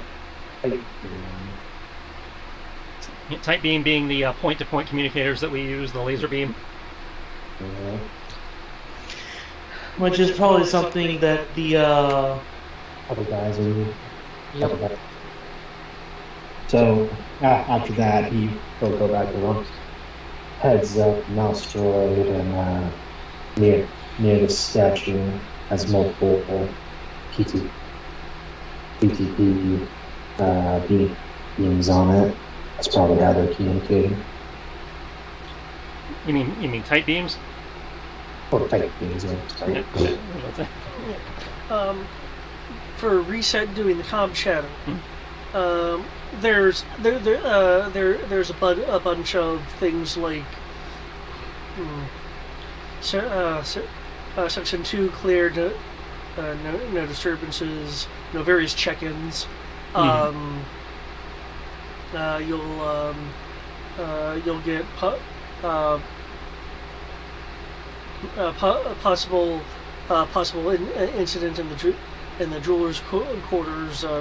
Request a second team. You'll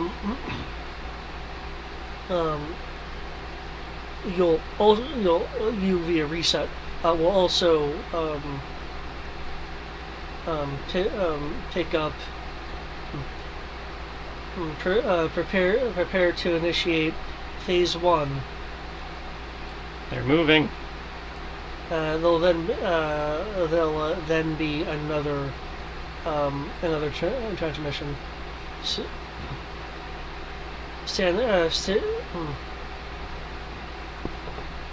Stand by. I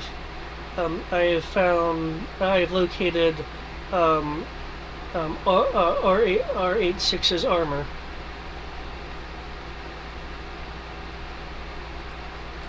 There'll be a third transmission in this conversation going on. Okay, it's someone's armor? What the fuck? the giant strapped droid. R86's armor. We should retrieve Condanium units. Yep. Another one will the first transmission will chime in. Do not be hasty. Can be retrieved after phase 1 and 2. The second transmission will be a little bit of a just kind of disruption of general sound, and why are they using robot moon speak? and then Because they're clearly using TeamSpeak with a poor connection.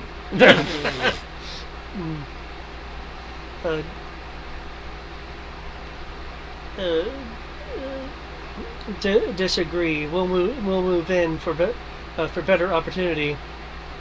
There's another kind of just sounds from the first transmission point in this conversation.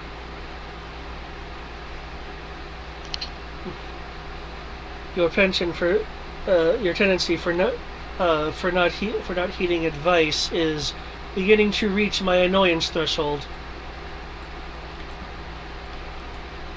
Oh no. Team tensions are high. Okay, Dimitri, since you are seeing this, you'll see this droid go up the side of this wall, up onto this roof. Oh my god, is the local resistance actually all droids? This is the droid.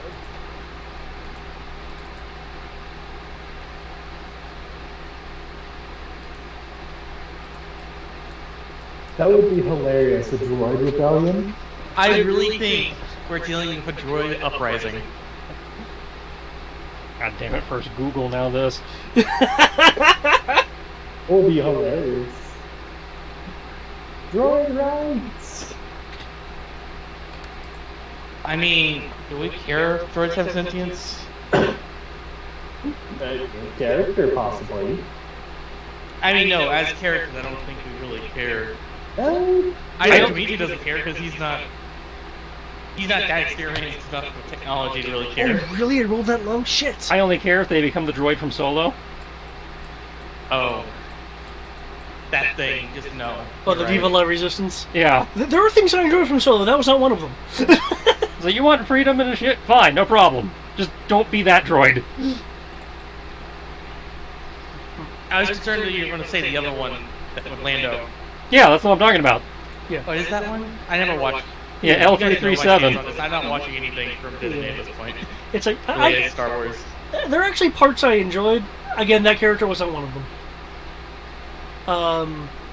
But anyway, you also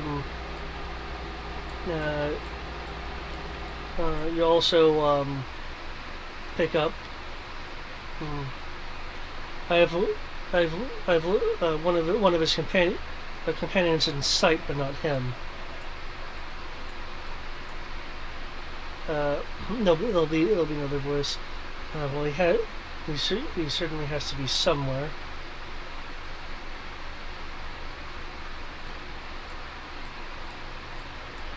A third voice will say that it is a large continent, so it's entirely possible that he and Orr's team are dealing with something going on. We know one of the cities has become recently embroiled in the Admiral's conflict. He could be dealing with that.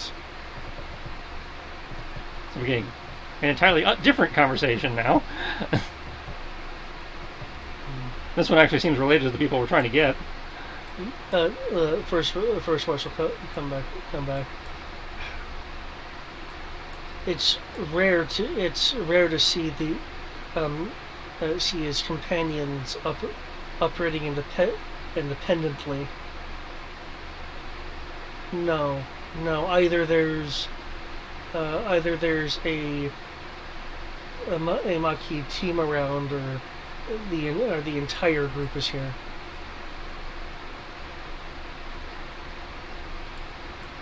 The third voice will pop up. Well, let me check again. Still no clear. I wonder who they spotted. I'm still trying to figure out who's talking to who. That too. I say one is obviously the people we're trying to hear. The other, The other is clearly the droids wanting their disabled droid back. Probably. And again, you weren't super trying to hide yourself. What are the rest of you guys using in the form of disguise? Are you just doing the cloak thing?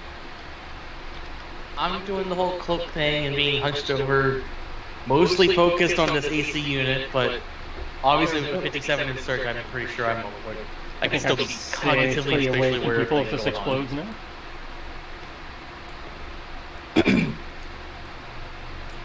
Yes, moving my troopers around. There we go. Actually, look at this guy. Just making the rounds. This is the slowest ambush I've ever participated in. I'm kind of disappointed with how slow this ambush is going. It's like, is this one just be this one guy? We're about 57. Yeah, they roll 57. Which the others are here somewhere. Or nearby, at least. I suppose it could be one per sector, since we identified 3 spots. True. The numbers are probably trying to catch up to us now that they might have found someone. But yeah, I'm doing the handyman routine. Well, one of those droids has moved on to the roof of the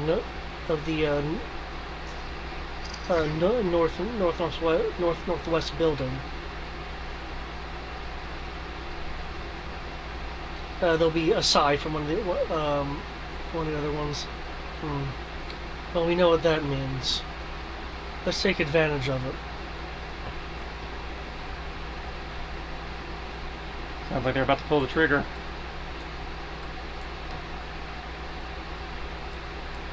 Okay. let's see. You're kind of waiting over there, expecting something to explode. Well, I was trying to get the thing away from people, so if it did explode, it wouldn't, take out everybody. Yeah. I'm in a position to deal with whatever hostiles decide to make themselves known. I don't know how Rory's going with those bombs, but Rory, what are you wanting to be doing with like the bombs and such? Okay, so those are bombs. Well, they're likely explosives. Are you wanting to open the case? Very nonchalantly, as stealthily and trying to blend in as possible. If you want, I can make a roll for it. I don't know how to do the blending roll or something. I would say either a pickpocket or a hide. Which is going to be dexterity to perception. To disguise your movements. I would say a demolitions roll from the standpoint of trying not to accidentally trip anything by opening a container. Okay. So hide / and demolitions. Hide / pickpocket in terms of if you choose, and demolitions, yeah. Okay. And hide is also perception. hide is perception. Hide Yeah. is perception. Hide is perception. Whereas pickpocket is dex. Right. So dex or perception, and then a demolitions roll. Because I was trying not to just do a snow, but if they're going to be totally oblivious.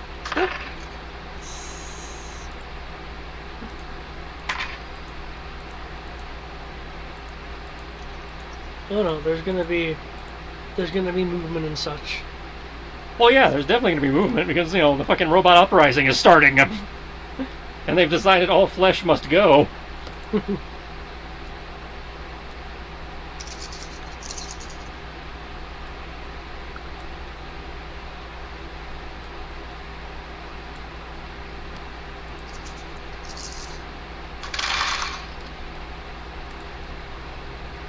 The Ultron imperative.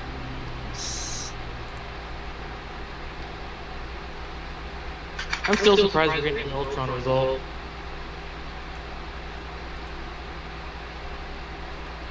Was not prepared for Ultron. Yeah, I was not expecting for the Google Net uprising. Well, not to confirm or deny, but I do want to point out that I did have events and such for all of the cities that Xandor had intelligence on. Oh no, I understand that, and there was the whole was this the city that had the droid control, the tactical control droid taxis or whatever? No, that was Sildas. Okay. I'm more just going, the timing, really? You choose to go off now.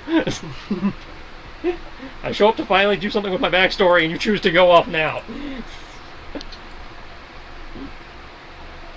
I will be denied everything, even my revenge.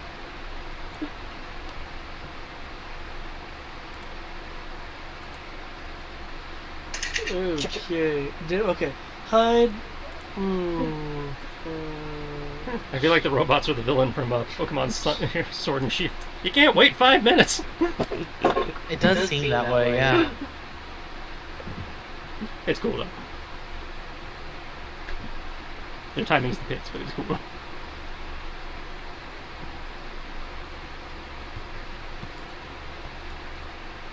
They're gonna feel extra stupid when they try to start the uprising. They're like, "Give me back my robot buddy," and I'm like, "Okay." They're like, "Fuck, we didn't expect you to be nice."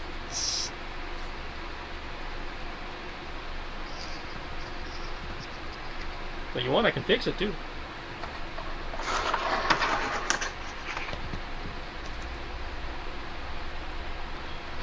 Does that mean downwind is actually some kind of weird droid ghetto?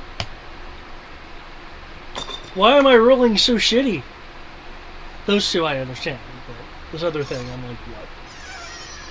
Yeah, the troops rolled a 1 on the power die.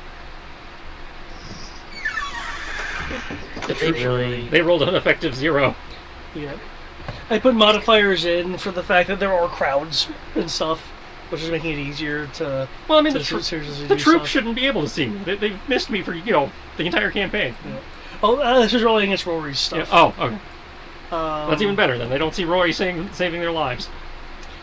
That'd just be embarrassing all around. Rory, with your demolition skills, you're able to snip a few sensors that are and disable a few sensors that are like along the seam of the lid, and you're able to open it up. Inside, you see a large amount of pyrotechnics. Is this a staggering amount of demo? I mean, it's just pyrotechnics. That's not illegal, right? We find out the droid rebellion is really just a flash mob with glitter bombs. I mean, it could be for all we know. That'd still be a form of terror, possibly. I don't know, it depends on how good they are doing the robot. There'll be a. I mean, the robots have to be good at it. There'll be another. There'll be that same more human voice.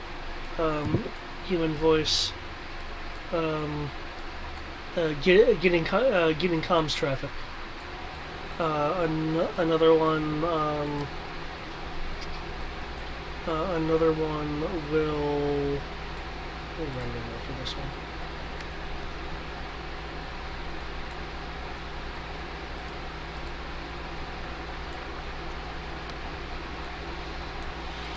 Another one will say understood, in position to coincide with timing. Third voice will pipe in. Still receiving the all green from the scramble site. I'll activate as soon as the festivities begin happening. Another one will say confirmed. Sylvan, you know, I got sights.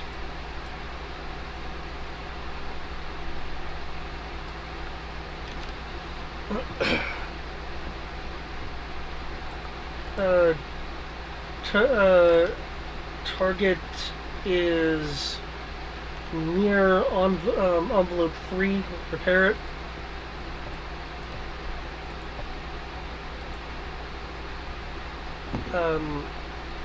Crow, you will hear tinking above you as there's that droid up here that's really like one of them just looking down at you. Okay. It's like the droid's like just staring at you. Yep. Wave. Okay. Before I continue,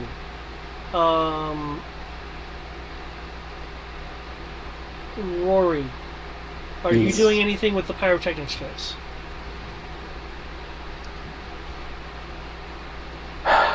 Is it pyrotechnics or demolitions? Or like, is it like legitimately harmful explosives, or does it look like if some of the phosphorus gets on you, it could burn you.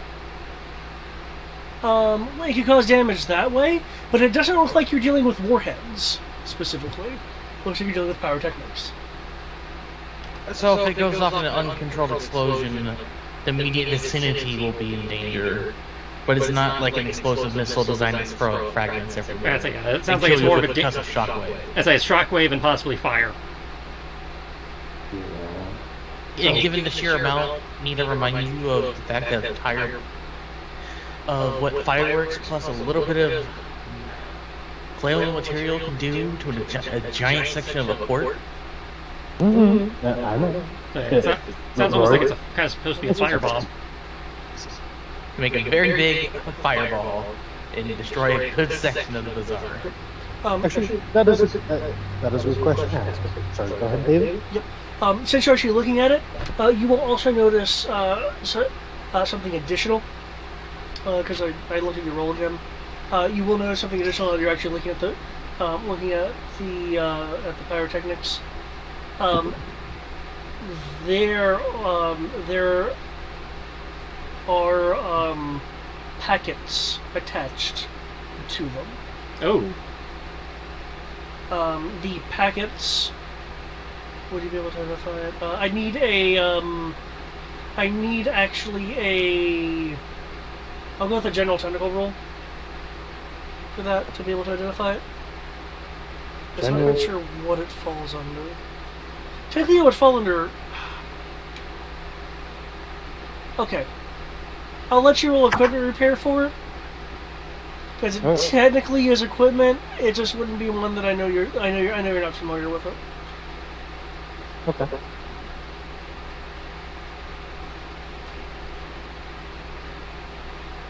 $24.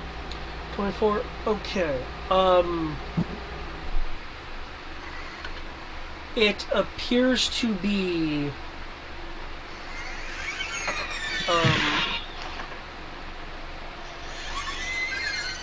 somewhat sizable ceramic and metal filaments. Much of which looks reflective.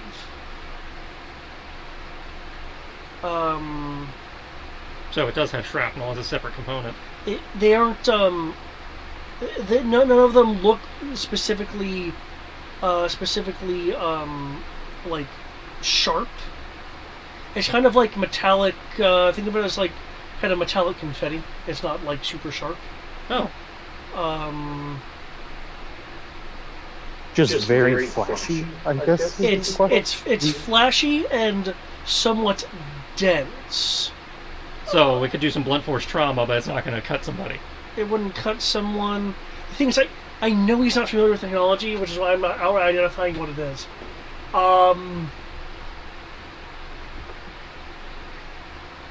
Can you make me either a knowledge or a blaster repair roll? Okay. Starting to sound like the IED equivalent of a beanbag round. It's starting to, yeah. It's like I know it's some. I don't think it's something that Greg is familiar with, but the character might be able to figure it out, which is why I'm asking for these supplemental rolls. 19. For the blaster repair. Yeah. Okay. It could possibly disrupt blasters. Is Greg familiar? I think he actually might be. Are you familiar with the idea of sandcasters from Traveler? Oh, Not really. I've seen some stuff in Traveler, but not that. but it is in the equipment book, and we've seen those troopers used it in the batch hall with the protector. Oh, okay. So I can actually identify that. I forgot about that. Yeah, it's the anti-blaster gas that Yeah. that disperses blaster bolts. Yeah, we even it's- have that from the intelligence troopers. It's blaster those. version. I apologize. I forgot that you guys encountered this before. Yeah. Okay. So sorry. I could have just told you straight up what it was. No, it's anti-blaster material So because there's now more matter in the way to stop. Okay, blasters so it's an from doing stuff. IED whose purpose seems to be to rapidly disperse that gas over a wide area. To then make it where people can't fight with blasters. And it may Or be have a harder time with it, at least. And it may be slightly blinding due to the reflective material and the fact that it's pyrotechnics. Okay. So, not necessarily meant to hurt people. Unless you happen to be standing right next to it when it goes off. Yeah. So, just highly distracting. Yeah. Okay. I think we'll leave that alone then. Okay. Actually, I'll let you. Spark here. We've got highly distracting equipment, pyrotechnics, blaster reflective gas.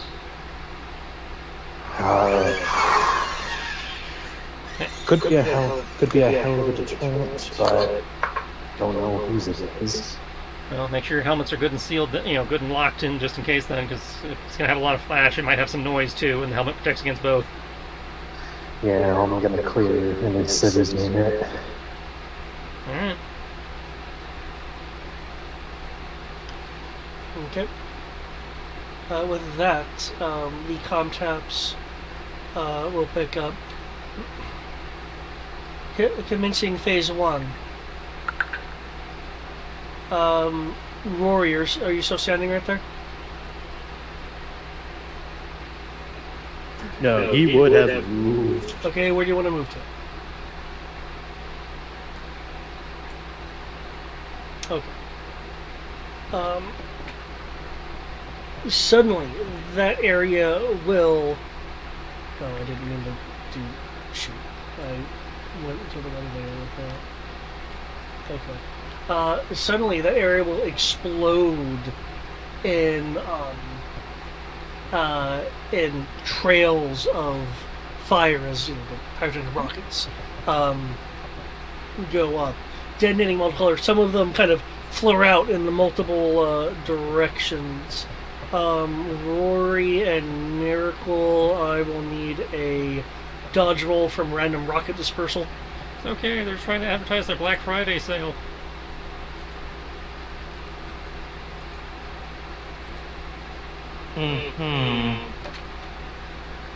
So we know we'll have to get going soon. Yeah, I'm about to finish up. Okay. Oh boy. He's not.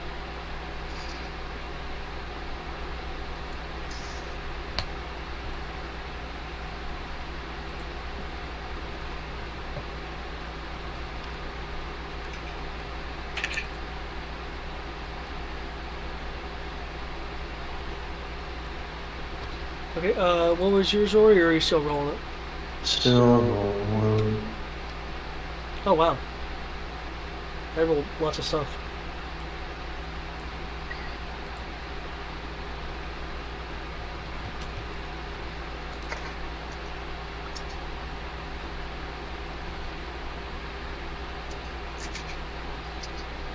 Okay, it looks like you're hit too. You remember the Tandy bonus? No.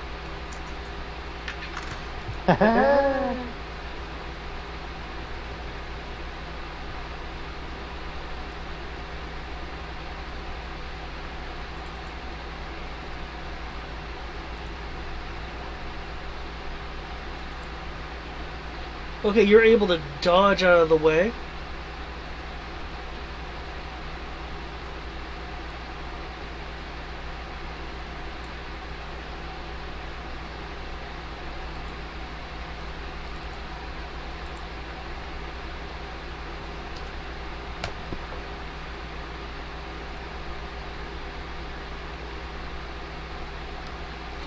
Okay, Miracle does unfortunately get a hit. Several of the people in the crowd just, like, some dive to the ground, others just start running. At about the same time that happens, since, Dimitri, you have a good vantage point, you'll see a shuffling by this R unit as suddenly this area catches on fire. Oh boy.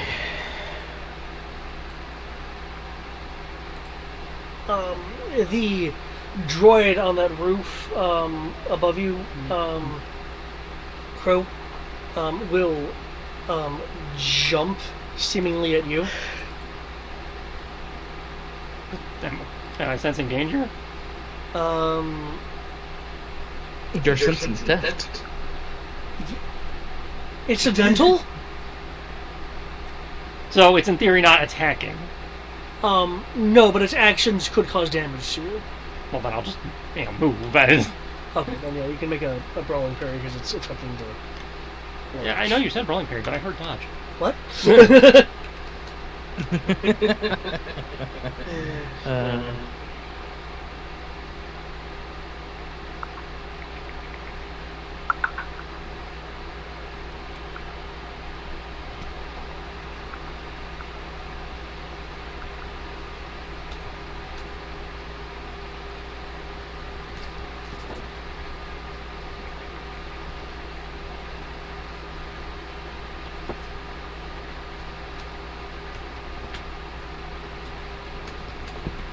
Well, I guess if you're going to save the good streak, save it for the thing that actually has zero danger to me whatsoever.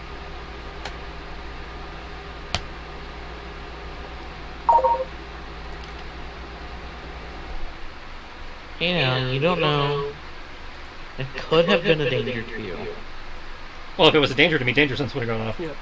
What it's done is its legs have like hooked on and like not pierced in, but gone under the armor that you had bought that you were just carrying with you. And it's kind of incidentally grappled you with how it's gotten on top of you, but it's clearly going for what you're holding and not you. It just has kind of the effect of partially kind of trying to grapple you. I'll just let go and. And I can see in the text there's that. Hey, you want it? You can have it. There's the flashes, the flashes in the air, reverberating through the dispersal. I'll need and I'm gonna end real quick. I know it's getting late for you guys. A perception roll, unless you guys have visors that dampen flash. Auto anti-glare. Okay. Other people then are like, ah! That's a standard Maquis issue anti-flashbang technology. Okay, other people Anti-flashbang, then... anti-sonic.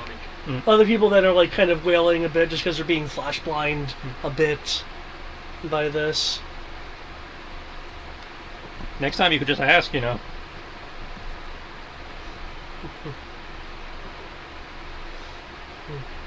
The armor does not deserve you. You're right, it doesn't. You'll pick up through the comm tap. No, you don't hear that because it wouldn't sigh.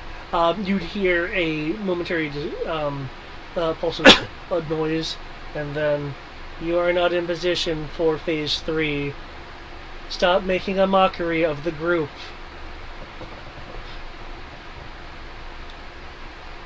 This is to be taken seriously.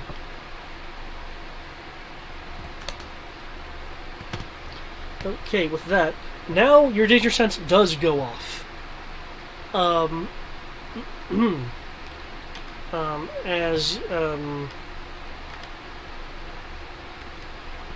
Let's see, and If you're telling me that TK1111 is about to go shoot Commander, he ain't shot. TK1111 does not have the correct vantage point. Okay. That being said, that dodge roll that you had rolled with that 32, okay. Yeah, Because they're... I'm not... I mean, I got the dodge there, but I'm just going to go for my palmed action. Okay, because there's a couple other things happening. Mm-hmm. Well, I mean, I'm sensing danger. I'm going... Since I've been suspecting danger for the whole time, I'm just going with the thing I'd been palming. Okay. That's my reaction. Just... Oh, okay. Let's just say you're bullshit. You're bullshit. Me, a bullshit shield. Your bullshit. Your bullshit. Okay, 35. Your dodge is 32. Okay. From this tent. It's so perfectly in tune with what's happening. From this tent right here, you will see a laser line suddenly emit and swipe the surrounding area. It rolled a 35 to hit, but you have your bullshit shield. So if you could roll the bullshit shield.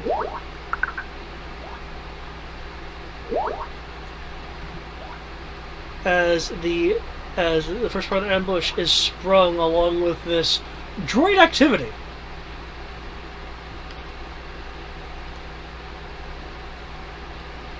Shield baton, 5D plus 2.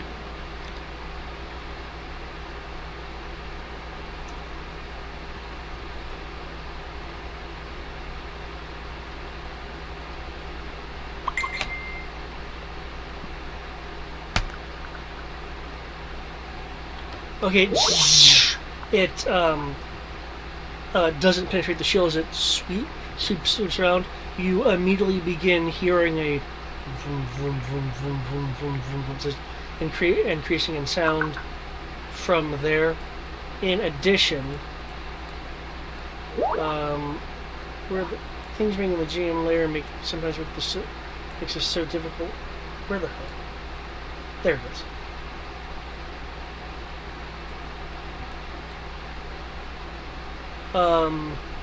There'll be a shot that comes from you can't see it because I'm on a layer. From within this building.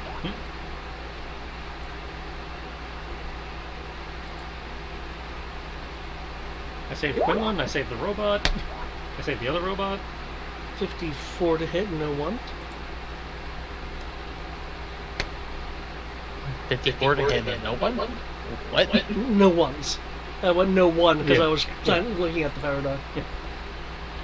Oh. Who's being hit? Damn. You'll hear over the comm.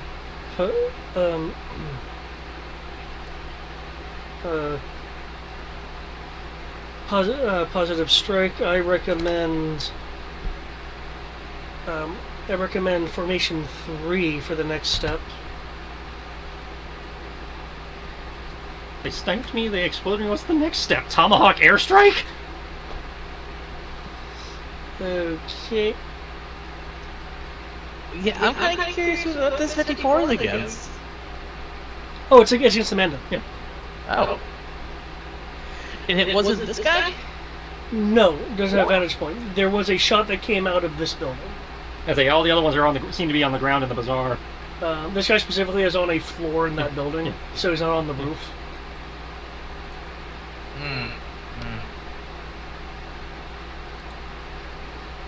You have your target, Roy. Okay. Can you give me a soak roll, please? Or did I miss it? I gave you the initial shield soak. Oh, But that was okay. for the first explosion. This is the Yeah, this is against your laser. against that laser. Well, it would still hit the Yeah, that's the thing. So you had me roll soak for the first thing. This Right. is me rolling soak for the second right, thing. so the 22 was the shield. The 22 was for the shield against the first, whatever that was. Right. And now the 18 is against whatever the second thing is. Okay. And that's also the shield. Yeah. Okay. Location I'm doesn't getting matter. ahead The of- shields. That's Yeah, I'm pretty much gonna finish this up, and then stop once the first stage of the ambush is sprung. So if you need to leave, Greg, I totally get it. yeah. Good night, all. You know, Right. Good. I want to be asleep, but I also want to have the opportunity to finally shoot someone. well, we're not doing combat tonight. He must be shot.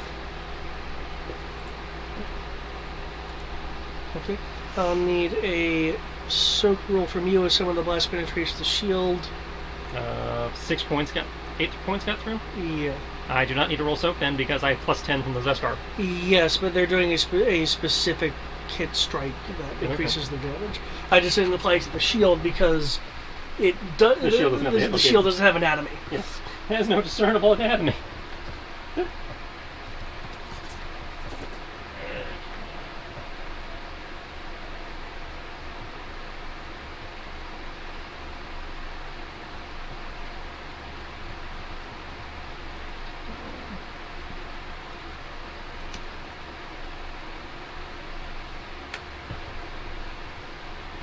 Oh yeah, even with the bonus because only it got through, I don't think it's gonna happen. But I can't describe it though. Oh, 20, that's closer than I thought. It hits you in your visor. They're trying to headshot you? Yep. Damn! That's extra impressive given I'm facing a building and have a hood down. Yeah, you're facing away from him.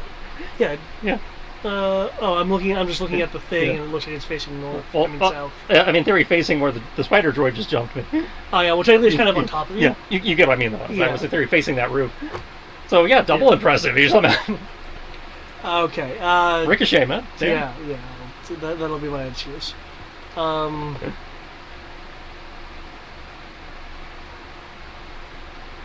They had rocks with the... Because I presume when it jumped on you, like, your position probably shifted a bit. Oh, yeah, but he no probably shifted assumptions on some, my yeah.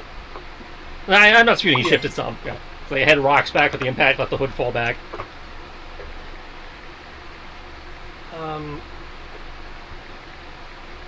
You'll hear from directly on top of you. Uh-oh. And obviously can't do it right now because I'm gonna be in here, but it'll be tried to move away from you rapidly. Oh shit! Okay.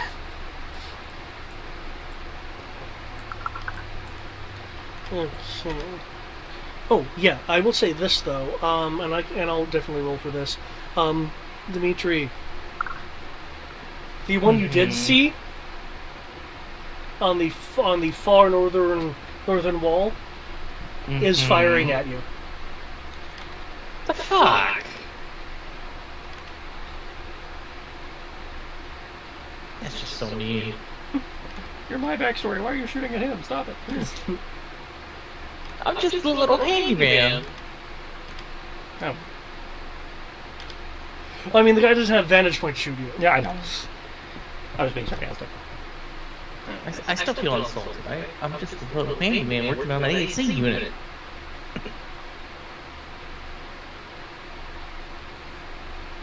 Wearing my distinctly normal hood, hooded cloak, and everything else. Oh yeah. There's reasons. What? No witnesses? No. They saw our armor, man. I don't know how they would. No, because they can't see our faces, so it's like they saw our armor. You can't say they saw our faces. EFI. EFI.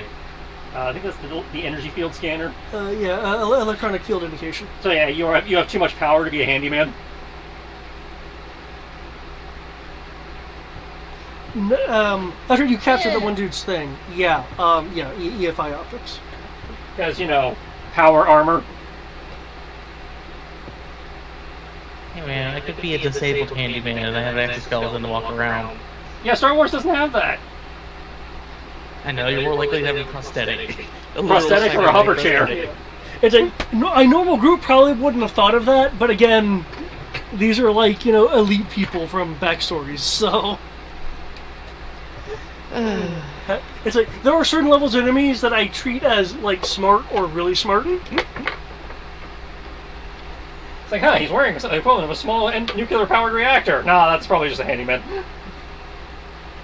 Hey man, they wouldn't know if they didn't have that. It is not a nuclear reactor. It's a giant battery. It's a really big battery. Now, if you were to say they had a different type of scanner and they noticed the explosive compounds of a whole bunch of missiles and the fuel for the rocket pack and then the flamethrower, I can totally do that.